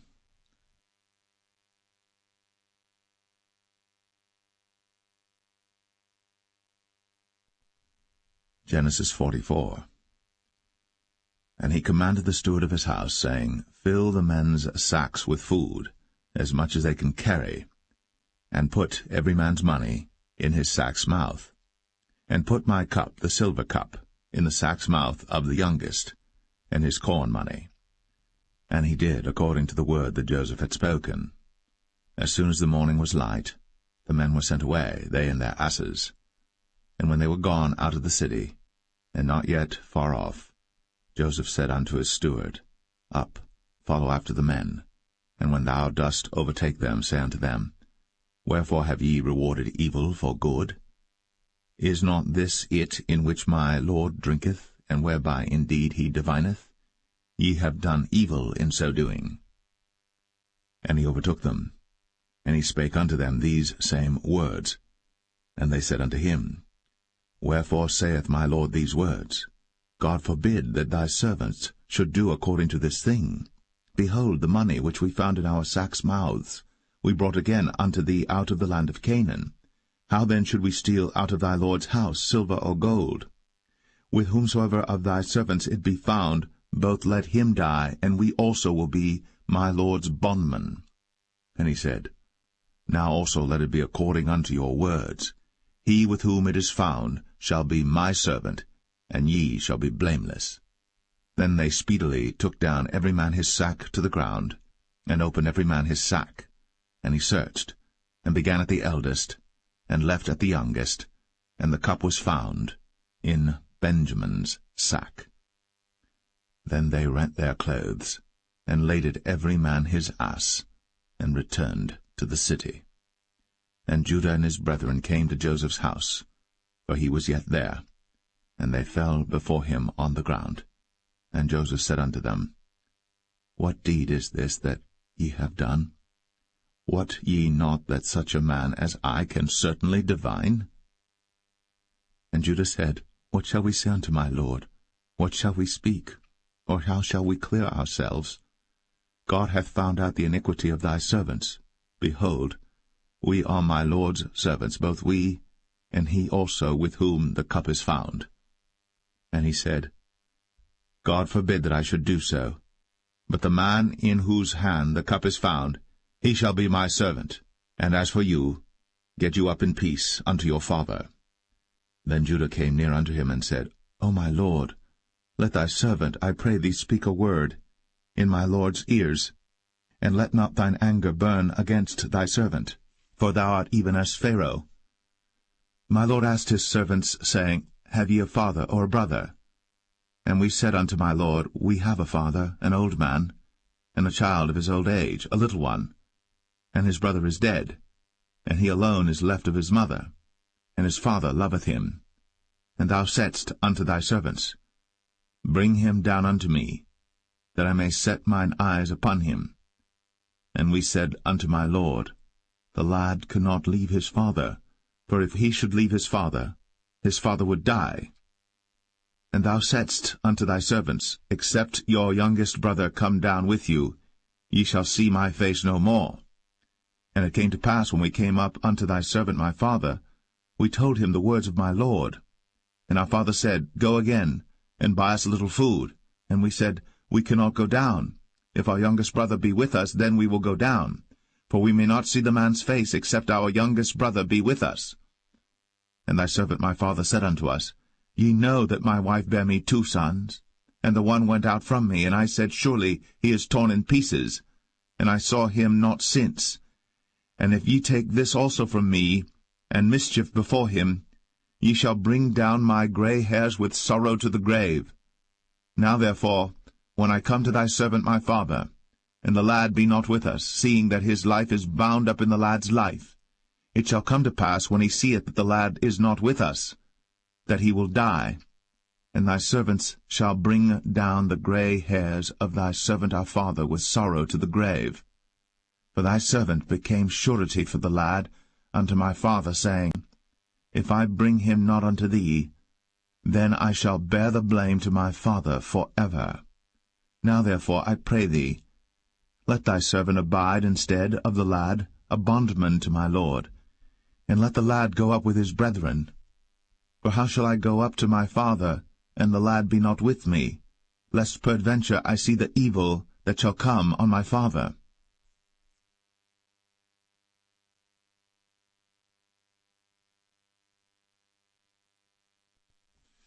Genesis 45. Then Joseph could not refrain himself before all them that stood by him. And he cried, Cause every man to go out from me. And there stood no man with him, while Joseph made himself known unto his brethren. And he wept aloud. And the Egyptians in the house of Pharaoh heard. And Joseph said unto his brethren, I am Joseph. Doth my father yet live? And his brethren could not answer him, for they were troubled at his presence. And Joseph said unto his brethren, Come near to me, I pray you. And they came near, and he said, I am Joseph your brother, whom ye sold into Egypt. Now therefore be not grieved, nor angry with yourselves, that ye sold me hither, for God did send me before you to preserve life. For these 2 years hath the famine been in the land, and yet there are 5 years, in the which there shall neither be earing nor harvest. And God sent me before you to preserve you a posterity in the earth, and to save your lives by a great deliverance. So now it was not you that sent me hither, but God. And he hath made me a father to Pharaoh, and lord of all his house, and a ruler throughout all the land of Egypt. Haste ye, and go up to my father, and say unto him, Thus saith thy son Joseph, God hath made me lord of all Egypt. Come down unto me, tarry not. And thou shalt dwell in the land of Goshen. And thou shalt be near unto me, thou and thy children, and thy children's children, and thy flocks and thy herds, and all that thou hast. And there will I nourish thee. For yet there are 5 years of famine, lest thou and thy household, and all that thou hast, come to poverty. And behold, your eyes see, in the eyes of my brother Benjamin, that it is my mouth that speaketh unto you. And ye shall tell my father of all my glory in Egypt, and of all that ye have seen. And ye shall haste, and bring down my father hither. And he fell upon his brother Benjamin's neck, and wept. And Benjamin wept upon his neck. Moreover he kissed all his brethren, and wept upon them, and after that his brethren talked with him. And the fame thereof was heard in Pharaoh's house, saying, Joseph's brethren are come. And it pleased Pharaoh well, and his servants. And Pharaoh said unto Joseph, Say unto thy brethren, This do ye, lade your beasts, and go, get you unto the land of Canaan. And take your father and your households, and come unto me, and I will give you the good of the land of Egypt, and ye shall eat the fat of the land. Now thou art commanded, this do ye. Take you wagons out of the land of Egypt, for your little ones, and for your wives, and bring your father, and come. Also regard not your stuff, for the good of all the land of Egypt is yours. And the children of Israel did so. And Joseph gave them wagons according to the commandment of Pharaoh, and gave them provision for the way. To all of them he gave each man changes of raiment, but to Benjamin he gave 300 pieces of silver, and 5 changes of raiment. And to his father he sent after this manner, 10 asses laden with the good things of Egypt, and 10 she-asses laden with corn and bread and meat for his father by the way. So he sent his brethren away, and they departed. And he said unto them, See that ye fall not out by the way. And they went up out of Egypt, and came into the land of Canaan unto Jacob their father, and told him, saying, Joseph is yet alive, and he is governor over all the land of Egypt. And Jacob's heart fainted, for he believed them not. And they told him all the words of Joseph, which he had said unto them. And when he saw the wagons which Joseph had sent to carry him, the spirit of Jacob their father revived. And Israel said, It is enough. Joseph my son is yet alive. I will go and see him before I die.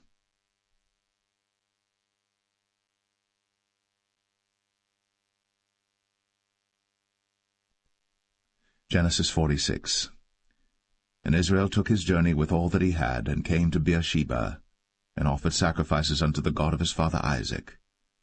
And God spake unto Israel in the visions of the night, and said, Jacob, Jacob. And he said, Here am I. And he said, I am God, the God of thy father. Fear not to go down into Egypt, for I will there make of thee a great nation. I will go down with thee into Egypt, and I will also surely bring thee up again, and Joseph shall put his hand upon thine eyes. And Jacob rose up from Beersheba, and the sons of Israel carried Jacob their father, and their little ones, and their wives, in the wagons which Pharaoh had sent to carry him. And they took their cattle and their goods which they had gotten in the land of Canaan, and came into Egypt, Jacob and all his seed with him, his sons, and his sons' sons with him, his daughters, and his sons' daughters, and all his seed brought he with him into Egypt. And these are the names of the children of Israel, which came into Egypt, Jacob and his sons, Reuben, Jacob's firstborn, and the sons of Reuben, Hanok and Phalu, and Hezron and Carmi, and the sons of Simeon, Jemuel, and Jamin, and Ohad, and Jachin, and Zohar, and Shaul the son of a Canaanitish woman. And the sons of Levi, Gershon, Kohath, and Merari. And the sons of Judah, Er, and Onan, and Shelah, and Pharez, and Zerah. But Er and Onan died in the land of Canaan. And the sons of Pharez were Hezron and Hamul. And the sons of Issachar, Tola, and Phuvah, and Job, and Shimron. And the sons of Zebulun, Sered, and Elon, and Jaleel. These be the sons of Leah, which she bare unto Jacob in Paddan Aram, with his daughter Dinah. All the souls of his sons and his daughters were 33. And the sons of Gad, Ziphion, and Haggai, Shunai, and Esbon, Eri, and Aradai, and Areli. And the sons of Asher, Jimnah, and Ishua, and Isui, and Beriah, and Sarah their sister. And the sons of Beriah, Heber, and Malchiel. These are the sons of Zilpah, whom Laban gave to Leah his daughter, and these she bare unto Jacob, even 16 souls. The sons of Rachel, Jacob's wife, Joseph and Benjamin. And unto Joseph in the land of Egypt were born Manasseh and Ephraim, which Asenath, the daughter of Potipherah, priest of On, bare unto him. And the sons of Benjamin were Bela, and Becher, and Ashbel, Gera, and Naaman, Ehi, and Rosh, Muppim, and Huppim, and Ard. These are the sons of Rachel which were born to Jacob. All the souls were 14. And the sons of Dan, Hushim. And the sons of Naphtali, Jaziel, and Gunai, and Jezer, and Shillem. These are the sons of Bilhah, which Laban gave unto Rachel his daughter, and she bare these unto Jacob. all the souls were 7. All the souls that came with Jacob into Egypt, which came out of his loins, besides Jacob's sons' wives, all the souls were 66.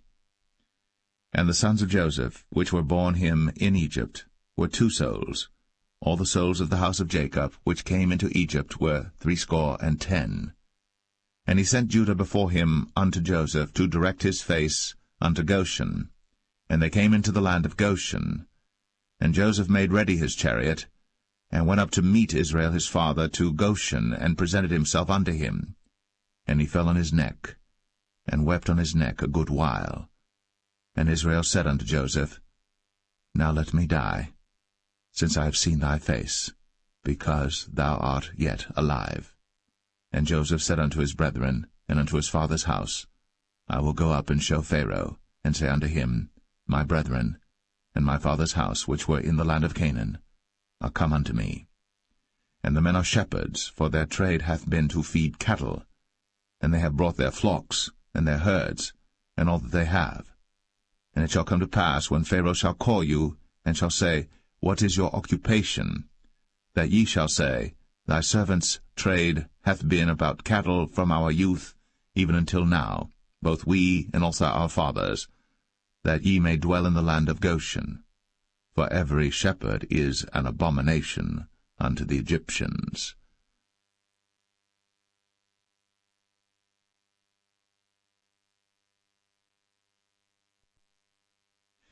Genesis 47. Then Joseph came, and told Pharaoh, and said, My father and my brethren, and their flocks, and their herds, and all that they have, are come out of the land of Canaan, and behold, they are in the land of Goshen. And he took some of his brethren, even 5 men, and presented them unto Pharaoh. And Pharaoh said unto his brethren, What is your occupation? And they said unto Pharaoh, Thy servants are shepherds, both we and also our fathers. They said moreover unto Pharaoh, For to sojourn in the land are we come, for thy servants have no pasture for their flocks, for the famine is sore in the land of Canaan. Now therefore, we pray thee, let thy servants dwell in the land of Goshen. And Pharaoh spake unto Joseph, saying, Thy father and thy brethren are come unto thee. The land of Egypt is before thee. In the best of the land make thy father and brethren to dwell. In the land of Goshen let them dwell.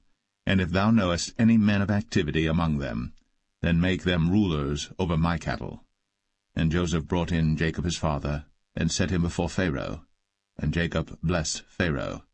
And Pharaoh said unto Jacob, How old art thou? And Jacob said unto Pharaoh, The days of the years of my pilgrimage are 130 years. Few and evil have the days of the years of my life been, and have not attained unto the days of the years of the life of my fathers in the days of their pilgrimage. And Jacob blessed Pharaoh, and went out from before Pharaoh. And Joseph placed his father and his brethren, and gave them a possession in the land of Egypt, in the best of the land, in the land of Ramses, as Pharaoh had commanded. And Joseph nourished his father and his brethren, and all his father's household, with bread according to their families. And there was no bread in all the land, for the famine was very sore, so that the land of Egypt and all the land of Canaan fainted by reason of the famine. And Joseph gathered up all the money that was found in the land of Egypt and in the land of Canaan, for the corn which they bought. And Joseph brought the money into Pharaoh's house. And when money failed in the land of Egypt and in the land of Canaan, all the Egyptians came unto Joseph, and said, Give us bread, for why should we die in thy presence? For the money faileth. And Joseph said, Give your cattle, and I will give you for your cattle, if money fail. And they brought their cattle unto Joseph, and Joseph gave them bread in exchange for horses, and for the flocks, and for the cattle of the herds, and for the asses, and he fed them with bread for all their cattle for that year. When that year was ended, they came unto him the 2nd year, and said unto him, We will not hide it from my lord, how that our money is spent. My lord also hath our herds of cattle. There is not aught left in the sight of my lord, but our bodies and our lands. Wherefore shall we die before thine eyes, both we and our land? Buy us now land for bread, and we and our land will be servants unto Pharaoh, and give us seed, that we may live and not die, that the land be not desolate. And Joseph bought all the land of Egypt for Pharaoh. For the Egyptians sold every man his field, because the famine prevailed over them. So the land became Pharaoh's. And as for the people, he removed them to cities from one end of the borders of Egypt even to the other end thereof. Only the land of the priests bought he not, for the priests had a portion assigned them of Pharaoh, and did eat their portion which Pharaoh gave them, wherefore they sold not their lands. Then Joseph said unto the people, Behold, I have bought you this day, and your land for Pharaoh. Lo, here is seed for you, and ye shall sow the land. And it shall come to pass in the increase, that ye shall give the 5th part unto Pharaoh, and 4 parts shall be your own, for seed of the field, and for your food, and for them of your households, and for food for your little ones. And they said, Thou hast saved our lives. Let us find grace in the sight of my Lord, and we will be Pharaoh's servants. And Joseph made it a law over the land of Egypt unto this day, that Pharaoh should have the 5th part, except the land of the priests only, which became not Pharaoh's. And Israel dwelt in the land of Egypt, in the country of Goshen. And they had possessions therein, and grew and multiplied exceedingly. And Jacob lived in the land of Egypt 17 years. So the whole age of Jacob was 147 years. And the time drew nigh that Israel must die. And he called his son Joseph, and said unto him, If now I have found grace in thy sight, put, I pray thee, thy hand under my thigh, and deal kindly and truly with me. Bury me not, I pray thee, in Egypt. But I will lie with my fathers, and thou shalt carry me out of Egypt, and bury me in their burying place. And he said, I will do as thou hast said. And he said, Swear unto me. And he sware unto him. And Israel bowed himself upon the bed's head.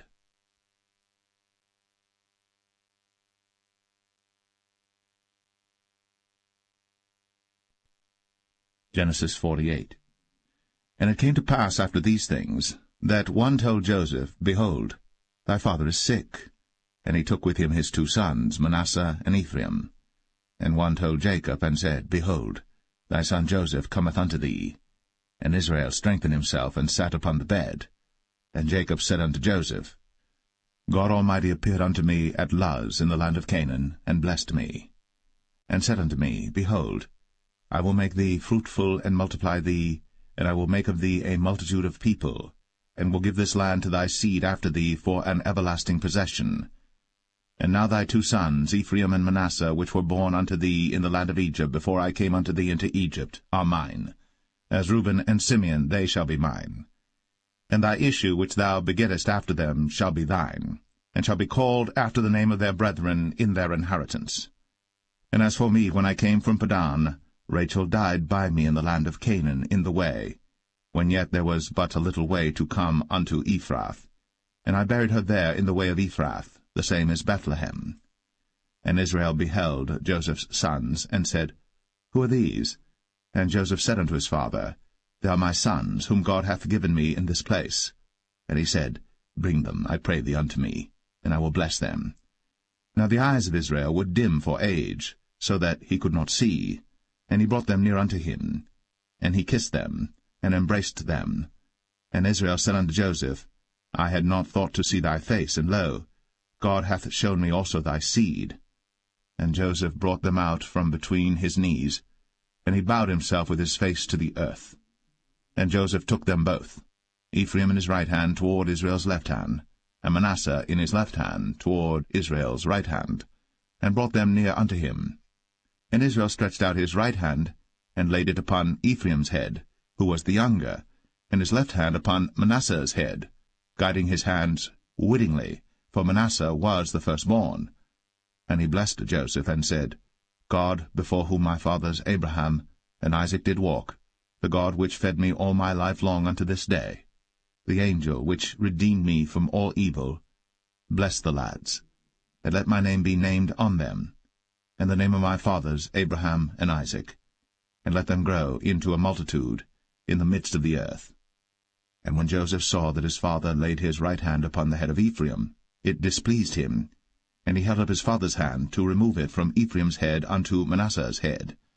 And Joseph said unto his father, Not so, my father, for this is the firstborn. Put thy right hand upon his head. And his father refused, and said, I know it, my son, I know it. He also shall become a people, and he also shall be great. But truly his younger brother shall be greater than he, and his seed shall become a multitude of nations. And he blessed them that day, saying, In thee shall Israel bless, saying, God make thee as Ephraim and as Manasseh. And he set Ephraim before Manasseh. And Israel said unto Joseph, Behold, I die, but God shall be with you, and bring you again unto the land of your fathers. Moreover, I have given to thee one portion above thy brethren, which I took out of the hand of the Amorite with my sword and with my bow.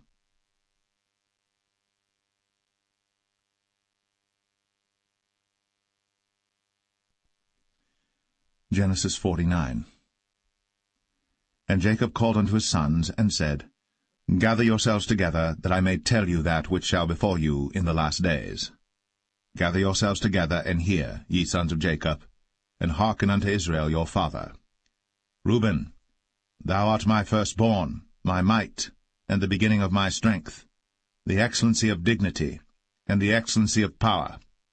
Unstable as water, thou shalt not excel, because thou wentest up to thy father's bed. Then devilest thou it. He went up to my couch. Simeon and Levi are brethren. Instruments of cruelty are in their habitations. O my soul, come not thou into their secret, unto their assembly. Mine honour, be not thou united. For in their anger they slew a man, and in their self-will they digged down a wall. Cursed be their anger, for it was fierce, and their wrath, for it was cruel. I will divide them in Jacob, and scatter them in Israel. Judah, thou art he whom thy brethren shall praise. Thy hand shall be in the neck of thine enemies. Thy father's children shall bow down before thee. Judah is a lion's whelp. From the prey, my son, thou art gone up. He stooped down. He couched as a lion, and as an old lion, who shall rouse him up? The scepter shall not depart from Judah, nor a lawgiver from between his feet, until Shiloh come, and unto him shall the gathering of the people be. Binding his foal unto the vine, and his ass's colt unto the choice vine, he washed his garments in wine, and his clothes in the blood of grapes. His eyes shall be red with wine, and his teeth white with milk. Zebulun shall dwell at the haven of the sea, and he shall be for an haven of ships, and his border shall be unto Zidon.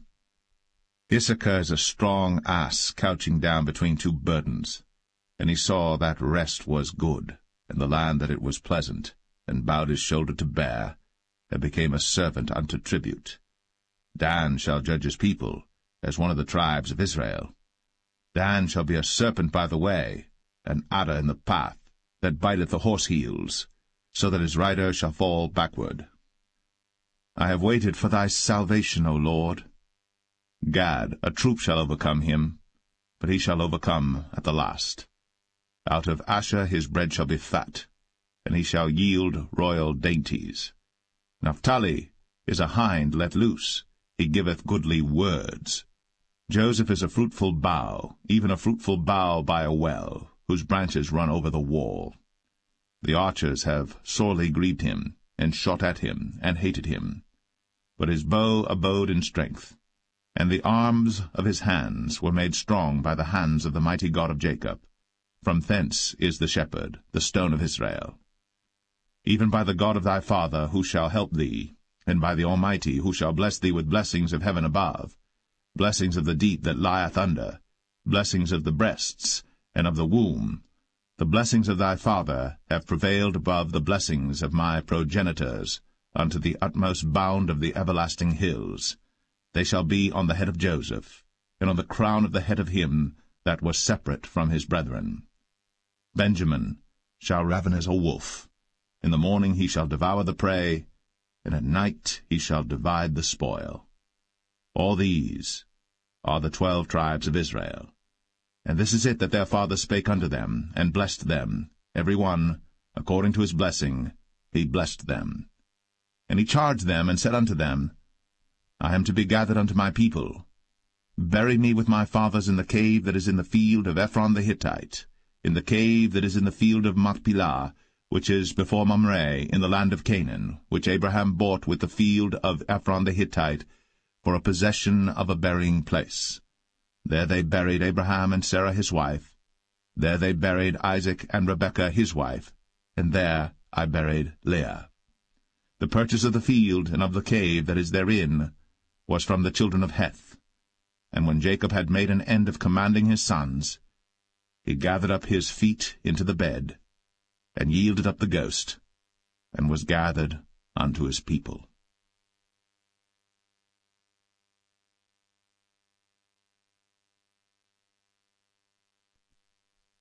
Genesis 50. And Joseph fell upon his father's face, and wept upon him, and kissed him.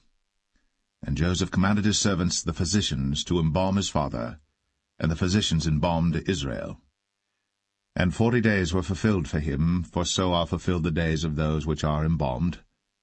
And the Egyptians mourned for him 60 days. And when the days of his mourning were past, Joseph spake unto the house of Pharaoh, saying, If now I have found grace in your eyes, speak, I pray you, in the ears of Pharaoh, saying, My father made me swear, saying, Lo, I die, in my grave which I have digged for me in the land of Canaan. There shalt thou bury me. Now therefore let me go up, I pray thee, and bury my father, and I will come again. And Pharaoh said, Go up, and bury thy father, according as he made thee swear. And Joseph went up to bury his father, and with him went up all the servants of Pharaoh, the elders of his house, and all the elders of the land of Egypt, and all the house of Joseph, and his brethren, and his father's house. Only their little ones, and their flocks, and their herds, they left in the land of Goshen. And there went up with him both chariots and horsemen, and it was a very great company. And they came to the threshing floor of Atad, which is beyond Jordan, and there they mourned with a great and very sore lamentation. And he made a mourning for his father 7 days. And when the inhabitants of the land, the Canaanites, saw the mourning in the floor of Atad, they said, This is a grievous mourning to the Egyptians. Wherefore the name of it was called Abel Mizraim, which is beyond Jordan. And his sons did unto him according as he commanded them. For his sons carried him into the land of Canaan, and buried him in the cave of the field of Machpelah, which Abraham bought with the field for possession of a burying place of Ephron the Hittite before Mamre. And Joseph returned into Egypt, he and his brethren, and all that went up with him to bury his father, after he had buried his father. And when Joseph's brethren saw that their father was dead, they said, Joseph will peradventure hate us, and will certainly requite us all the evil which we did unto him. And they sent a messenger unto Joseph, saying, Thy father did command before he died, saying, So shall ye say unto Joseph, Forgive, I pray thee now, the trespass of thy brethren, and their sin. For they did unto thee evil, and now, we pray thee, forgive the trespass of the servants of the God of thy father. And Joseph wept when they spake unto him. And his brethren also went and fell down before his face, and they said, Behold, we be thy servants. And Joseph said unto them, Fear not, for am I in the place of God? But as for you, ye thought evil against me, but God meant it unto good, to bring to pass, as it is this day, to save much people alive. Now therefore fear ye not, I will nourish you, and your little ones. And he comforted them, and spake kindly unto them. And Joseph dwelt in Egypt, he and his father's house. And Joseph lived 110 years. And Joseph saw Ephraim's children of the 3rd generation. The children also of Machir, the son of Manasseh, were brought up upon Joseph's knees. And Joseph said unto his brethren, I die, and God will surely visit you, and bring you out of this land unto the land which he sware to Abraham, to Isaac, and to Jacob. And Joseph took an oath of the children of Israel, saying, God will surely visit you, and ye shall carry up my bones from hence. So Joseph died, being 110 years old, and they embalmed him, and he was put in a coffin in Egypt.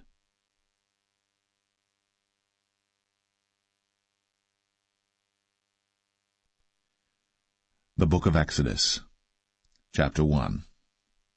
Now these are the names of the children of Israel, which came into Egypt. Every man in his household came with Jacob: Reuben, Simeon, Levi, and Judah, Issachar, Zebulun, and Benjamin, Dan and Naphtali, Gad and Asher. And all the souls that came out of the loins of Jacob were 70 souls, for Joseph was in Egypt already. And Joseph died, and all his brethren, and all that generation. And the children of Israel were fruitful, and increased abundantly, and multiplied, and waxed exceeding mighty, and the land was filled with them. Now there arose up a new king over Egypt, which knew not Joseph. And he said unto his people, Behold, the people of the children of Israel are more and mightier than we. Come on, let us deal wisely with them, lest they multiply. And it come to pass, that when there falleth out any war, they join also unto our enemies, and fight against us, and so get them up out of the land. Therefore they did set over them taskmasters, to afflict them with their burdens, and they built for Pharaoh treasure cities, Pithom and Ramses. But the more they afflicted them, the more they multiplied and grew, and they were grieved because of the children of Israel. And the Egyptians made the children of Israel to serve with rigor, and they made their lives bitter with hard bondage, in mortar, and in brick, and in all manner of service in the field. All their service wherein they made them serve was with rigor. And the king of Egypt spake to the Hebrew midwives, of which the name of the one was Shiphrah, and the name of the other Puah. And he said, When ye do the office of a midwife to the Hebrew women, and see them upon the stools, if it be a son, then ye shall kill him, but if it be a daughter, then she shall live. But the midwives feared God, and did not as the king of Egypt commanded them, but saved the men-children alive. And the king of Egypt called for the midwives, and said unto them, Why have ye done this thing, and have saved the men-children alive? And the midwives said unto Pharaoh, Because the Hebrew women are not as the Egyptian women, for they are lively, and are delivered ere the midwives come in unto them. Therefore God dealt well with the midwives, and the people multiplied, and waxed very mighty. And it came to pass, because the midwives feared God, that he made them houses. And Pharaoh charged all his people, saying, Every son that is born ye shall cast into the river, and every daughter ye shall save alive.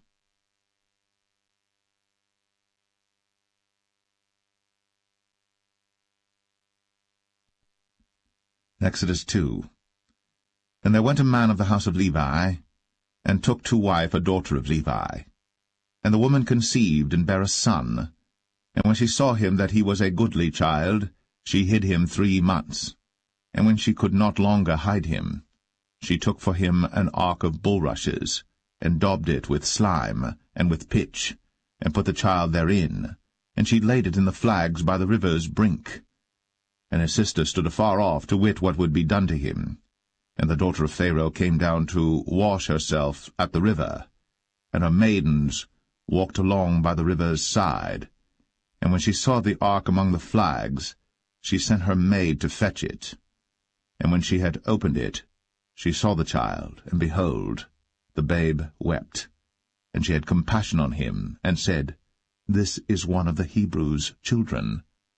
Then said his sister to Pharaoh's daughter, Shall I go and call to thee a nurse of the Hebrew women, that she may nurse the child for thee? And Pharaoh's daughter said to her, Go. And the maid went, and called the child's mother.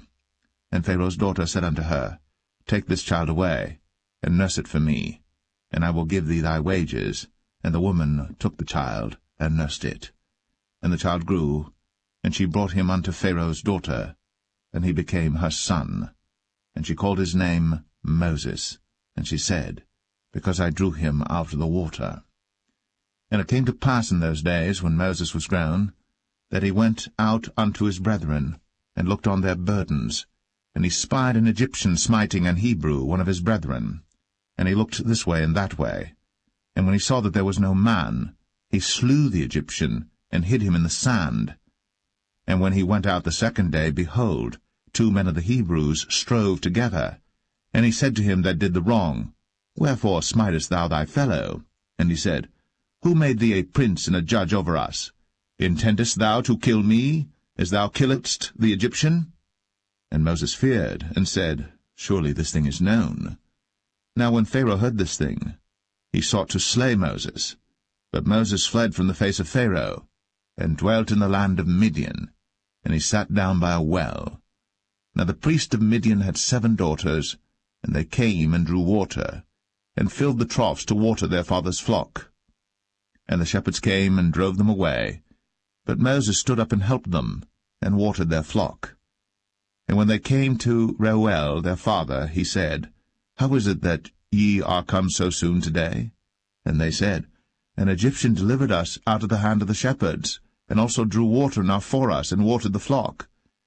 And he said unto his daughters, And where is he? Why is it that ye have left the man? Call him, that he may eat bread. And Moses was content to dwell with the man. And he gave Moses Zipporah his daughter, and she bare him a son. And he called his name Gershom, for he said, I have been a stranger in a strange land. And it came to pass, in process of time, that the king of Egypt died, and the children of Israel sighed by reason of the bondage, and they cried, and their cry came up unto God by reason of the bondage. And God heard their groaning, and God remembered his covenant with Abraham, with Isaac, and with Jacob. And God looked upon the children of Israel, and God had respect unto them.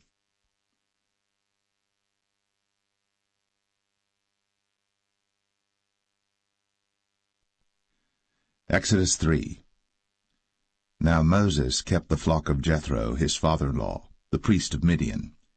And he led the flock to the backside of the desert, and came to the mountain of God, even to Horeb.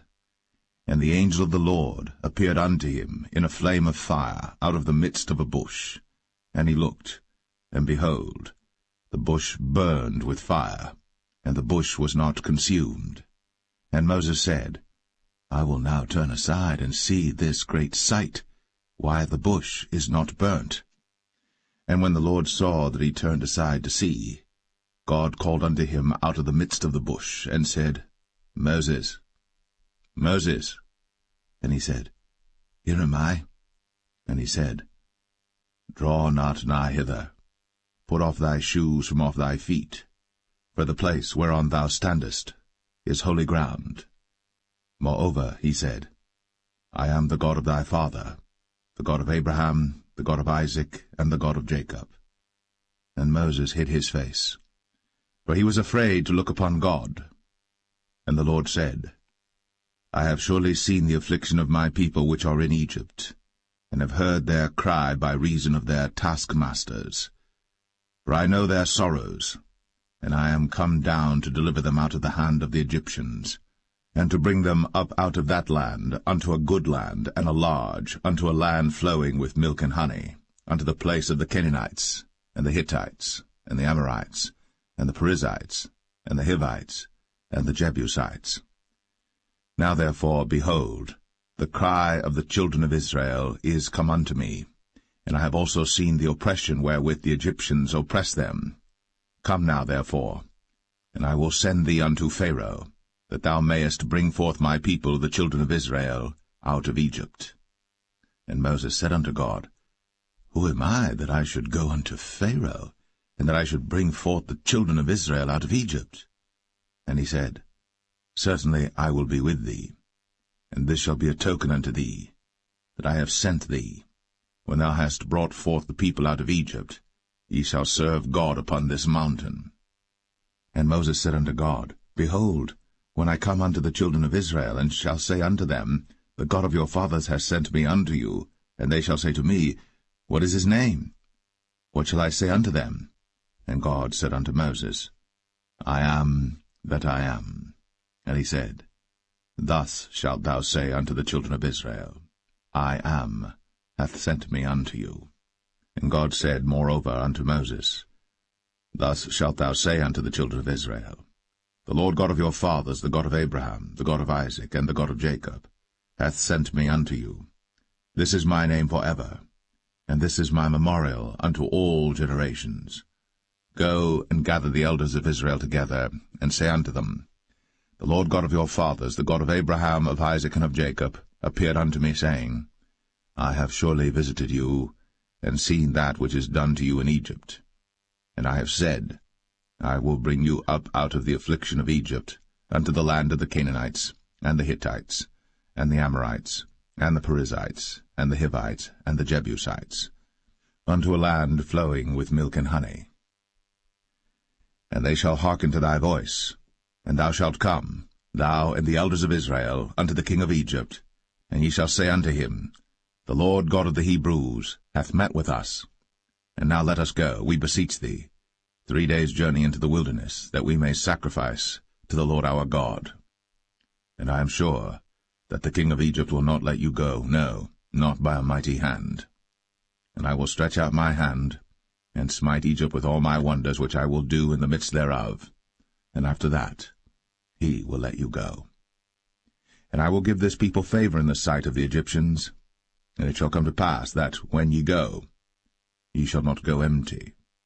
But every woman shall borrow of her neighbor, and of her that sojourneth in her house, jewels of silver, and jewels of gold, and raiment, and ye shall put them upon your sons, and upon your daughters, and ye shall spoil the Egyptians.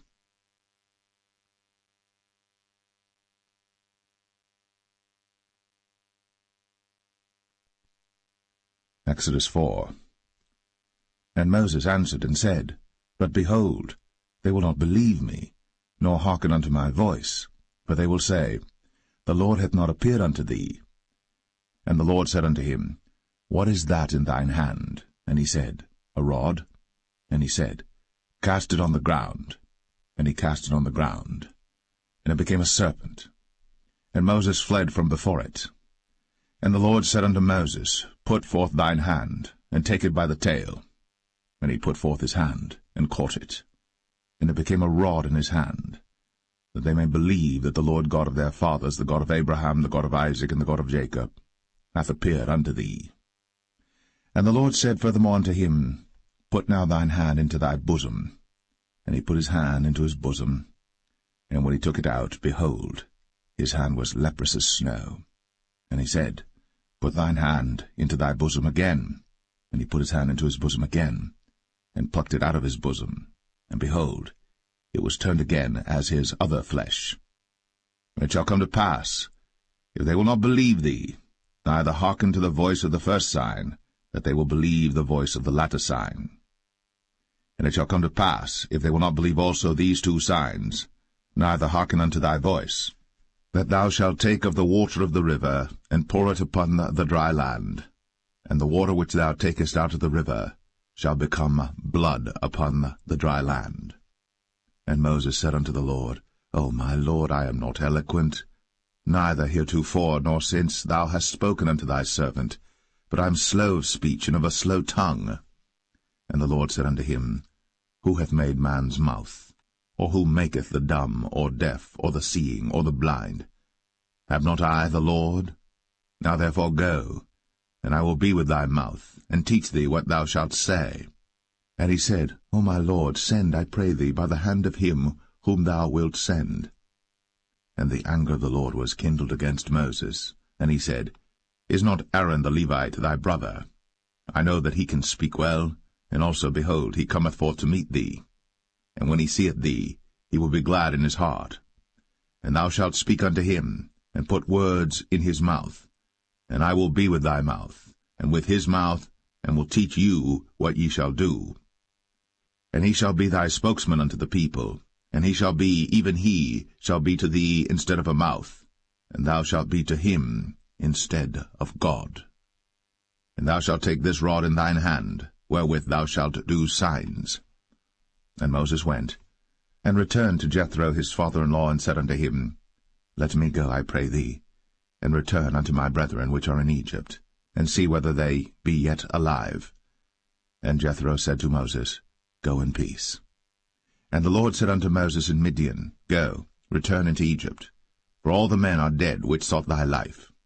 And Moses took his wife and his sons, and set them upon an ass, And he returned to the land of Egypt.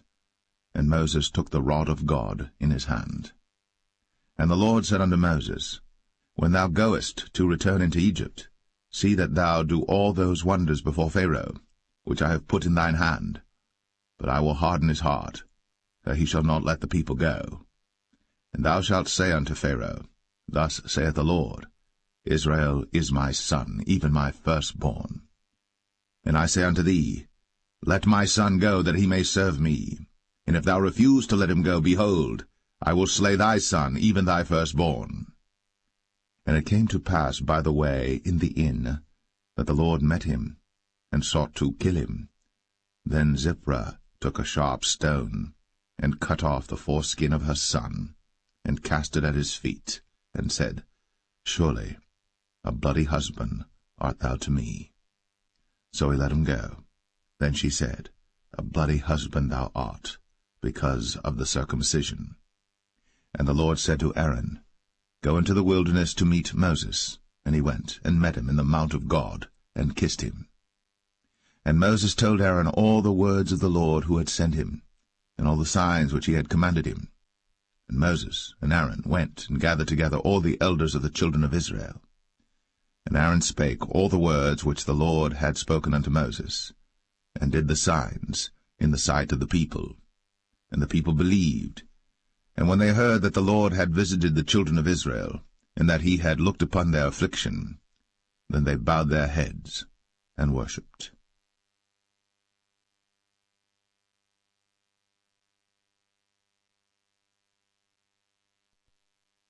Exodus 5. And afterward Moses and Aaron went in, and told Pharaoh, Thus saith the Lord God of Israel, Let my people go, that they may hold a feast unto me in the wilderness. And Pharaoh said, Who is the Lord, that I should obey his voice to let Israel go? I know not the Lord, neither will I let Israel go. And they said, The God of the Hebrews hath met with us. Let us go, we pray thee, 3 days' journey into the desert, and sacrifice unto the Lord our God, lest he fall upon us with pestilence, or with the sword. And the king of Egypt said unto them, Wherefore do ye, Moses and Aaron? Let the people from their works get you unto your burdens. And Pharaoh said, Behold, the people of the land now are many, and ye make them rest from their burdens. And Pharaoh commanded the same day the taskmasters of the people and their officers, saying, Ye shall no more give the people straw to make brick, as heretofore. Let them go and gather straw for themselves. And the tale of the bricks which they did make heretofore ye shall lay upon them. Ye shall not diminish aught thereof. For they be idle, therefore they cry, saying, Let us go and sacrifice to our God. Let there more work be laid upon the men, that they may labor therein, and let them not regard vain words. And the taskmasters of the people went out, and their officers, and they spake to the people, saying, Thus saith Pharaoh, I will not give you straw. Go ye, get you straw where you can find it, yet not aught of your work shall be diminished. So the people were scattered abroad throughout all the land of Egypt to gather stubble instead of straw. And the taskmasters hasted them, saying, Fulfill your works, your daily tasks, as when there was straw. And the officers of the children of Israel, which Pharaoh's taskmasters had set over them, were beaten, and demanded, Wherefore have ye not fulfilled your task in making brick both yesterday and today, as heretofore? Then the officers of the children of Israel came and cried unto Pharaoh, saying, Wherefore dealest thou thus with thy servants? There is no straw given unto thy servants. And they say to us, Make brick. And behold, thy servants are beaten, but the fault is in thine own people.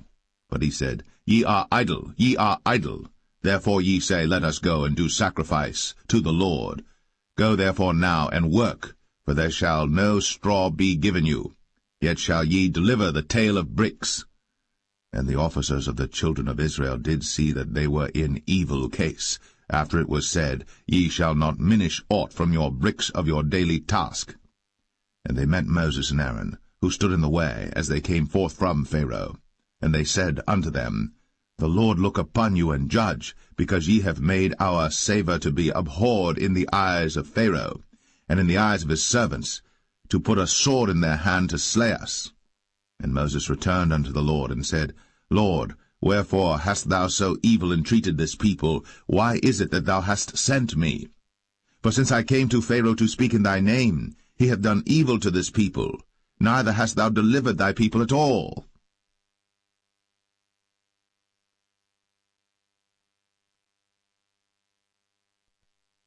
Exodus 6. Then the Lord said unto Moses, Now shalt thou see what I will do to Pharaoh. For with a strong hand shall he let them go, and with a strong hand shall he drive them out of his land. And God spake unto Moses, and said unto him, I am the Lord. And I appeared unto Abraham, unto Isaac, and unto Jacob, by the name of God Almighty, but by my name Jehovah was I not known to them. And I have also established my covenant with them, to give them the land of Canaan, the land of their pilgrimage, wherein they were strangers. And I have also heard the groaning of the children of Israel, whom the Egyptians keep in bondage, and I have remembered my covenant. Wherefore say unto the children of Israel, I am the Lord, and I will bring you out from under the burdens of the Egyptians, and I will rid you out of their bondage, and I will redeem you with a stretched out arm and with great judgments. And I will take you to me for a people, and I will be to you a God, and ye shall know that I am the Lord your God, which bringeth you out from under the burdens of the Egyptians. And I will bring you in unto the land, concerning the which I did swear to give it to Abraham, to Isaac, and to Jacob, and I will give it you for an heritage. I am the Lord. And Moses spake so unto the children of Israel, but they hearkened not unto Moses for anguish of spirit, and for cruel bondage. And the Lord spake unto Moses, saying, Go in, speak unto Pharaoh king of Egypt, that he let the children of Israel go out of his land. And Moses spake before the Lord, saying, Behold, the children of Israel have not hearkened unto me. How then shall Pharaoh hear me, who am of uncircumcised lips? And the Lord spake unto Moses and unto Aaron, and gave them a charge unto the children of Israel, and unto Pharaoh king of Egypt, to bring the children of Israel out of the land of Egypt. These be the heads of their fathers' houses, the sons of Reuben, the firstborn of Israel, Hanok and Palu, Hezron and Carmi. These be the families of Reuben. And the sons of Simeon, Jemuel and Jamin, and Ohad and Jachin, and Zohar and Shaul the son of a Canaanitish woman. These are the families of Simeon. And these are the names of the sons of Levi according to their generations, Gershon and Kohath and Merari. And the years of the life of Levi were 137 years. The sons of Gershon, Libni and Shimei, according to their families. And the sons of Kohath, Amram and Izhar, and Hebron and Uzziel. And the years of the life of Kohath were 133 years. And the sons of Merari, Mahali and Mushai. These are the families of Levi according to their generations. And Amram took him Jochebed, his father's sister, to wife, and she bare him, Aaron and Moses. And the years of the life of Amram were 137 years.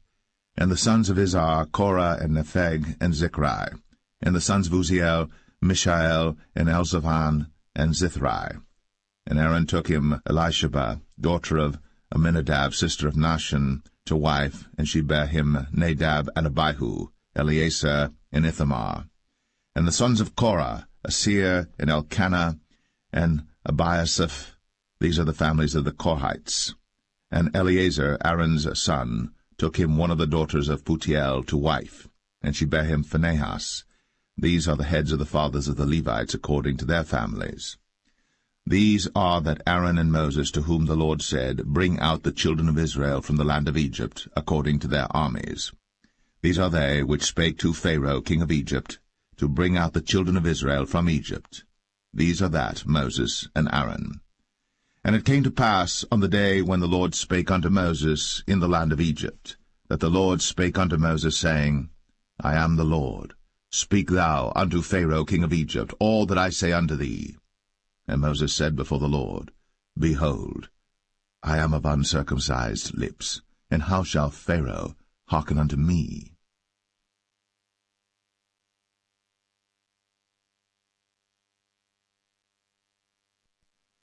Exodus 7. And the Lord said unto Moses, See, I have made thee a god to Pharaoh, and Aaron thy brother shall be thy prophet. Thou shalt speak all that I command thee, and Aaron thy brother shall speak unto Pharaoh, that he send the children of Israel out of his land. And I will harden Pharaoh's heart, and multiply my signs and my wonders in the land of Egypt. But Pharaoh shall not hearken unto you, that I may lay my hand upon Egypt, and bring forth mine armies and my people the children of Israel out of the land of Egypt by great judgments. And the Egyptians shall know that I am the Lord, when I stretch forth mine hand upon Egypt, and bring out the children of Israel from among them. And Moses and Aaron did as the Lord commanded them, so did they. And Moses was 80 years old, and Aaron 83 years old, when they spake unto Pharaoh. And the Lord spake unto Moses and unto Aaron, saying, When Pharaoh shall speak unto you, saying, Show a miracle for you, then thou shalt say unto Aaron, Take thy rod, and cast it before Pharaoh, and it shall become a serpent. And Moses and Aaron went in unto Pharaoh, and they did so as the Lord had commanded. And Aaron cast down his rod before Pharaoh, and before his servants, and it became a serpent. Then Pharaoh also called the wise men and the sorcerers. Now the magicians of Egypt they also did in like manner with their enchantments. For they cast down every man his rod, and they became serpents. But Aaron's rod swallowed up their rods. And he hardened Pharaoh's heart, that he hearkened not unto them, as the Lord had said. And the Lord said unto Moses, Pharaoh's heart is hardened, he refuseth to let the people go. Get thee unto Pharaoh in the morning.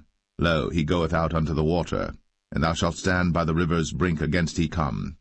And the rod which was turned to a serpent shalt thou take in thine hand.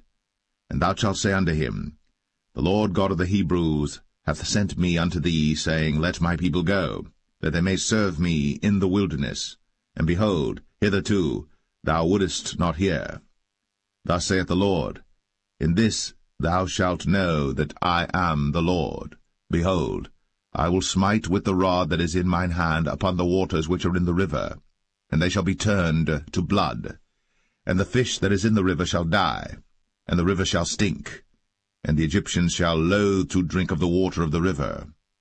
And the Lord spake unto Moses, Say unto Aaron, Take thy rod, and stretch out thine hand upon the waters of Egypt, upon their streams, upon their rivers, and upon their ponds, and upon all their pools of water, that they may become blood, and that there may be blood throughout all the land of Egypt, both in vessels of wood and in vessels of stone.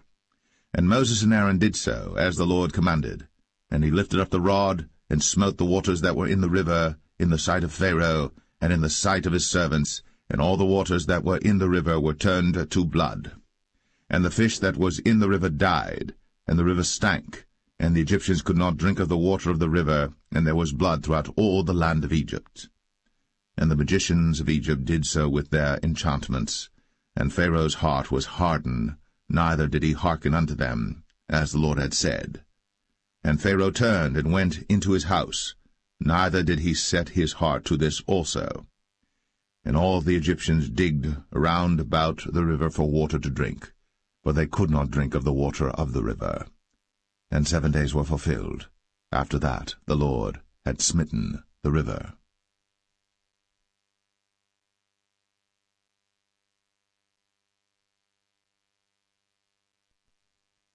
Exodus 8. And the Lord spake unto Moses, Go unto Pharaoh, and say unto him, Thus saith the Lord, Let my people go, that they may serve me. And if thou refuse to let them go, behold, I will smite all thy borders with frogs, and the river shall bring forth frogs abundantly, which shall go up and come into thine house, and into thy bedchamber, and upon thy bed, and into the house of thy servants, and upon thy people, and into thine ovens, and into thy kneading troughs. And the frogs shall come up both on thee, and upon thy people, and upon all thy servants. And the Lord spake unto Moses, Say unto Aaron, Stretch forth thine hand with thy rod over the streams, over the rivers, and over the ponds, and cause frogs to come up upon the land of Egypt. And Aaron stretched out his hand over the waters of Egypt, and the frogs came up, and covered the land of Egypt. And the magicians did so with their enchantments, and brought up frogs upon the land of Egypt. Then Pharaoh called for Moses and Aaron, and said, Entreat the Lord, that he may take away the frogs from me, and from my people, and I will let the people go, that they may do sacrifice unto the Lord. And Moses said unto Pharaoh, Glory over me. When shall I entreat for thee, and for thy servants, and for thy people, to destroy the frogs from thee, and thy houses, that they may remain in the river only? And he said, Tomorrow. And he said, Be it according to thy word, that thou mayest know that there is none like unto the Lord our God. And the frogs shall depart from thee, and from thy houses, and from thy servants, and from thy people. They shall remain in the river only. And Moses and Aaron went out from Pharaoh, and Moses cried unto the Lord because of the frogs, which he had brought against Pharaoh. And the Lord did according to the word of Moses, and the frogs died out of the houses, out of the villages, and out of the fields. And they gathered them together upon heaps, and the land stank. But when Pharaoh saw that there was respite, he hardened his heart, and hearkened not unto them, as the Lord had said. And the Lord said unto Moses, Say unto Aaron, Stretch out thy rod, and smite the dust of the land, that it may become lice throughout all the land of Egypt. And they did so. For Aaron stretched out his hand with his rod, and smote the dust of the earth, and it became lice in man and in beast. All the dust of the land became lice throughout all the land of Egypt. And the magicians did so with their enchantments to bring forth lice, but they could not, so there were lice upon man and upon beast. Then the magicians said unto Pharaoh, This is the finger of God. And Pharaoh's heart was hardened, and he hearkened not unto them, as the Lord had said. And the Lord said unto Moses, Rise up early in the morning, and stand before Pharaoh. Lo, he cometh forth to the water. And say unto him, Thus saith the Lord, Let my people go, that they may serve me.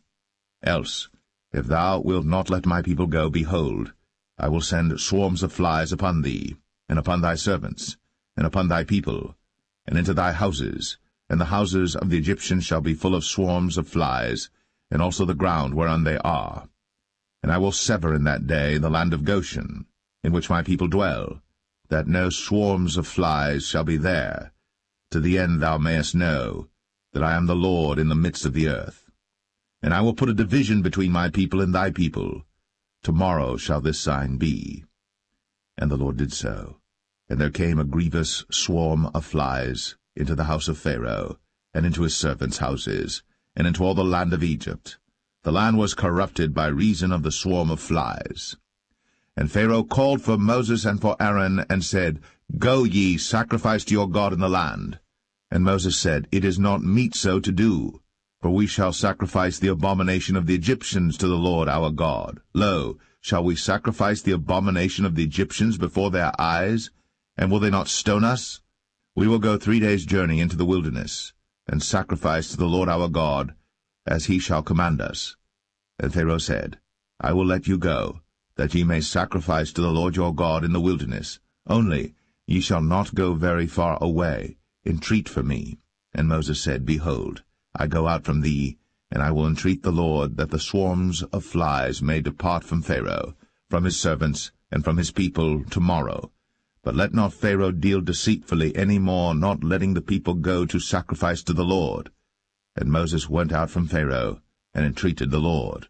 And the Lord did according to the word of Moses, and he removed the swarms of flies from Pharaoh, from his servants, and from his people. There remained not one. And Pharaoh hardened his heart at this time also, neither would he let the people go.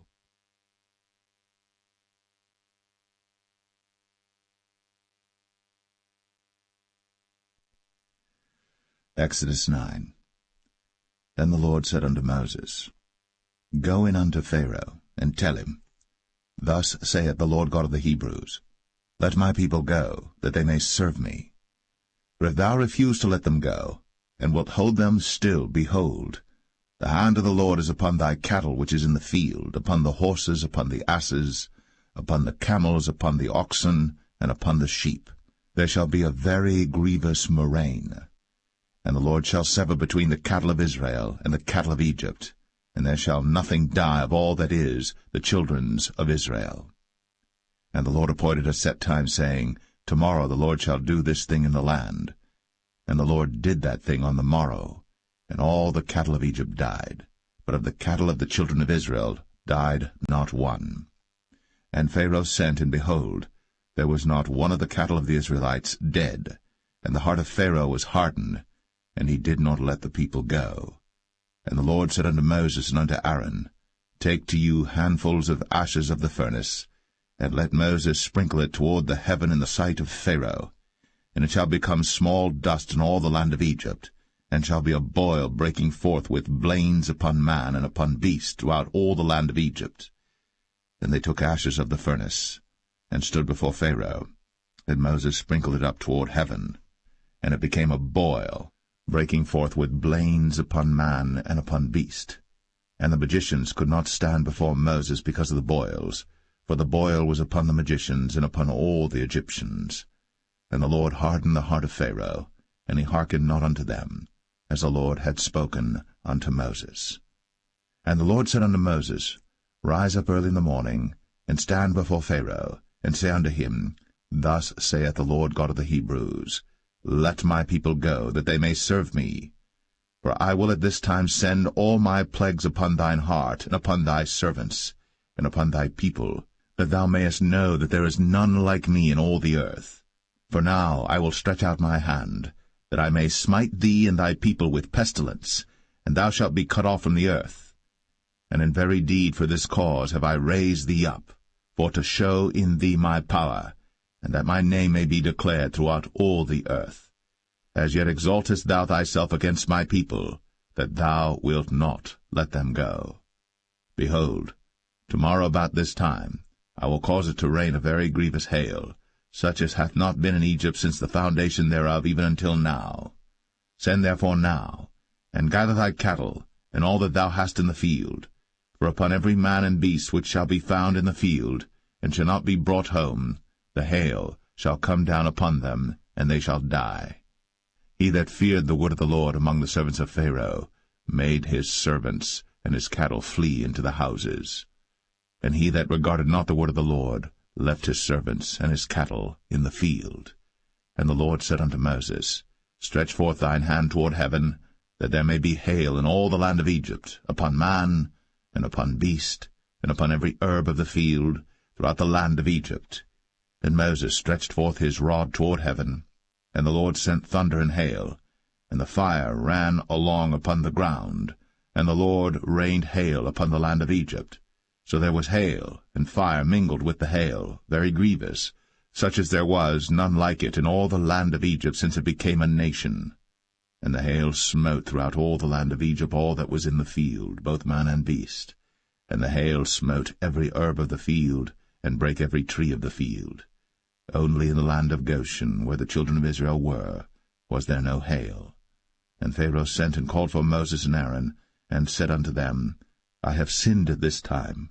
The Lord is righteous, and I and my people are wicked. Entreat the Lord, for it is enough that there be no more mighty thunderings and hail, and I will let you go, and ye shall stay no longer. And Moses said unto him, As soon as I am gone out of the city, I will spread abroad my hands unto the Lord, and the thunder shall cease, neither shall there be any more hail, that thou mayest know how that the earth is the Lord's. But as for thee and thy servants, I know that ye will not yet fear the Lord God. And the flax and the barley were smitten, for the barley was in the ear, and the flax was bold. But the wheat and the rye were not smitten, for they were not grown up.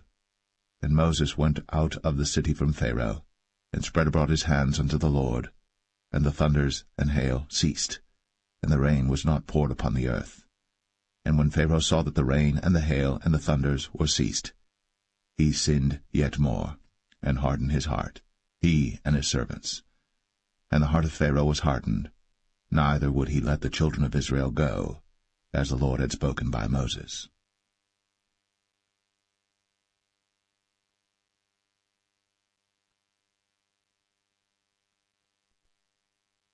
Exodus 10.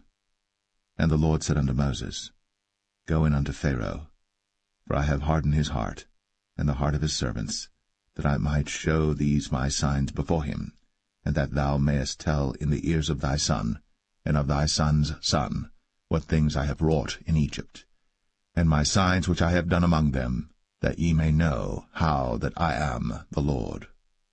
And Moses and Aaron came in unto Pharaoh, and said unto him, Thus saith the Lord God of the Hebrews, How long wilt thou refuse to humble thyself before me? Let my people go, that they may serve me. Else, if thou refuse to let my people go, behold, tomorrow will I bring the locusts into thy coast. And they shall cover the face of the earth, that one cannot be able to see the earth. And they shall eat the residue of that which is escaped, which remaineth unto you from the hail, and shall eat every tree which groweth for you out of the field. And they shall fill thy houses, and the houses of all thy servants, and the houses of all the Egyptians, which neither thy fathers nor thy fathers' fathers have seen, since the day that they were upon the earth unto this day. And he turned himself, and went out from Pharaoh.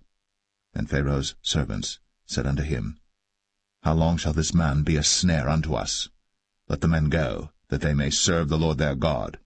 Knowest thou not yet that Egypt is destroyed? And Moses and Aaron were brought again unto Pharaoh, and he said unto them, Go, serve the Lord your God. But who are they that shall go? And Moses said, We will go with our young and with our old, with our sons and with our daughters, with our flocks and with our herds will we go, for we must hold a feast unto the Lord. And he said unto them, Let the Lord be so with you, as I will let you go, and your little ones. Look to it, for evil is before you. Not so. Go now, ye that are men, and serve the Lord, for that ye did desire. And they were driven out from Pharaoh's presence.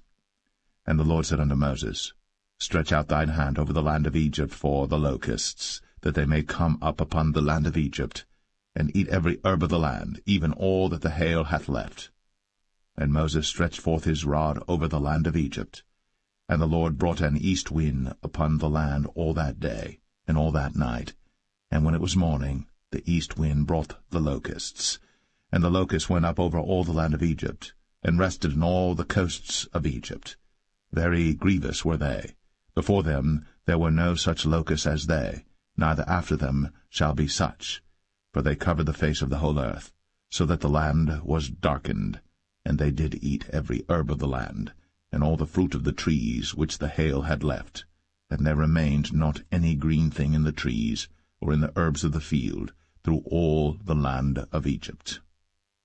Then Pharaoh called for Moses and Aaron in haste, and he said, I have sinned against the Lord your God and against you. Now therefore forgive, I pray thee, my sin only this once, and entreat the Lord your God, that he may take away from me this death only. And he went out from Pharaoh, and entreated the Lord. And the Lord turned a mighty strong west wind, which took away the locusts, and cast them into the Red Sea. There remained not one locust in all the coasts of Egypt. But the Lord hardened Pharaoh's heart, so that he would not let the children of Israel go. And the Lord said unto Moses, Stretch out thine hand toward heaven, that there may be darkness over the land of Egypt, even darkness which may be felt. And Moses stretched forth his hand toward heaven, and there was a thick darkness in all the land of Egypt 3 days. They saw not one another, neither rose any from his place for 3 days. But all the children of Israel had light in their dwellings. And Pharaoh called unto Moses, and said, Go ye, serve the Lord. Only let your flocks and your herds be stayed. Let your little ones also go with you. And Moses said, Thou must give us also sacrifices and burnt offerings, that we may sacrifice unto the Lord our God. Our cattle also shall go with us. There shall not an hoof be left behind, for thereof must we take to serve the Lord our God, and we know not with what we must serve the Lord until we come thither. But the Lord hardened Pharaoh's heart, and he would not let them go. And Pharaoh said unto him, Get thee from me, take heed to thyself, see my face no more, for in that day thou seest my face, thou shalt die. And Moses said, Thou hast spoken well. I will see thy face again no more.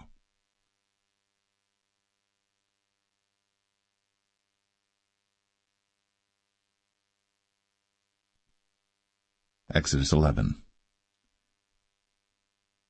And the Lord said unto Moses, Yet will I bring one plague more upon Pharaoh and upon Egypt. Afterwards he will let you go hence. When he shall let you go, he shall surely thrust you out hence altogether. Speak now in the ears of the people, and let every man borrow of his neighbor, and every woman of her neighbor, jewels of silver and jewels of gold. And the Lord gave the people favor in the sight of the Egyptians. Moreover, the man Moses was very great in the land of Egypt, in the sight of Pharaoh's servants, and in the sight of the people. And Moses said, Thus saith the Lord, About midnight will I go out into the midst of Egypt, and all the firstborn in the land of Egypt shall die, from the firstborn of Pharaoh that sitteth upon his throne, even unto the firstborn of the maidservant that is behind the mill, and all the firstborn of beasts. And there shall be a great cry throughout all the land of Egypt, such as there was none like it, nor shall be like it any more. But against any of the children of Israel shall not a dog move his tongue, against man or beast, that ye may know how that the Lord doth put a difference between the Egyptians and Israel. And all these thy servants shall come down unto me, and bow down themselves unto me, saying, Get thee out, and all the people that follow thee, and after that I will go out. And he went out from Pharaoh in a great anger. And the Lord said unto Moses, Pharaoh shall not hearken unto you, that my wonders may be multiplied in the land of Egypt. And Moses and Aaron did all these wonders before Pharaoh. And the Lord hardened Pharaoh's heart, so that he would not let the children of Israel go out of his land.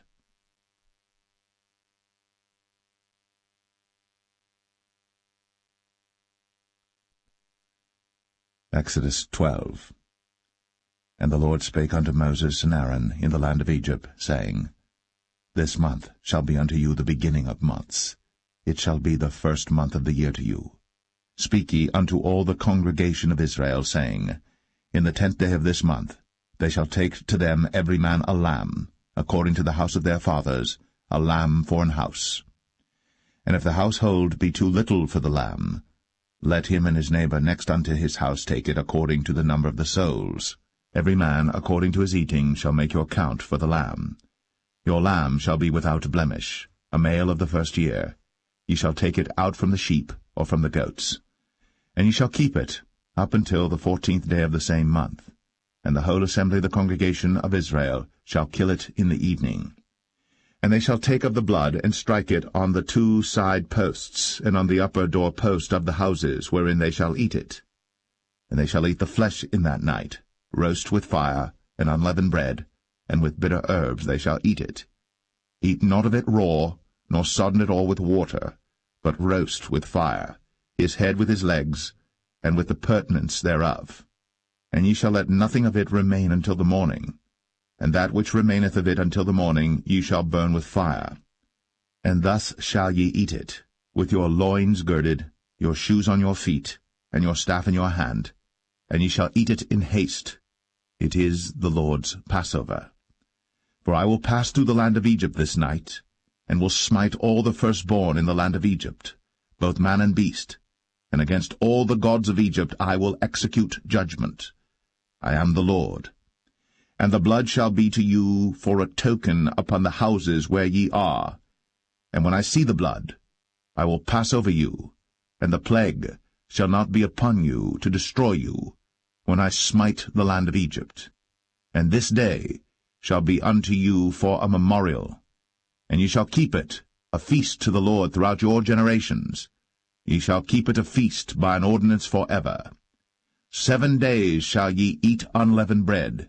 Even the first day ye shall put away leaven out of your houses. For whosoever eateth leavened bread from the first day until the 7th day, that soul shall be cut off from Israel. And in the first day there shall be an holy convocation, and in the 7th day there shall be an holy convocation to you. No manner of work shall be done in them, save that which every man must eat, that only may be done of you. And ye shall observe the feast of unleavened bread. For in this selfsame day have I brought your armies out of the land of Egypt. Therefore shall ye observe this day in your generations by an ordinance forever. In the 1st month, on the 14th day of the month at even, Ye shall eat unleavened bread, until the 21st day of the month at even. 7 days shall there be no leaven found in your houses. For whosoever eateth that which is leavened, even that soul shall be cut off from the congregation of Israel, whether he be a stranger or born in the land. Ye shall eat nothing leavened. In all your habitations shall ye eat unleavened bread. Then Moses called for all the elders of Israel, and said unto them, Draw out, and take you a lamb according to your families, and kill the Passover. And ye shall take a bunch of hyssop, and dip it in the blood that is in the basin, and strike the lintel and the 2 side posts with the blood that is in the basin, and none of you shall go out at the door of his house until the morning. For the Lord will pass through to smite the Egyptians. And when he seeth the blood upon the lintel, and on the 2 side posts, the Lord will pass over the door, and will not suffer the destroyer to come in unto your houses to smite you. And ye shall observe this thing for an ordinance to thee, and to thy sons, for ever. And it shall come to pass, when ye be come to the land which the Lord will give you, according as he hath promised, that ye shall keep this service. And it shall come to pass, when your children shall say unto you, What mean ye by this service? That ye shall say, It is the sacrifice of the Lord's Passover, who passed over the houses of the children of Israel in Egypt, when he smote the Egyptians, and delivered our houses. And the people bowed the head, and worshipped. And the children of Israel went away, and did, as the Lord had commanded Moses and Aaron, so did they. And it came to pass that at midnight the Lord smote all the firstborn in the land of Egypt, from the firstborn of Pharaoh that sat on his throne unto the firstborn of the captive that was in the dungeon, and all the firstborn of cattle. And Pharaoh rose up in the night, he and all his servants and all the Egyptians. And there was a great cry in Egypt, for there was not a house where there was not one dead. And he called for Moses and Aaron by night, and said, Rise up, and get you forth from among my people, both ye and the children of Israel, and go, serve the Lord, as ye have said. Also take your flocks and your herds, as ye have said, and be gone, and bless me also. And the Egyptians were urgent upon the people, that they might send them out of the land in haste. For they said, We be all dead men. And the people took their dough before it was leavened, their kneading troughs being bound up in their clothes upon their shoulders. And the children of Israel did according to the word of Moses. And they borrowed of the Egyptians jewels of silver, and jewels of gold and raiment. And the Lord gave the people favor in the sight of the Egyptians, so that they lent unto them such things as they required, and they spoiled the Egyptians. And the children of Israel journeyed from Ramses to Succoth, about 600,000 on foot, that were men, beside children. And a mixed multitude went up also with them, and flocks and herds, even very much cattle.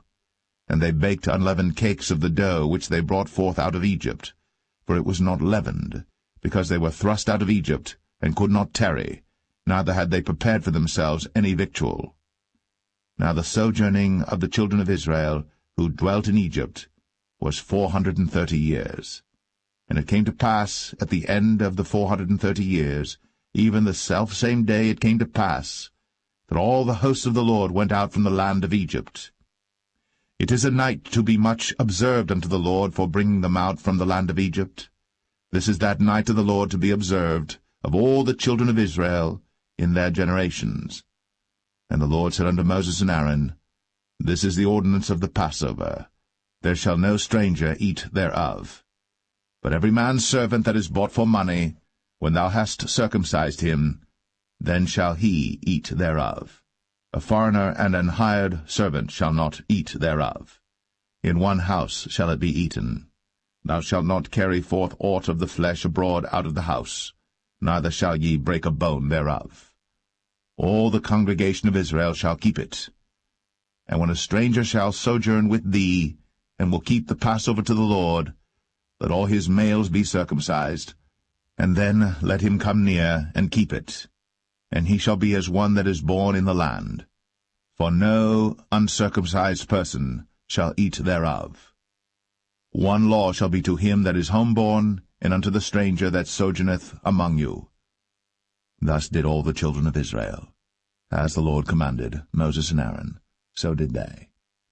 And it came to pass the selfsame day, that the Lord did bring the children of Israel out of the land of Egypt by their armies.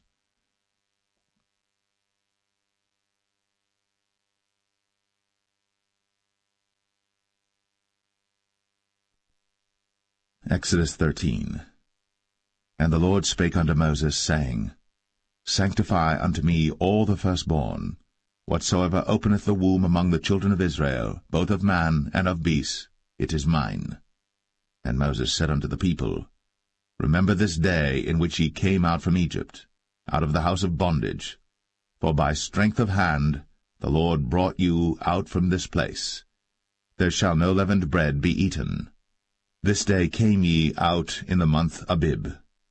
And it shall be, when the Lord shall bring thee into the land of the Canaanites, and the Hittites, and the Amorites, and the Hivites, and the Jebusites, which he sware unto thy fathers to give thee, a land flowing with milk and honey, that thou shalt keep this service in this month. 7 days thou shalt eat unleavened bread, and in the 7th day shall be a feast to the Lord. Unleavened bread shall be eaten 7 days, and there shall no leavened bread be seen with thee, neither shall there be leaven seen with thee in all thy quarters. And thou shalt show thy son in that day, saying, This is done, because of that which the Lord did unto me, when I came forth out of Egypt. And it shall be for a sign unto thee upon thine hand, and for a memorial between thine eyes, that the Lord's law may be in thy mouth. For with a strong hand hath the Lord brought thee out of Egypt. Thou shalt therefore keep this ordinance in his season from year to year. And it shall be, when the Lord shall bring thee into the land of the Canaanites, as he sware unto thee and to thy fathers, and shall give it thee, that thou shalt set apart unto the Lord all that openeth the matrix, and every firstling that cometh of a beast which thou hast, the males shall be the Lord's. And every firstling of an ass thou shalt redeem with a lamb, and if thou wilt not redeem it, then thou shalt break his neck. And all the firstborn of man among thy children shalt thou redeem. And it shall be, when thy son asketh thee in time to come, saying, What is this? That thou shalt say unto him, By strength of hand the Lord brought us out from Egypt, from the house of bondage. And it came to pass, when Pharaoh would hardly let us go, that the Lord slew all the firstborn in the land of Egypt, both the firstborn of man and the firstborn of beast. Therefore I sacrifice to the Lord all that openeth the matrix, being males, but all the firstborn of my children I redeem. And it shall be for a token upon thine hand, and for frontlets between thine eyes, for by strength of hand the Lord brought us forth out of Egypt. And it came to pass, when Pharaoh had let the people go, that God led them not through the way of the land of the Philistines, although that was near, for God said, Lest peradventure the people repent when they see war, and they return to Egypt. But God led the people about through the way of the wilderness of the Red Sea, and the children of Israel went up harnessed out of the land of Egypt. And Moses took the bones of Joseph with him, for he had straitly sworn the children of Israel, saying, God will surely visit you, and ye shall carry up my bones away hence with you. And they took their journey from Succoth, and encamped in Etham, in the edge of the wilderness.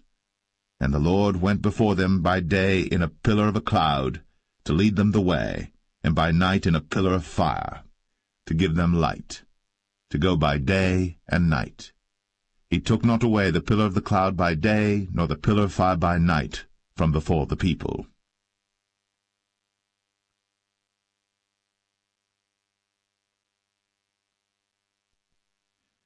Exodus 14. And the Lord spake unto Moses, saying, Speak unto the children of Israel, that they turn and encamp before Pi-hahiroth, between Migdol and the sea, over against Baal-zephon. Before it shall ye encamp by the sea. For Pharaoh will say of the children of Israel, They are entangled in the land. The wilderness hath shut them in. And I will harden Pharaoh's heart, that he shall follow after them. And I will be honored upon Pharaoh, and upon all his host, that the Egyptians may know that I am the Lord. And they did so.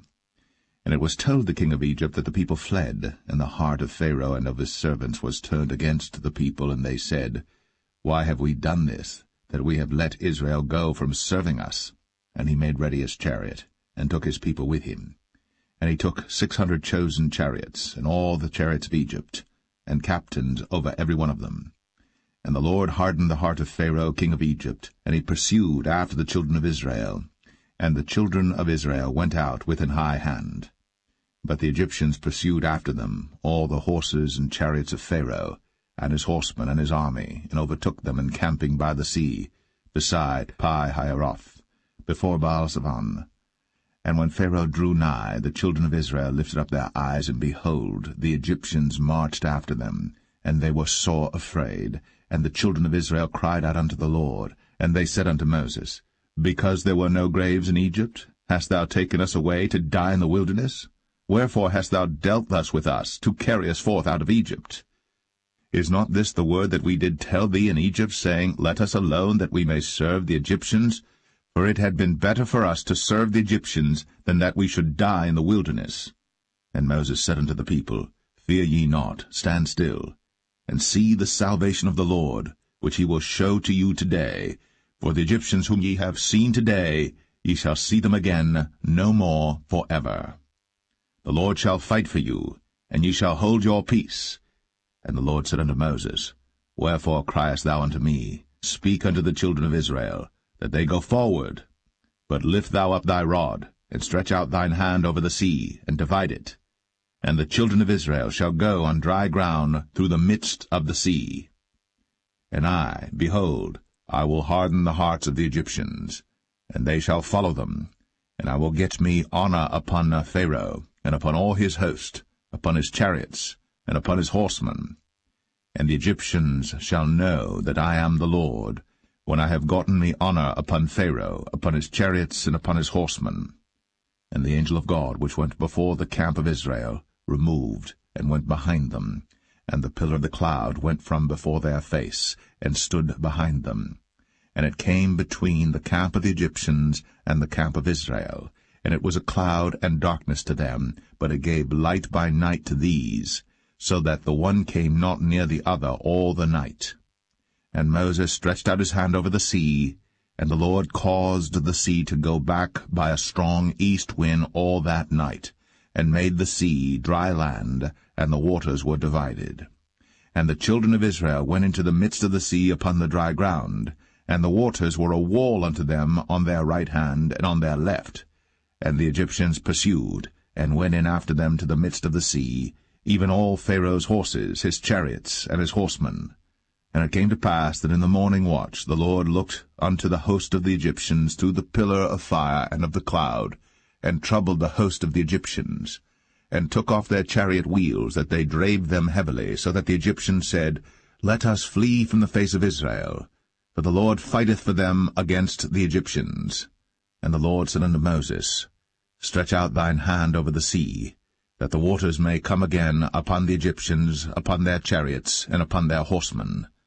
And Moses stretched forth his hand over the sea, and the sea returned to his strength when the morning appeared, and the Egyptians fled against it. And the Lord overthrew the Egyptians in the midst of the sea. And the waters returned and covered the chariots, and the horsemen, and all the host of Pharaoh that came into the sea after them. There remained not so much as one of them. But the children of Israel walked upon dry land in the midst of the sea, and the waters were a wall unto them on their right hand and on their left. Thus the Lord saved Israel that day out of the hand of the Egyptians, and Israel saw the Egyptians dead upon the seashore. And Israel saw that great work which the Lord did upon the Egyptians, and the people feared the Lord, and believed the Lord and his servant Moses.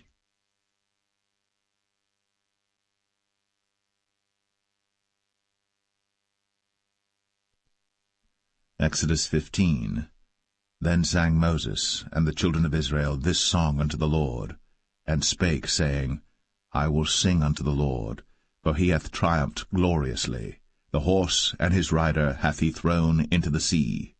The Lord is my strength and song, and he is become my salvation. He is my God, and I will prepare him an habitation, my father's God, and I will exalt him. The Lord is a man of war, the Lord is his name.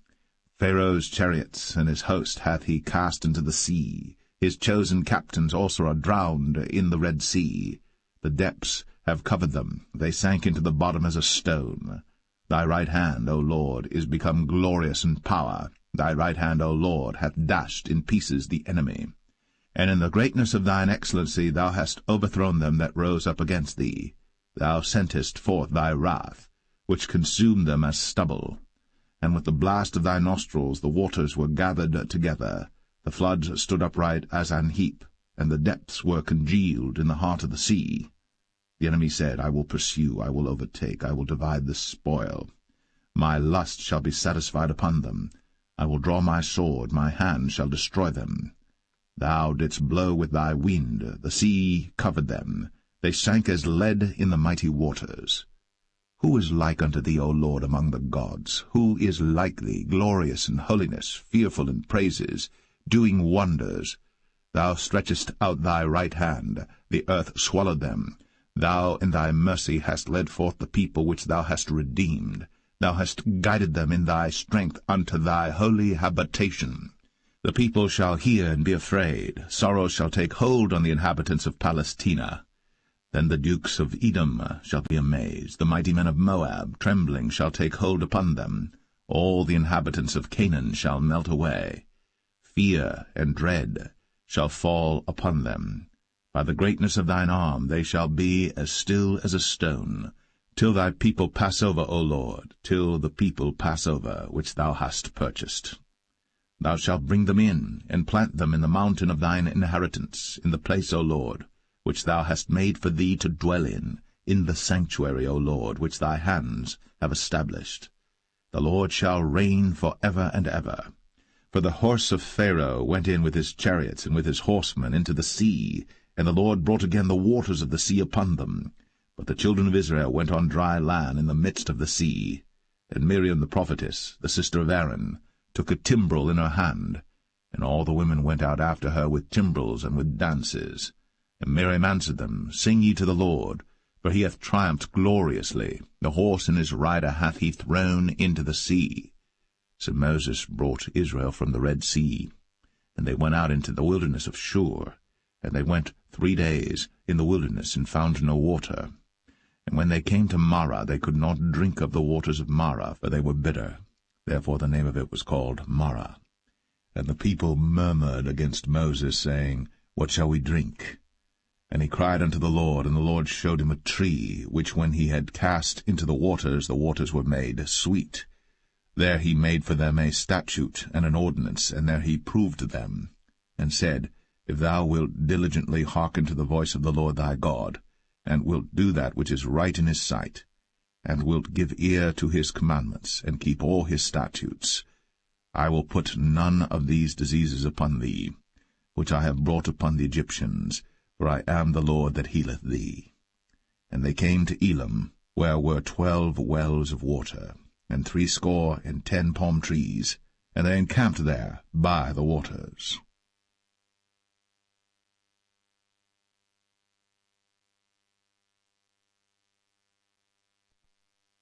Exodus 16.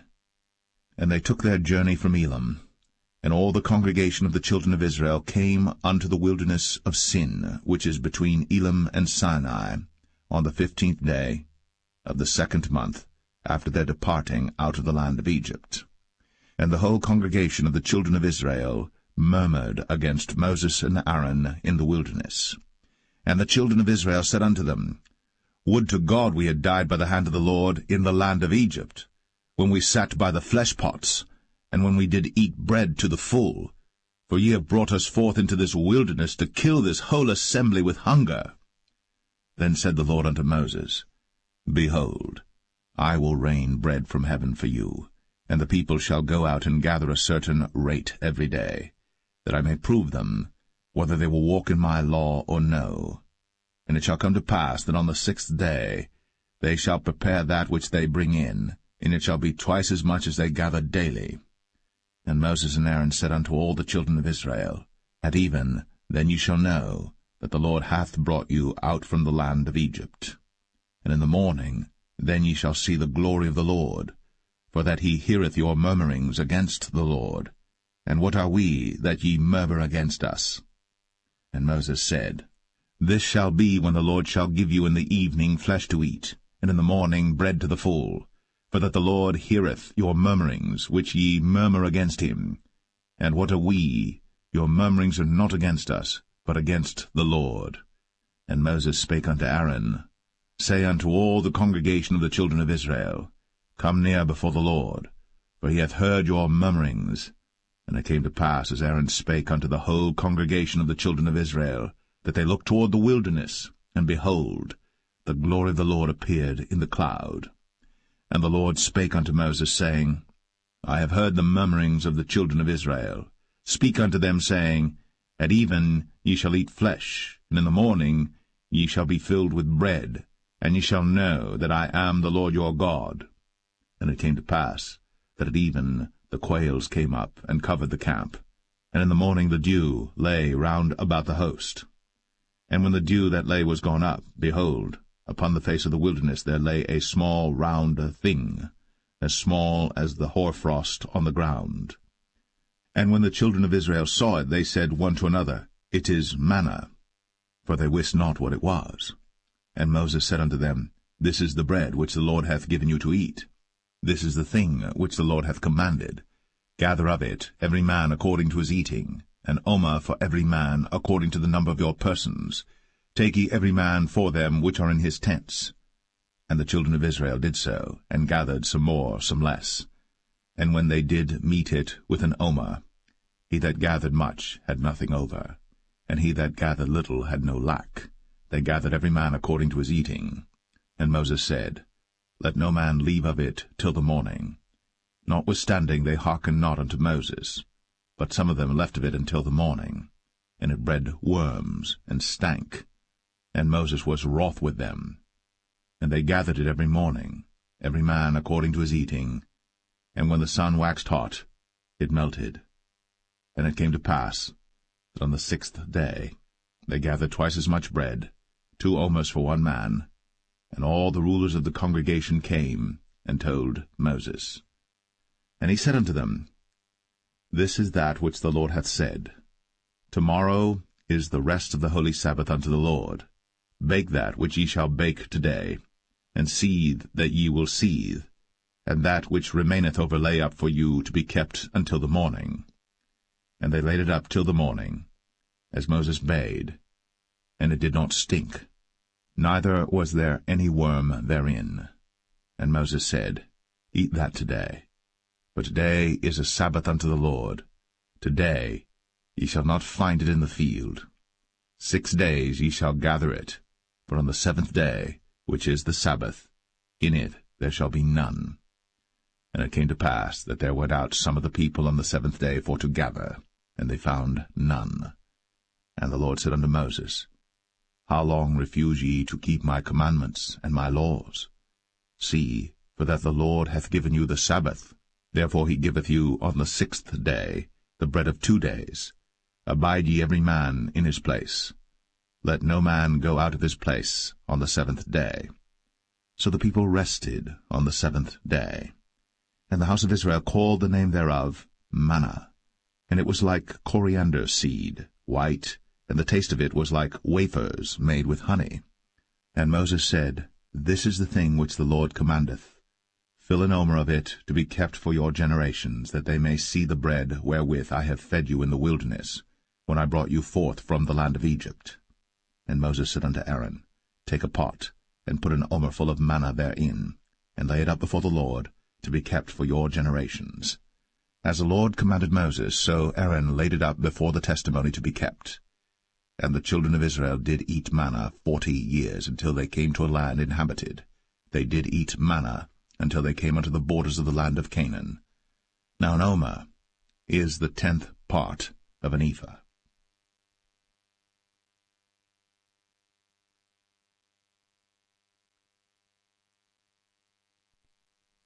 Exodus 17.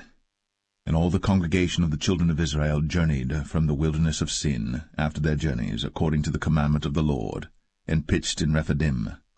And there was no water for the people to drink. Wherefore the people did chide with Moses, and said, Give us water that we may drink. And Moses said unto them, Why chide ye with me? Wherefore do ye tempt the Lord? And the people thirsted there for water. And the people murmured against Moses, and said, Wherefore is this that thou hast brought us up out of Egypt, to kill us, and our children, and our cattle with thirst? And Moses cried unto the Lord, saying, What shall I do unto this people? They be almost ready to stone me.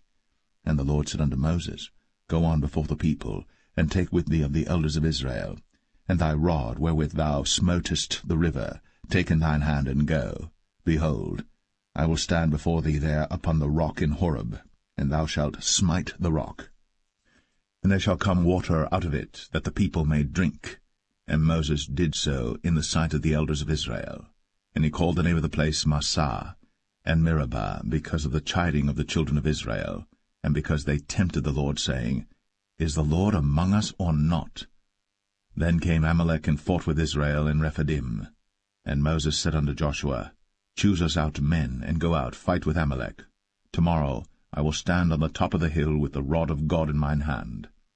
So Joshua did as Moses had said to him, and fought with Amalek. And Moses, Aaron, and Hur went up to the top of the hill. And it came to pass, when Moses held up his hand, that Israel prevailed. And when he let down his hand, Amalek prevailed. But Moses' hands were heavy, and they took a stone and put it under him, and he sat thereon. And Aaron and Hur stayed up his hands, the one on the one side, and the other on the other side. And his hands were steady until the going down of the sun. And Joshua discomfited Amalek and his people with the edge of the sword. And the Lord said unto Moses, Write this for a memorial in a book, and rehearse it in the ears of Joshua. For I will utterly put out the remembrance of Amalek from under heaven. And Moses built an altar, and called the name of it Jehovah Nissi. For he said, Because the Lord has sworn that the Lord will have war with Amalek from generation to generation.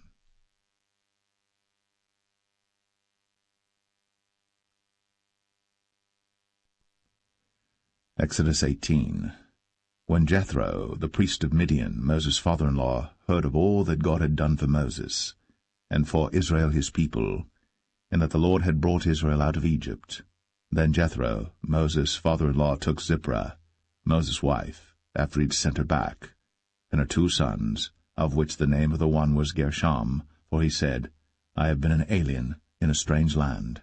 And the name of the other was Eleazar, for the God of my father, said he, was mine help, and delivered me from the sword of Pharaoh.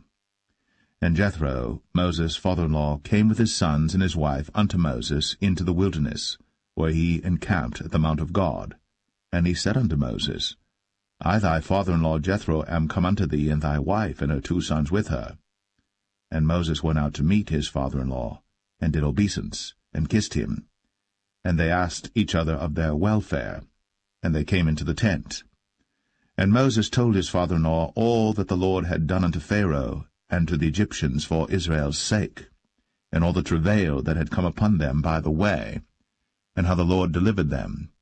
And Jethro rejoiced for all the goodness which the Lord had done to Israel, whom he had delivered out of the hand of the Egyptians. And Jethro said, Blessed be the Lord, who hath delivered you out of the hand of the Egyptians, and out of the hand of Pharaoh, who hath delivered the people from under the hand of the Egyptians.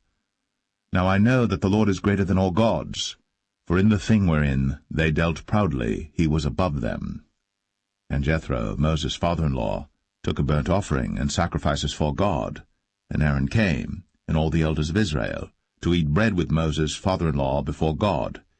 And it came to pass on the morrow that Moses sat to judge the people, and the people stood by Moses from the morning unto the evening.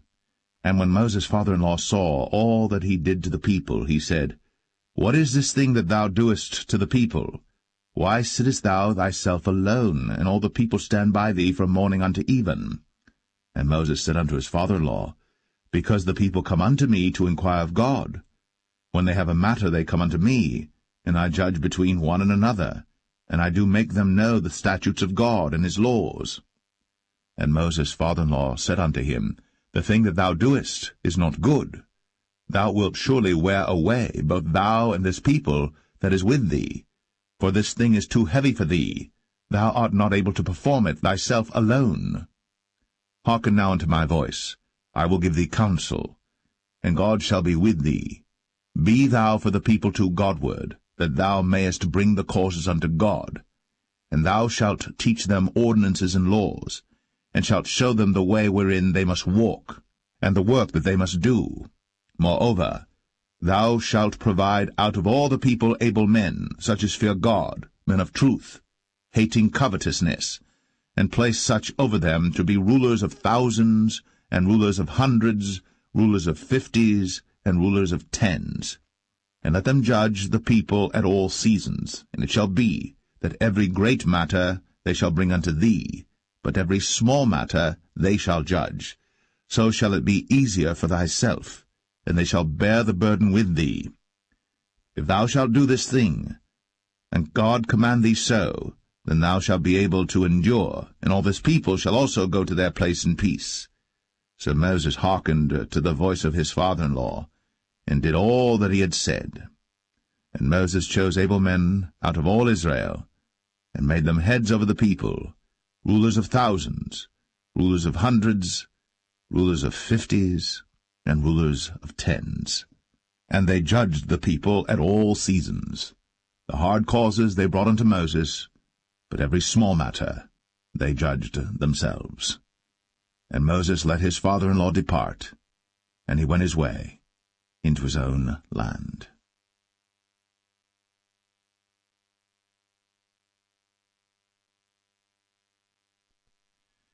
Exodus 19. In the 3rd month, when the children of Israel were gone forth out of the land of Egypt, the same day came they into the wilderness of Sinai. But they were departed from Rephidim, and were come to the desert of Sinai, and had pitched in the wilderness, and there Israel camped before the mount.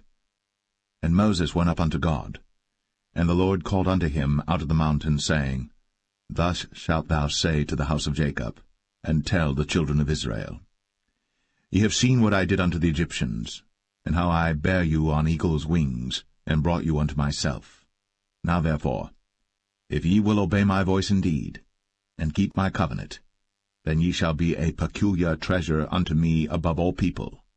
For all the earth is mine, and ye shall be unto me a kingdom of priests, and an holy nation. These are the words which thou shalt speak unto the children of Israel. And Moses came and called for the elders of the people, and laid before their faces all these words which the Lord commanded him. And all the people answered together, and said, All that the Lord hath spoken we will do. And Moses returned the words of the people unto the Lord. And the Lord said unto Moses, Lo, I come unto thee in a thick cloud, that the people may hear when I speak with thee, and believe thee for ever. And Moses told the words of the people unto the Lord. And the Lord said unto Moses, Go unto the people, and sanctify them today and tomorrow, and let them wash their clothes, and be ready against the 3rd day. For the 3rd day the Lord will come down in the sight of all the people upon Mount Sinai. And thou shalt set bounds unto the people round about, saying, Take heed to yourselves, that ye go not up into the mount, or touch the border of it. Whosoever toucheth the mount shall be surely put to death. There shall not an hand touch it, but he shall surely be stoned, or shot through, whether it be beast or man. It shall not live. When the trumpet soundeth long, they shall come up to the mount. And Moses went down from the mount unto the people, and sanctified the people, and they washed their clothes. And he said unto the people, Be ready against the 3rd day. Come not at your wives. And it came to pass on the 3rd day in the morning, that there were thunders and lightnings, and a thick cloud upon the mount, and the voice of the trumpet exceeding loud, so that all the people that was in the camp trembled. And Moses brought forth the people out of the camp to meet with God. And they stood at the nether part of the mount. and Mount Sinai was altogether on a smoke, because the Lord descended upon it in fire, and the smoke thereof ascended as the smoke of a furnace, and the whole mount quaked greatly. And when the voice of the trumpet sounded long, and waxed louder and louder, Moses spake, and God answered him by a voice. And the Lord came down upon Mount Sinai, on the top of the mount, and the Lord called Moses up to the top of the mount, and Moses went up. And the Lord said unto Moses, Go down, charge the people, lest they break through unto the Lord to gaze, and many of them perish. And let the priests also which come near to the Lord sanctify themselves, lest the Lord break forth upon them. And Moses said unto the Lord, The people cannot come up to Mount Sinai, for thou chargest us, saying, Set bounds about the mount, and sanctify it. And the Lord said unto him, Away, get thee down, and thou shalt come up, thou and Aaron with thee. But let not the priests and the people break through to come up unto the Lord, lest he break forth upon them. So Moses went down unto the people, and spake unto them.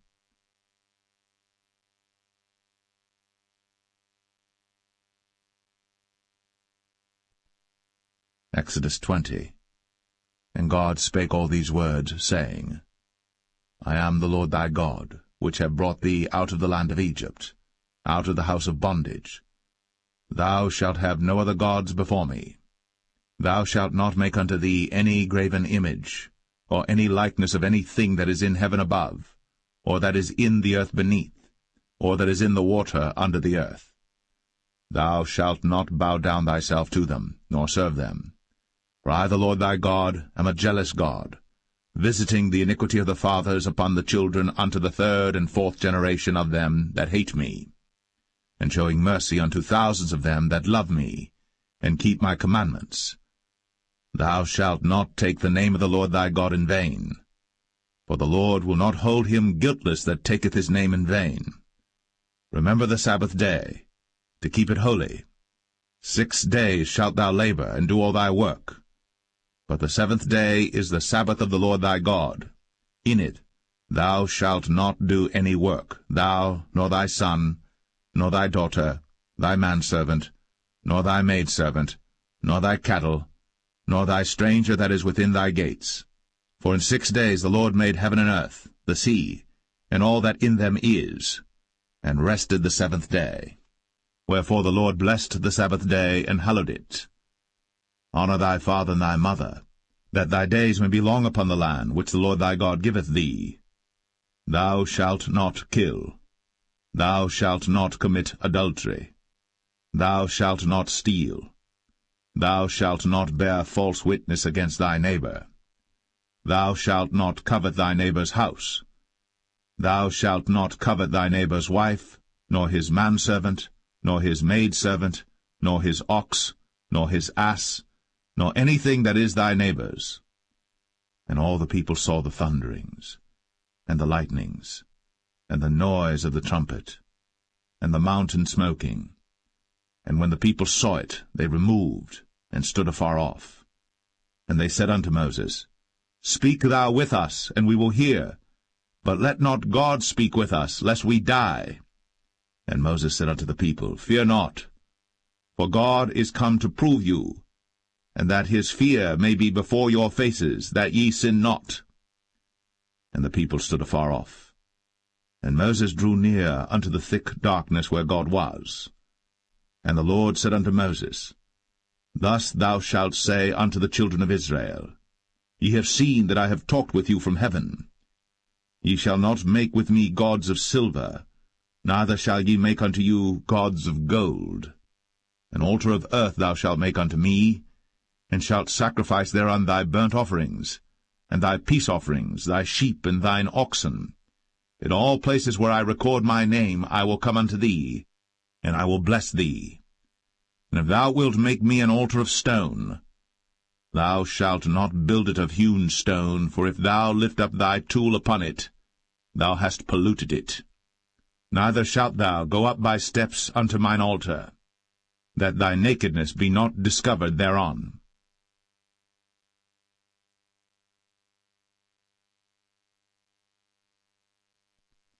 Exodus 21. Now these are the judgments which thou shalt set before them. If thou buy an Hebrew servant, 6 years he shall serve, and in the 7th he shall go out free for nothing. If he came in by himself, he shall go out by himself. If he were married, then his wife shall go out with him. If his master have given him a wife, and she have borne him sons or daughters, the wife and her children shall be her master's, and he shall go out by himself. And if the servant shall plainly say, I love my master, my wife, and my children, I will not go out free, then his master shall bring him unto the judges. He shall also bring him to the door, or unto the doorpost, and his master shall bore his ear through with an awl, and he shall serve him forever. And if a man sell his daughter to be a maidservant, she shall not go out as the men servants do. If she please not her master, who hath betrothed her to himself, then shall he let her be redeemed. To sell her unto a strange nation, he shall have no power, seeing he hath dealt deceitfully with her. And if he have betrothed her unto his son, he shall deal with her after the manner of daughters. If he take him another wife, her food, her raiment, and her duty of marriage, shall he not diminish? And if he do not these 3 unto her, then shall she go out free without money. He that smiteth a man so that he die shall be surely put to death. And if a man lie not in wait, but God deliver him into his hand, then I will appoint thee a place whither he shall flee. But if a man come presumptuously upon his neighbor, to slay him with guile, thou shalt take him from mine altar, that he may die. And he that smiteth his father or his mother shall be surely put to death. And he that stealeth a man, and selleth him, or if he be found in his hand, he shall surely be put to death. And he that curseth his father or his mother shall surely be put to death. And if men strive together, and one smite another with a stone, or with his fist, and he die not, but keepeth his bed, if he rise again and walk abroad upon his staff, then shall he that smote him be quit, only he shall pay for the loss of his time, and shall cause him to be thoroughly healed. And if a man smite his servant or his maid with a rod, and he die under his hand, he shall be surely punished. Notwithstanding, if he continue a day or 2, he shall not be punished, for he is his money. If men strive and hurt a woman with child, so that her fruit depart from her, and yet no mischief follow, he shall be surely punished, according as the woman's husband will lay upon him, and he shall pay as the judges determine. And if any mischief follow, then thou shalt give life for life, eye for eye, tooth for tooth, hand for hand, foot for foot, burning for burning, wound for wound, stripe for stripe.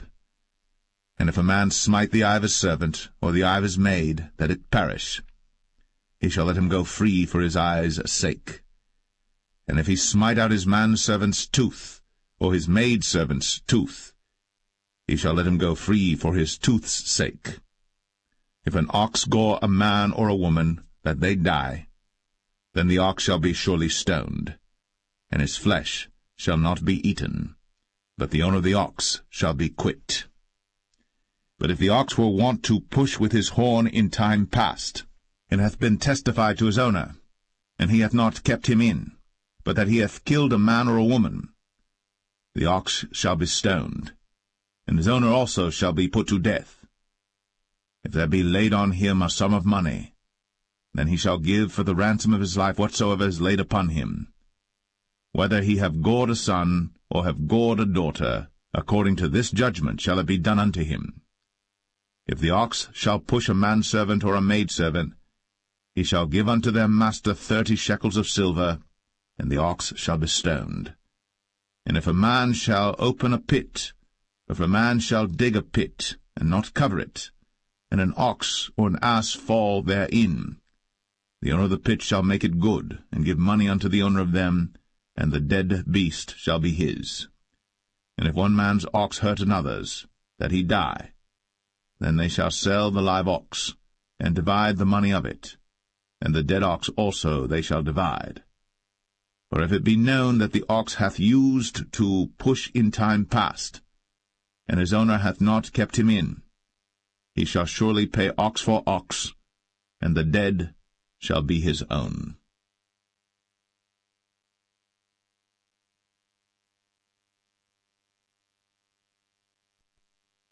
Exodus 22. If a man shall steal an ox or a sheep and kill it or sell it, he shall restore 5 oxen for an ox and 4 sheep for a sheep. If a thief be found breaking up, and be smitten that he die, there shall no blood be shed for him. If the sun be risen upon him, there shall be blood shed for him, for he should make full restitution. If he have nothing, then he shall be sold for his theft. If the theft be certainly found in his hand alive, whether it be ox or ass or sheep, he shall restore double. If a man shall cause a field or vineyard to be eaten, and shall put in his beast, and shall feed in another man's field, of the best of his own field and of the best of his own vineyard, shall he make restitution. If fire break out and catch in thorns, so that stacks of corn or the standing corn of the field be consumed therewith, he that kindled the fire shall surely make restitution. If a man shall deliver unto his neighbor money or stuff to keep, and it be stolen out of the man's house, if the thief be found, let him pay double. If the thief be not found, then the master of the house shall be brought unto the judges to see whether he have put his hand unto his neighbor's goods. For all manner of trespass, whether it be for ox, for ass, for sheep, for raiment, or for any manner of lost thing, which another challengeth to be his, the cause of both parties shall come before the judges, and whom the judges shall condemn, he shall pay double unto his neighbor. If a man deliver unto his neighbor an ass, or an ox, or a sheep, or any beast to keep, and it die, or be hurt, or driven away, no man seeing it, then shall an oath of the Lord be between them both, that he hath not put his hand unto his neighbor's goods, and the owner of it shall accept thereof, and he shall not make it good. And if it be stolen from him, he shall make restitution unto the owner thereof. If it be torn in pieces, then let him bring it for witness, and he shall not make good that which was torn. And if a man borrow aught of his neighbor, and it be hurt or die, the owner thereof being not with it, he shall surely make it good. But if the owner thereof be with it, he shall not make it good. If it be an hired thing, it came for his hire. And if a man entice a maid that is not betrothed, and lie with her, he shall surely endow her to be his wife. If her father utterly refuse to give her unto him, he shall pay money according to the dowry of virgins. Thou shalt not suffer a witch to live. Whosoever lieth with a beast shall surely be put to death. He that sacrificeth unto any god, save unto the Lord only, he shall be utterly destroyed. Thou shalt neither vex a stranger nor oppress him, for ye were strangers in the land of Egypt. Ye shall not afflict any widow or fatherless child. If thou afflict them in any wise, and they cry at all unto me, I will surely hear their cry, and my wrath shall wax hot, and I will kill you with the sword, and your wives shall be widows, and your children fatherless. If thou lend money to any of my people that is poor by thee, thou shalt not be to him as an usurer, neither shalt thou lay upon him usury. If thou at all take thy neighbor's raiment to pledge, thou shalt deliver it unto him by that the sun goeth down. For that is his covering only, it is his raiment for his skin, wherein shall he sleep. And it shall come to pass, when he crieth unto me, that I will hear, for I am gracious. Thou shalt not revile the gods, nor curse the ruler of thy people. Thou shalt not delay to offer the first of thy ripe fruits, and of thy liquors, the firstborn of thy sons shalt thou give unto me. Likewise shalt thou do with thine oxen, and with thy sheep. 7 days it shall be with his dam. On the 8th day thou shalt give it me. And ye shall be holy men unto me. Neither shall ye eat any flesh that is torn of beasts in the field. Ye shall cast it to the dogs.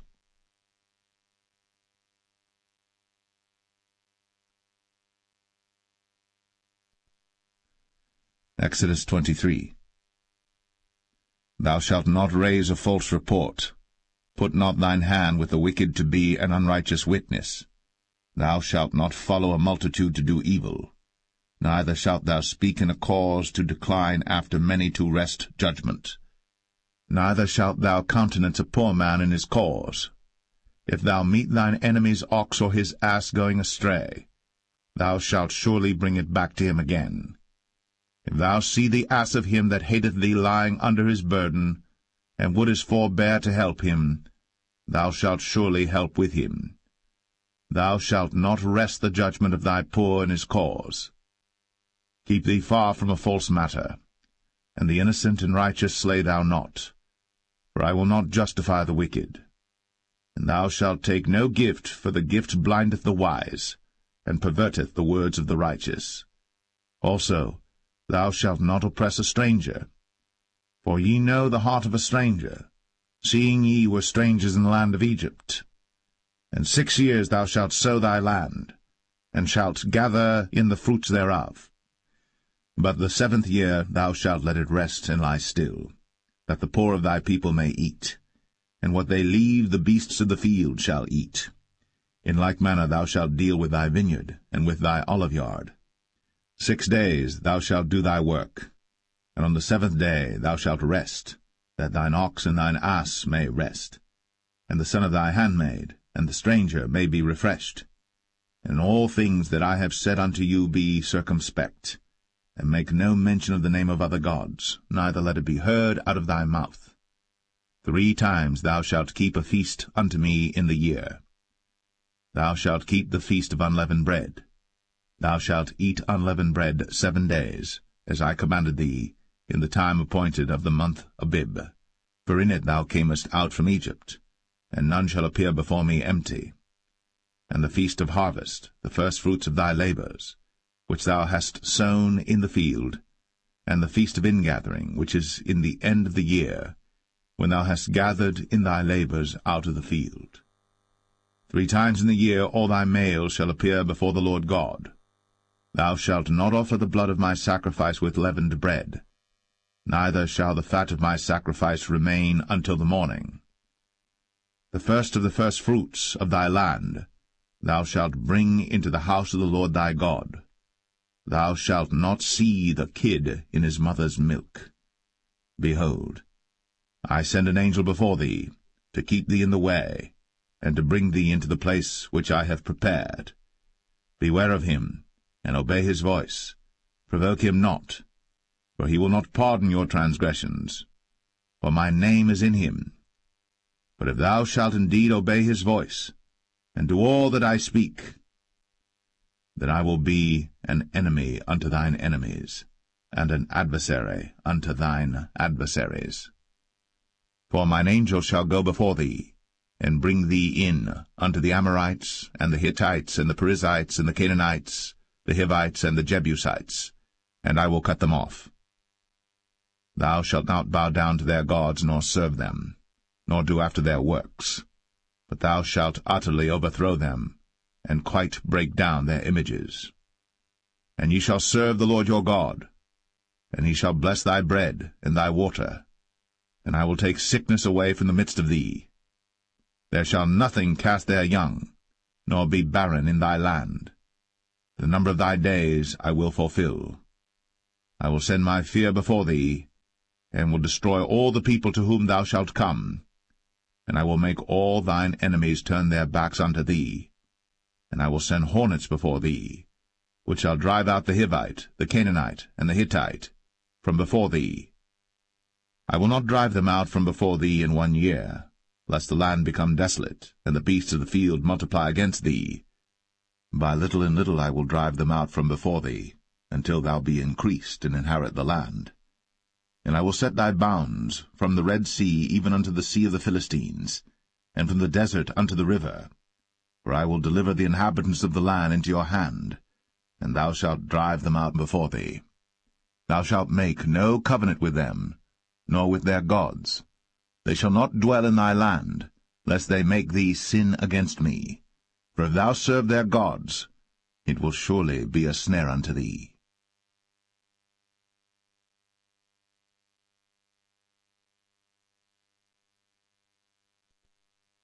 Exodus 24. And he said unto Moses, Come up unto the Lord, thou, and Aaron, Nadab, and Abihu, and 70 of the elders of Israel, and worship ye afar off. And Moses alone shall come near the Lord, but they shall not come nigh, neither shall the people go up with him. And Moses came, and told the people all the words of the Lord, and all the judgments, and all the people answered with one voice, and said, All the words which the Lord hath said will we do. And Moses wrote all the words of the Lord, and rose up early in the morning, and builded an altar under the hill, and 12 pillars according to the 12 tribes of Israel. And he sent young men of the children of Israel, which offered burnt offerings, and sacrificed peace offerings of oxen unto the Lord. And Moses took half of the blood, and put it in basins, and half of the blood he sprinkled on the altar. And he took the book of the covenant, and read in the audience of the people, and they said, All that the Lord hath said will we do, and be obedient. And Moses took the blood, and sprinkled it on the people, and said, Behold, the blood of the covenant which the Lord hath made with you concerning all these words.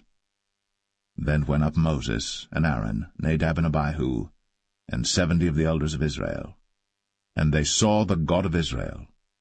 And there was under his feet, as it were, a paved work of a sapphire stone, and as it were the body of heaven in his clearness. And upon the nobles of the children of Israel he laid not his hand. Also they saw God, and did eat and drink.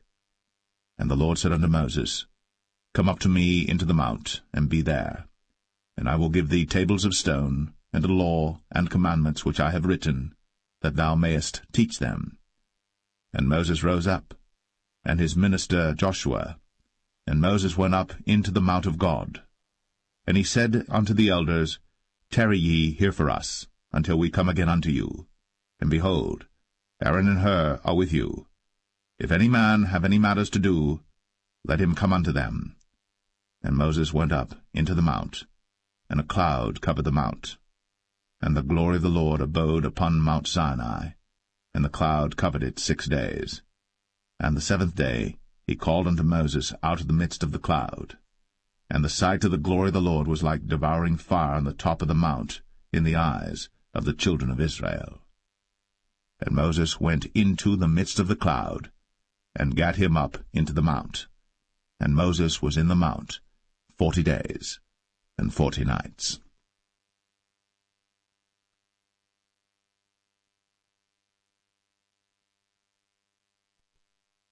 Exodus 25.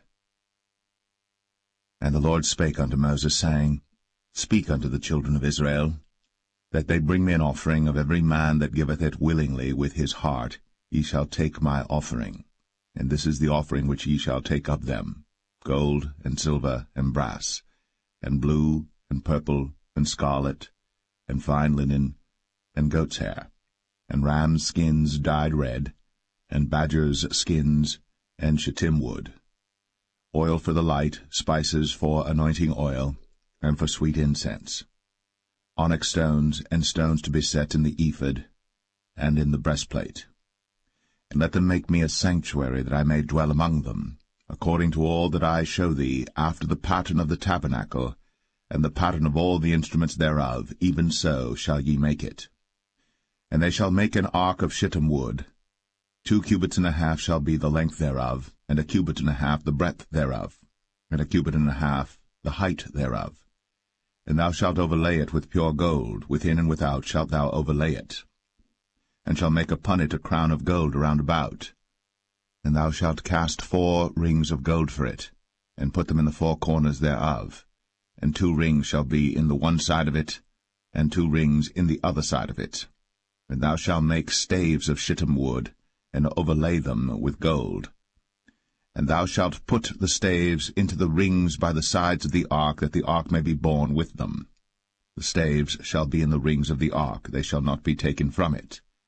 And thou shalt put into the ark the testimony which I shall give thee. And thou shalt make a mercy seat of pure gold. 2 cubits and a half shall be the length thereof, and 1 cubit and a half the breadth thereof. And thou shalt make 2 cherubims of gold. Of beaten work shalt thou make them, in the 2 ends of the mercy seat. And make 1 cherub on the one end, and the other cherub on the other end. Even of the mercy seat shall ye make the cherubims on the 2 ends thereof. And the cherubims shall stretch forth their wings on high, covering the mercy seat with their wings, and their faces shall look one to another. Toward the mercy seat shall the faces of the cherubims be.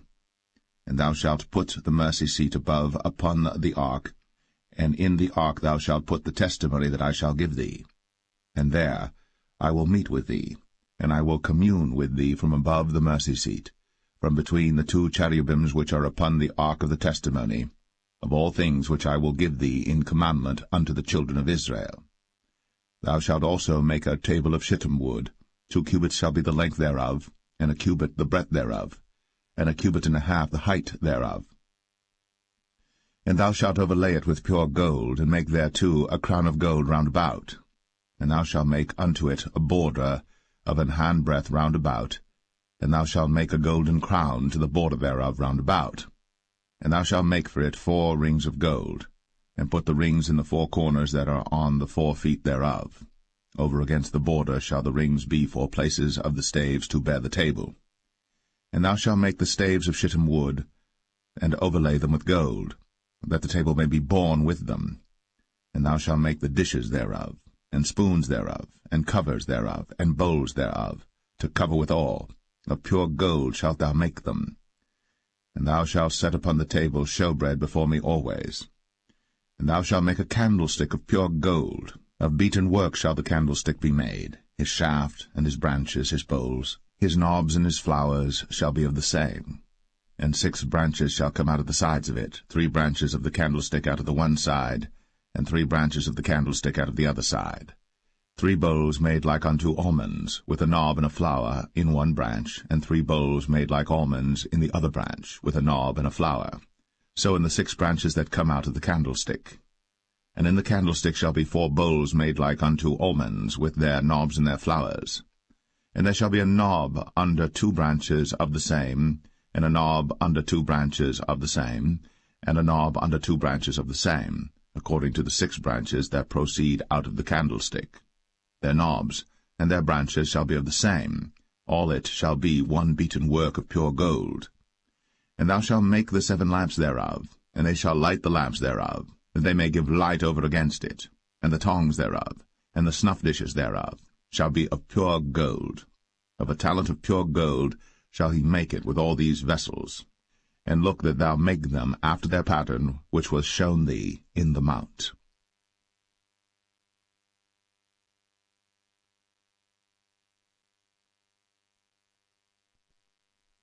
Exodus 26. Moreover, thou shalt make the tabernacle with 10 curtains of fine twined linen, and blue, and purple, and scarlet. With cherubims of cunning work shalt thou make them. The length of 1 curtain shall be 28 cubits, and the breadth of 1 curtain 4 cubits, and every one of the curtains shall have 1 measure. The 5 curtains shall be coupled together one to another, and other 5 curtains shall be coupled one to another. And thou shalt make loops of blue upon the edge of the 1 curtain, from the selvage in the coupling. And likewise shalt thou make in the uttermost edge of another curtain, in the coupling of the 2nd. 50 loops shalt thou make in the 1 curtain, and 50 loops shalt thou make in the edge of the curtain that is in the coupling of the 2nd, that the loops may take hold one of another. And thou shalt make 50 taches of gold, and couple the curtains together with the taches, and it shall be 1 tabernacle. And thou shalt make curtains of goat's hair to be a covering upon the tabernacle. 11 curtains shalt thou make. The length of 1 curtain shall be 30 cubits, and the breadth of 1 curtain 4 cubits, and the 11 curtains shall be all of 1 measure. And thou shalt couple 5 curtains by themselves, and 6 curtains by themselves. and shalt double the 6 curtains in the forefront of the tabernacle. And thou shalt make 50 loops on the edge of the one curtain that is outmost in the coupling, and 50 loops in the edge of the curtain which coupleth the second. And thou shalt make 50 taches of brass, and put the taches into the loops, and couple the tent together, that it may be one. And the remnant that remaineth of the curtains of the tent, the half curtain that remaineth, shall hang over the backside of the tabernacle, and a cubit on the one side, and a cubit on the other side of that which remaineth in the length of the curtains of the tent. It shall hang over the sides of the tabernacle on this side, and on that side to cover it. And thou shalt make a covering for the tent of rams' skins dyed red, and a covering above of badgers' skins. And thou shalt make boards for the tabernacle of shittim wood standing up. 10 cubits shall be the length of a board, and a cubit and a half shall be the breadth of one board. 2 tenons shall there be in one board, set in order, one against another. Thus shalt thou make for all the boards of the tabernacle. And thou shalt make the boards for the tabernacle 20 boards on the south side southward. And thou shalt make 40 sockets of silver under the 20 boards, 2 sockets under one board for his 2 tenons, and 2 sockets under another board for his 2 tenons. And for the second side of the tabernacle on the north side there shall be 20 boards, and there 40 sockets of silver, 2 sockets under one board, and 2 sockets under another board. And for the sides of the tabernacle westward thou shalt make 6 boards, and 2 boards shalt thou make for the corners of the tabernacle in the 2 sides. And they shall be coupled together beneath, and they shall be coupled together above the head of it unto one ring. Thus shall it be for them both. They shall be for the 2 corners. And they shall be 8 boards, and their sockets of silver 16 sockets, 2 sockets under one board, and 2 sockets under another board.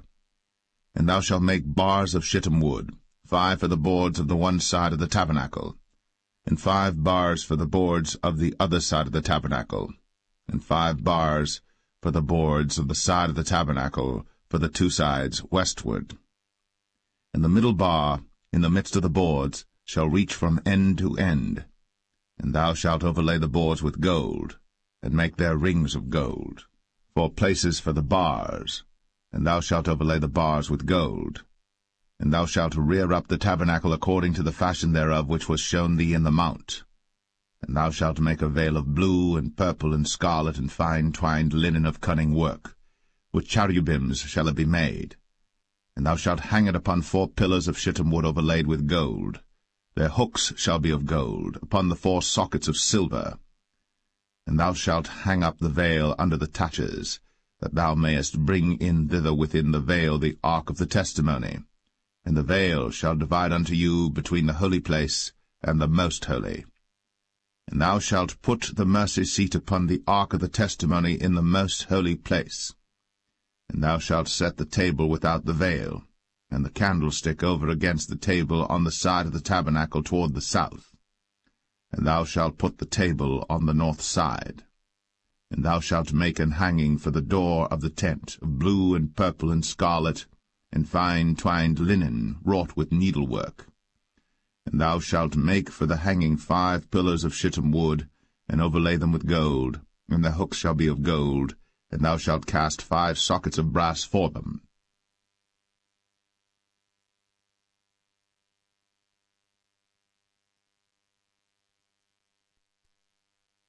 Exodus 27. And thou shalt make an altar of shittim wood, 5 cubits long and 5 cubits broad. The altar shall be 4 square, and the height thereof shall be 3 cubits. And thou shalt make the horns of it upon the 4 corners thereof. His horns shall be of the same, and thou shalt overlay it with brass. And thou shalt make his pans to receive his ashes, and his shovels, and his basins, and his flesh hooks, and his fire pans. All the vessels thereof thou shalt make of brass. And thou shalt make for it a grate of network of brass, and upon the net shalt thou make 4 brazen rings in the 4 corners thereof.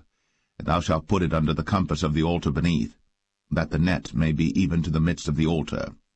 And thou shalt make staves for the altar, staves of shittim wood, and overlay them with brass. And the staves shall be put into the rings, and the staves shall be upon the 2 sides of the altar to bear it. Hollow with boards shalt thou make it, as it was shown thee in the mount, so shall they make it. And thou shalt make the court of the tabernacle for the south side. Southward there shall be hangings for the court of fine twined linen, of 100 cubits long for one side. And the 20 pillars thereof, and their 20 sockets shall be of brass. The hooks of the pillars, and the fillets, shall be of silver. And likewise for the north side in length there shall be hangings of 100 cubits long, and his 20 pillars, and their 20 sockets of brass, the hooks of the pillars, and their fillets of silver. And for the breadth of the court on the west side shall be hangings of 50 cubits, their pillars 10, and their sockets 10. And the breadth of the court on the east side eastward shall be 50 cubits. The hangings of one side of the gate shall be 15 cubits, their pillars 3, and their sockets 3. And on the other side shall be hangings 15 cubits, their pillars 3, and their sockets 3. And for the gate of the court shall be an hanging of 20 cubits of blue, and purple, and scarlet, and fine twined linen, wrought with needlework, and their pillars shall be 4, and their sockets 4. All the pillars round about the court shall be filleted with silver. Their hooks shall be of silver, and their sockets of brass. The length of the court shall be 100 cubits, and the breadth 50 everywhere, and the height 5 cubits of fine twined linen, and their sockets of brass. All the vessels of the tabernacle, and all the service thereof, and all the pins thereof, and all the pins of the court shall be of brass. And thou shalt command the children of Israel that they bring thee pure oil, olive beaten for the light, to cause the lamp to burn always. In the tabernacle of the congregation without the veil, which is before the testimony, Aaron and his sons shall order it from evening to morning before the Lord. It shall be a statute for ever, unto their generations, on the behalf of the children of Israel.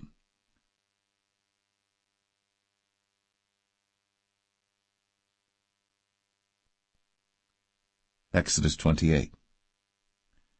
And take thou unto thee Aaron thy brother, and his sons with him, from among the children of Israel, that he may minister unto me in the priest's office, even Aaron, Nadab, and Abihu, Eleazar, and Ithamar, Aaron's sons.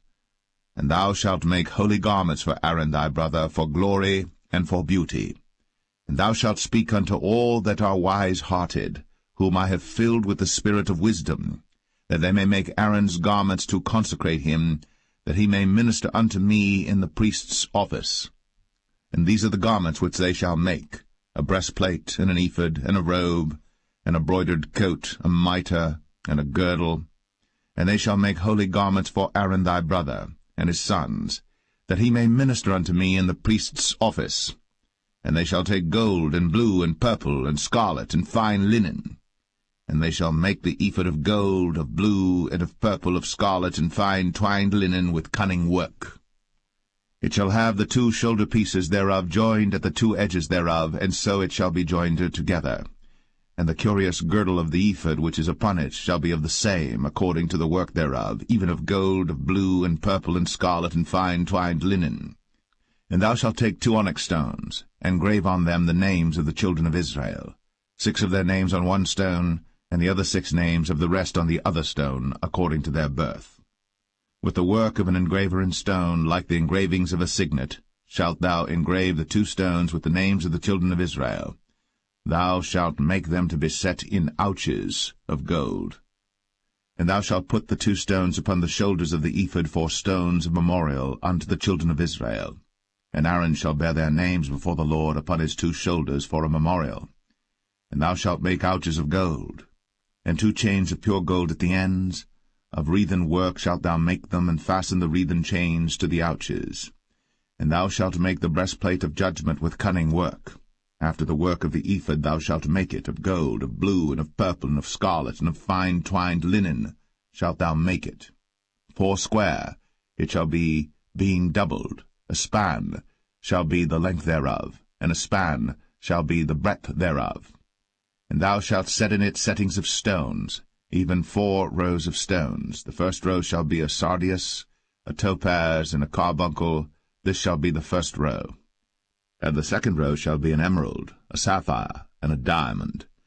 And the third row a ligure, an agate, and an amethyst. And the 4th row a beryl, and an onyx, and a jasper. They shall be set in gold in their enclosings.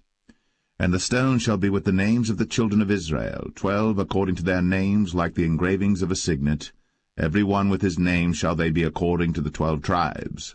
And thou shalt make upon the breastplate chains at the ends of wreathen work of pure gold. And thou shalt make upon the breastplate 2 rings of gold, and shalt put the 2 rings on the 2 ends of the breastplate. And thou shalt put the 2 wreathen chains of gold in the 2 rings which are on the ends of the breastplate. And the other 2 ends of the 2 wreathen chains thou shalt fasten in the 2 ouches, and put them on the shoulder pieces of the ephod before it. And thou shalt make 2 rings of gold, and thou shalt put them upon the 2 ends of the breastplate, in the border thereof, which is in the side of the ephod inward. And 2 other rings of gold thou shalt make, and shalt put them on the 2 sides of the ephod underneath, toward the forepart thereof, over against the other coupling thereof, above the curious girdle of the ephod. And they shall bind the breastplate by the rings thereof unto the rings of the ephod with a lace of blue, that it may be above the curious girdle of the ephod, and that the breastplate be not loosed from the ephod. And Aaron shall bear the names of the children of Israel in the breastplate of judgment upon his heart, when he goeth in unto the holy place for a memorial before the Lord continually. And thou shalt put in the breastplate of judgment the Urim and the Thummim, and they shall be upon Aaron's heart, when he goeth in before the Lord. And Aaron shall bear the judgment of the children of Israel upon his heart before the Lord continually. And thou shalt make the robe of the ephod all of blue. And there shall be an hole in the top of it, in the midst thereof. It shall have a binding of woven work round about the whole of it, as it were the whole of an habergeon, that it be not rent. And beneath upon the hem of it thou shalt make pomegranates of blue, and of purple, and of scarlet round about the hem thereof, and bells of gold between them round about. A golden bell and a pomegranate, a golden bell and a pomegranate, upon the hem of the robe round about. And it shall be upon Aaron to minister. And his sound shall be heard when he goeth in unto the holy place before the Lord, and when he cometh out, that he die not. And thou shalt make a plate of pure gold, and grave upon it, like the engravings of a signet, holiness to the Lord. And thou shalt put it on a blue lace, that it may be upon the mitre, upon the forefront of the mitre it shall be. And it shall be upon Aaron's forehead, that Aaron may bear the iniquity of the holy things, which the children of Israel shall hallow in all their holy gifts. And it shall be always upon his forehead, that they may be accepted before the Lord. And thou shalt embroider the coat of fine linen, and thou shalt make the mitre of fine linen, and thou shalt make the girdle of needlework. And for Aaron's sons thou shalt make coats, and thou shalt make for them girdles, and bonnets shalt thou make for them for glory and for beauty. And thou shalt put them upon Aaron thy brother, and his sons with him, and shalt anoint them, and consecrate them, and sanctify them, that they may minister unto me in the priest's office. And thou shalt make them linen breeches to cover their nakedness. From the loins even unto the thighs they shall reach. And they shall be upon Aaron and upon his sons when they come in unto the tabernacle of the congregation, or when they come near unto the altar to minister in the holy place, that they bear not iniquity, and die. It shall be a statute for ever unto him and his seed after him.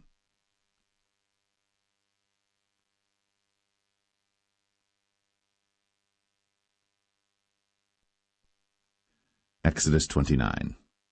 And this is the thing that thou shalt do unto them to hallow them, to minister unto me in the priest's office.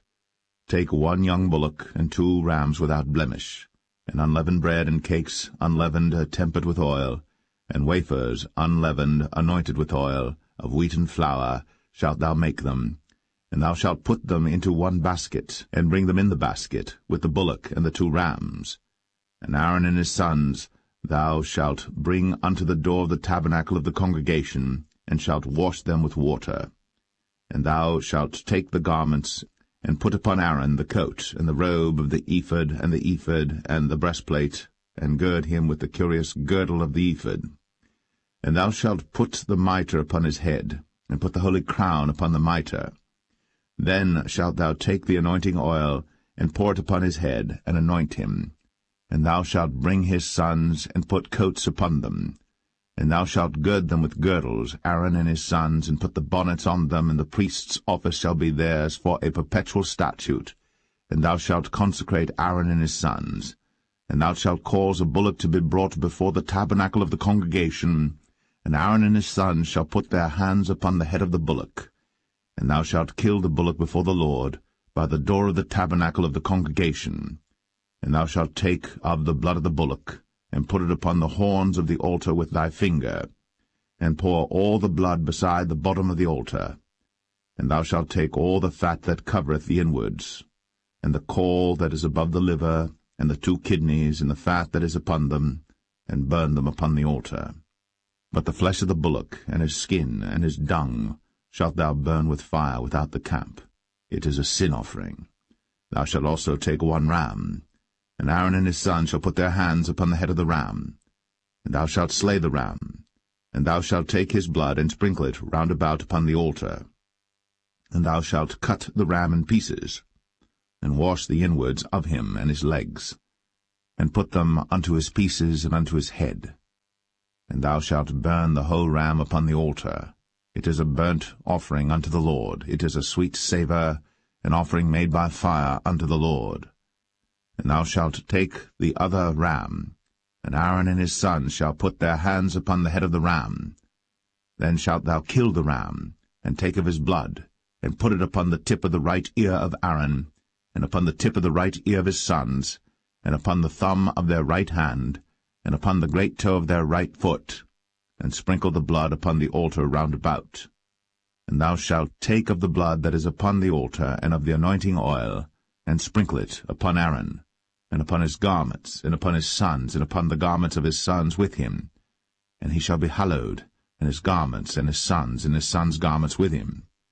Also thou shalt take of the ram the fat and the rump, and the fat that covereth the inwards, and the caul above the liver, and the 2 kidneys, and the fat that is upon them, and the right shoulder, for it is a ram of consecration. And 1 loaf of bread, and 1 cake of oiled bread, and 1 wafer out of the basket of the unleavened bread that is before the Lord. And thou shalt put all in the hands of Aaron, and in the hands of his sons, and shalt wave them for a wave offering before the Lord. And thou shalt receive them of their hands, and burn them upon the altar for a burnt offering, for a sweet savour before the Lord. It is an offering made by fire unto the Lord. And thou shalt take the breast of the ram of Aaron's consecration, and wave it for a wave offering before the Lord, and it shall be thy part.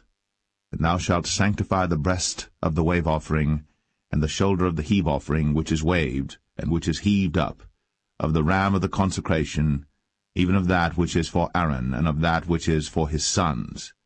And it shall be Aaron's and his sons by a statute for ever from the children of Israel. For it is an heave offering, and it shall be an heave offering from the children of Israel of the sacrifice of their peace offerings, even their heave offering unto the Lord. And the holy garments of Aaron shall be his sons after him, to be anointed therein, and to be consecrated in them.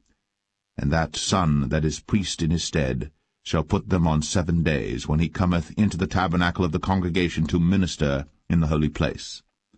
And thou shalt take the ram of the consecration, and seethe his flesh in the holy place. And Aaron and his sons shall eat the flesh of the ram, and the bread that is in the basket by the door of the tabernacle of the congregation. And they shall eat those things wherewith the atonement was made, to consecrate and to sanctify them, but a stranger shall not eat thereof, because they are holy. And if aught of the flesh of the consecrations, or of the bread, remain unto the morning, then thou shalt burn the remainder with fire. It shall not be eaten, because it is holy. And thus shalt thou do unto Aaron and to his sons, according to all things which I have commanded thee. 7 days shalt thou consecrate them. And thou shalt offer every day a bullock for a sin offering, for atonement, and thou shalt cleanse the altar, when thou hast made an atonement for it, and thou shalt anoint it, to sanctify it. 7 days thou shalt make an atonement for the altar, and sanctify it. And it shall be an altar most holy. Whatsoever toucheth the altar shall be holy. Now this is that which thou shalt offer upon the altar: 2 lambs of the first year, day by day, continually. The 1 lamb thou shalt offer in the morning, and the other lamb thou shalt offer at even.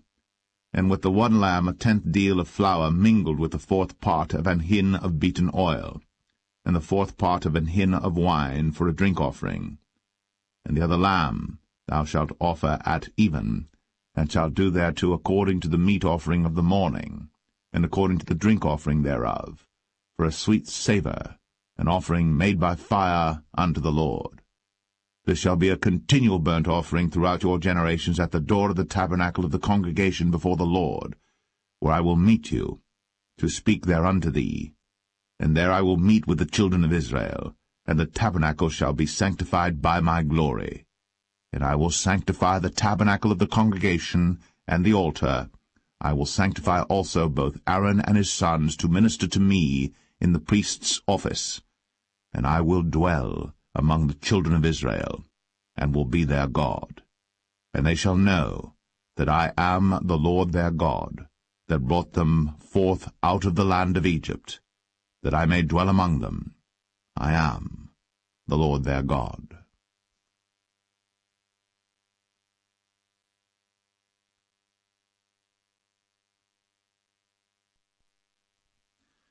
Exodus 30.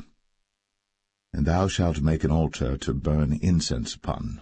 Of shittim wood shalt thou make it. A cubit shall be the length thereof, and a cubit the breadth thereof. 4 square shall it be. And 2 cubits shall be the height thereof. The horns thereof shall be of the same. And thou shalt overlay it with pure gold, the top thereof and the sides thereof round about, and the horns thereof. And thou shalt make unto it a crown of gold round about. And 2 golden rings shalt thou make to it under the crown of it. By the 2 corners thereof upon the 2 sides of it shalt thou make it.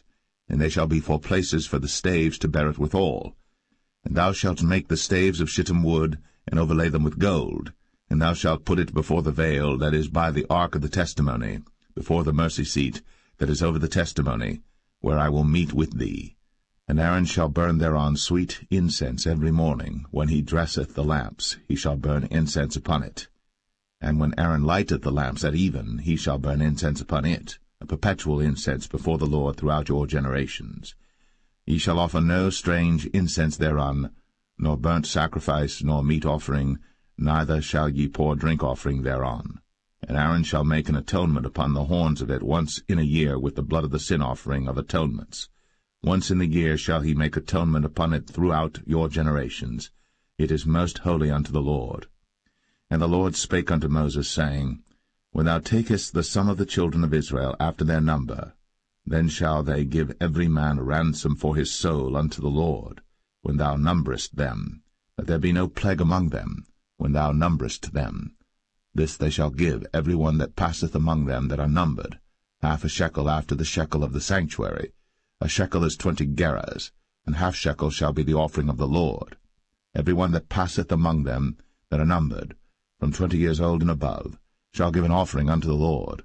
The rich shall not give more, and the poor shall not give less than 1/2 shekel, when they give an offering unto the Lord, to make an atonement for your souls.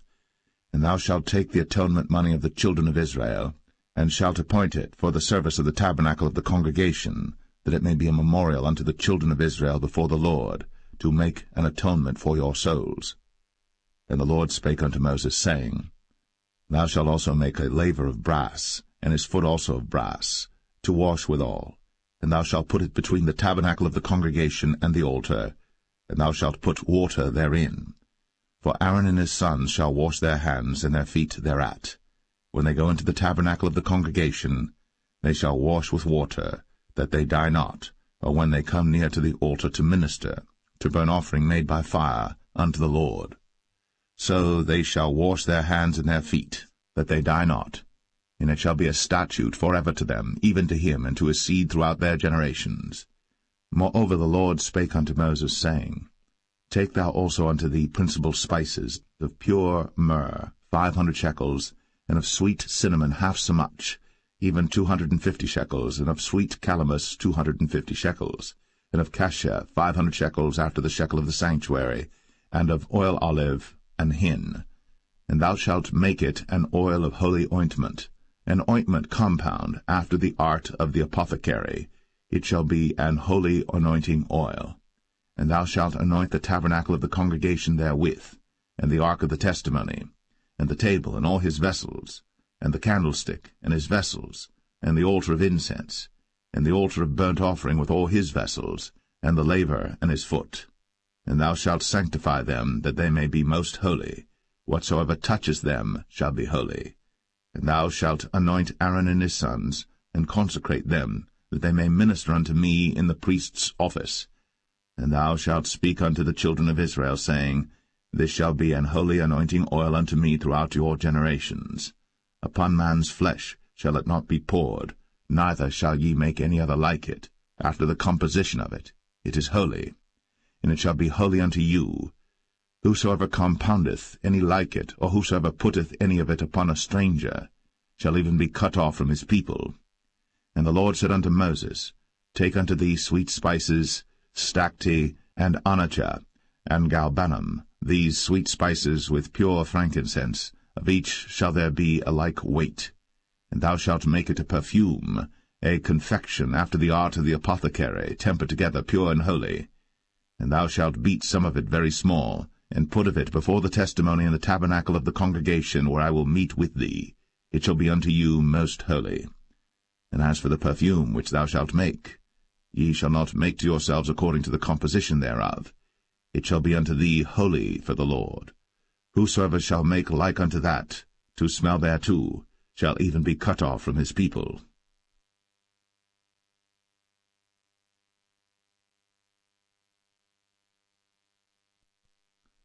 Exodus 31.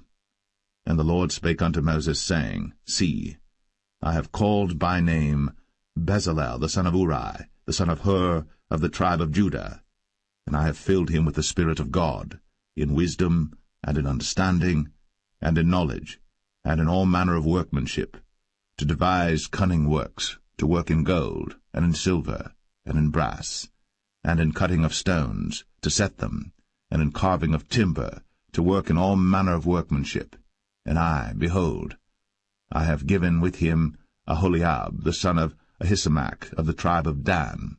And in the hearts of all that are wise-hearted I have put wisdom, that they may make all that I have commanded thee: the tabernacle of the congregation, and the ark of the testimony, and the mercy seat that is thereupon, and all the furniture of the tabernacle, and the table, and his furniture, and the pure candlestick with all his furniture, and the altar of incense, and the altar of burnt offering with all his furniture, and the laver and his foot, and the cloths of service, and the holy garments for Aaron the priest, and the garments of his sons to minister in the priest's office, and the anointing oil, and sweet incense for the holy place, according to all that I have commanded thee shall they do.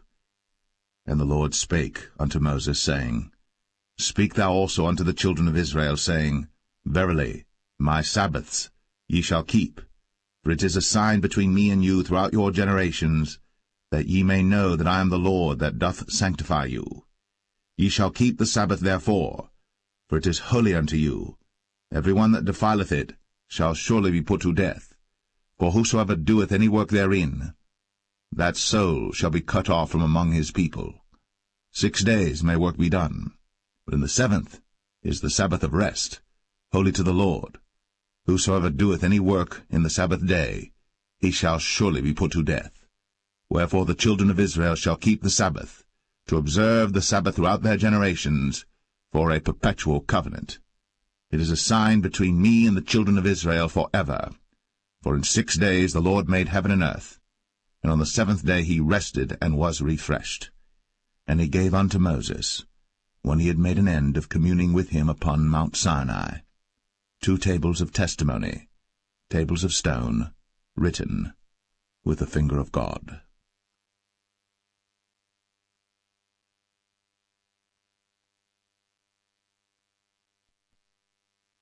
Exodus 32. And when the people saw that Moses delayed to come down out of the mount, the people gathered themselves together unto Aaron, and said unto him, Up, make us gods, which shall go before us.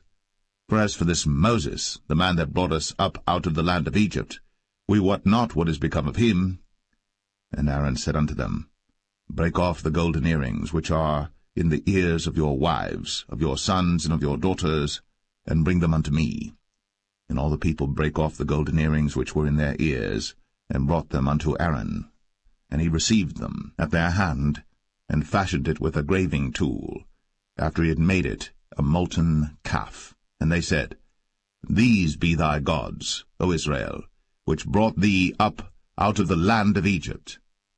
And when Aaron saw it, he built an altar before it. And Aaron made proclamation and said, Tomorrow is a feast to the Lord. And they rose up early on the morrow, and offered burnt offerings, and brought peace offerings. And the people sat down to eat and to drink, and rose up to play. And the Lord said unto Moses, Go, get thee down, for thy people, which thou broughtest out of the land of Egypt, have corrupted themselves. They have turned aside quickly out of the way which I commanded them. They have made them a molten calf, and have worshipped it, and have sacrificed thereunto, and said, These be thy gods, O Israel, which have brought thee up out of the land of Egypt. And the Lord said unto Moses, I have seen this people, and behold, it is a stiff-necked people. Now therefore let me alone, that my wrath may wax hot against them, and that I may consume them, and I will make of thee a great nation. And Moses besought the Lord his God, and said, Lord, why doth thy wrath wax hot against thy people, which thou hast brought forth out of the land of Egypt with great power, and with a mighty hand? Wherefore should the Egyptians speak and say, For mischief did he bring them out, to slay them in the mountains, and to consume them from the face of the earth? Turn from thy fierce wrath, and repent of this evil against thy people. Remember Abraham, Isaac, and Israel, thy servants, to whom thou swarest by thine own self, and saidst unto them, I will multiply your seed as the stars of heaven, and all this land that I have spoken of will I give unto your seed, and they shall inherit it for ever. And the Lord repented of the evil which he thought to do unto his people. And Moses turned, and went down from the mount, and the 2 tables of the testimony were in his hand. The tables were written on both their sides. On the one side and on the other were they written. And the tables were the work of God, and the writing was the writing of God, graven upon the tables. And when Joshua heard the noise of the people as they shouted, he said unto Moses, There is a noise of war in the camp. And he said, It is not the voice of them that shout for mastery, neither is it the voice of them that cry for being overcome, but the noise of them that sing do I hear. And it came to pass, as soon as he came nigh unto the camp, that he saw the calf and the dancing. And Moses' anger waxed hot, and he cast the tables out of his hands, and brake them beneath the mount. And he took the calf which they had made, and burnt it in the fire, and ground it to powder, and strawed it upon the water, and made the children of Israel drink of it. And Moses said unto Aaron, What did this people unto thee, that thou hast brought so great a sin upon them? And Aaron said, Let not the anger of my Lord wax hot. Thou knowest the people, that they are set on mischief. For they said unto me, Make us gods, which shall go before us. For as for this Moses, the man that brought us up out of the land of Egypt, we wot not what is become of him.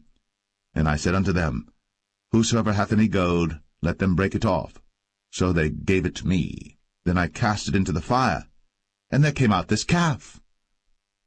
And when Moses saw that the people were naked, for Aaron had made them naked unto their shame among their enemies, then Moses stood in the gate of the camp, and said, Who is on the Lord's side? Let him come unto me. And all the sons of Levi gathered themselves together unto him. And he said unto them, Thus saith the Lord God of Israel, Put every man his sword by his side, and go in and out from gate to gate throughout the camp, and slay every man his brother, and every man his companion, and every man his neighbor. And the children of Levi did according to the word of Moses. And there fell of the people that day about 3,000 men. For Moses had said, Consecrate yourselves today to the Lord, even every man upon his son, and upon his brother, that he may bestow upon you a blessing this day. And it came to pass on the morrow, that Moses said unto the people, Ye have sinned a great sin, and now I will go up unto the Lord. Peradventure I shall make an atonement for your sin. And Moses returned unto the Lord, and said, O this people have sinned a great sin, and have made them gods of gold. Yet now, if thou wilt forgive their sin, and if not, blot me, I pray thee, out of thy book, which thou hast written. And the Lord said unto Moses, Whosoever hath sinned against me, him will I blot out of my book. Therefore now go, lead the people unto the place of which I have spoken unto thee. Behold, mine angel shall go before thee. Nevertheless, in the day when I visit, I will visit their sin upon them. And the Lord plagued the people, because they made the calf which Aaron made.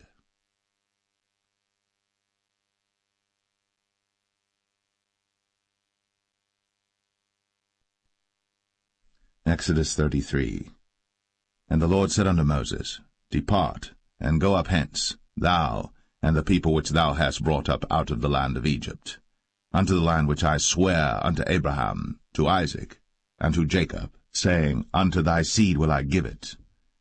And I will send an angel before thee, and I will drive out the Canaanite, the Amorite, and the Hittite, and the Perizzite, the Hivite, and the Jebusite, unto a land flowing with milk and honey.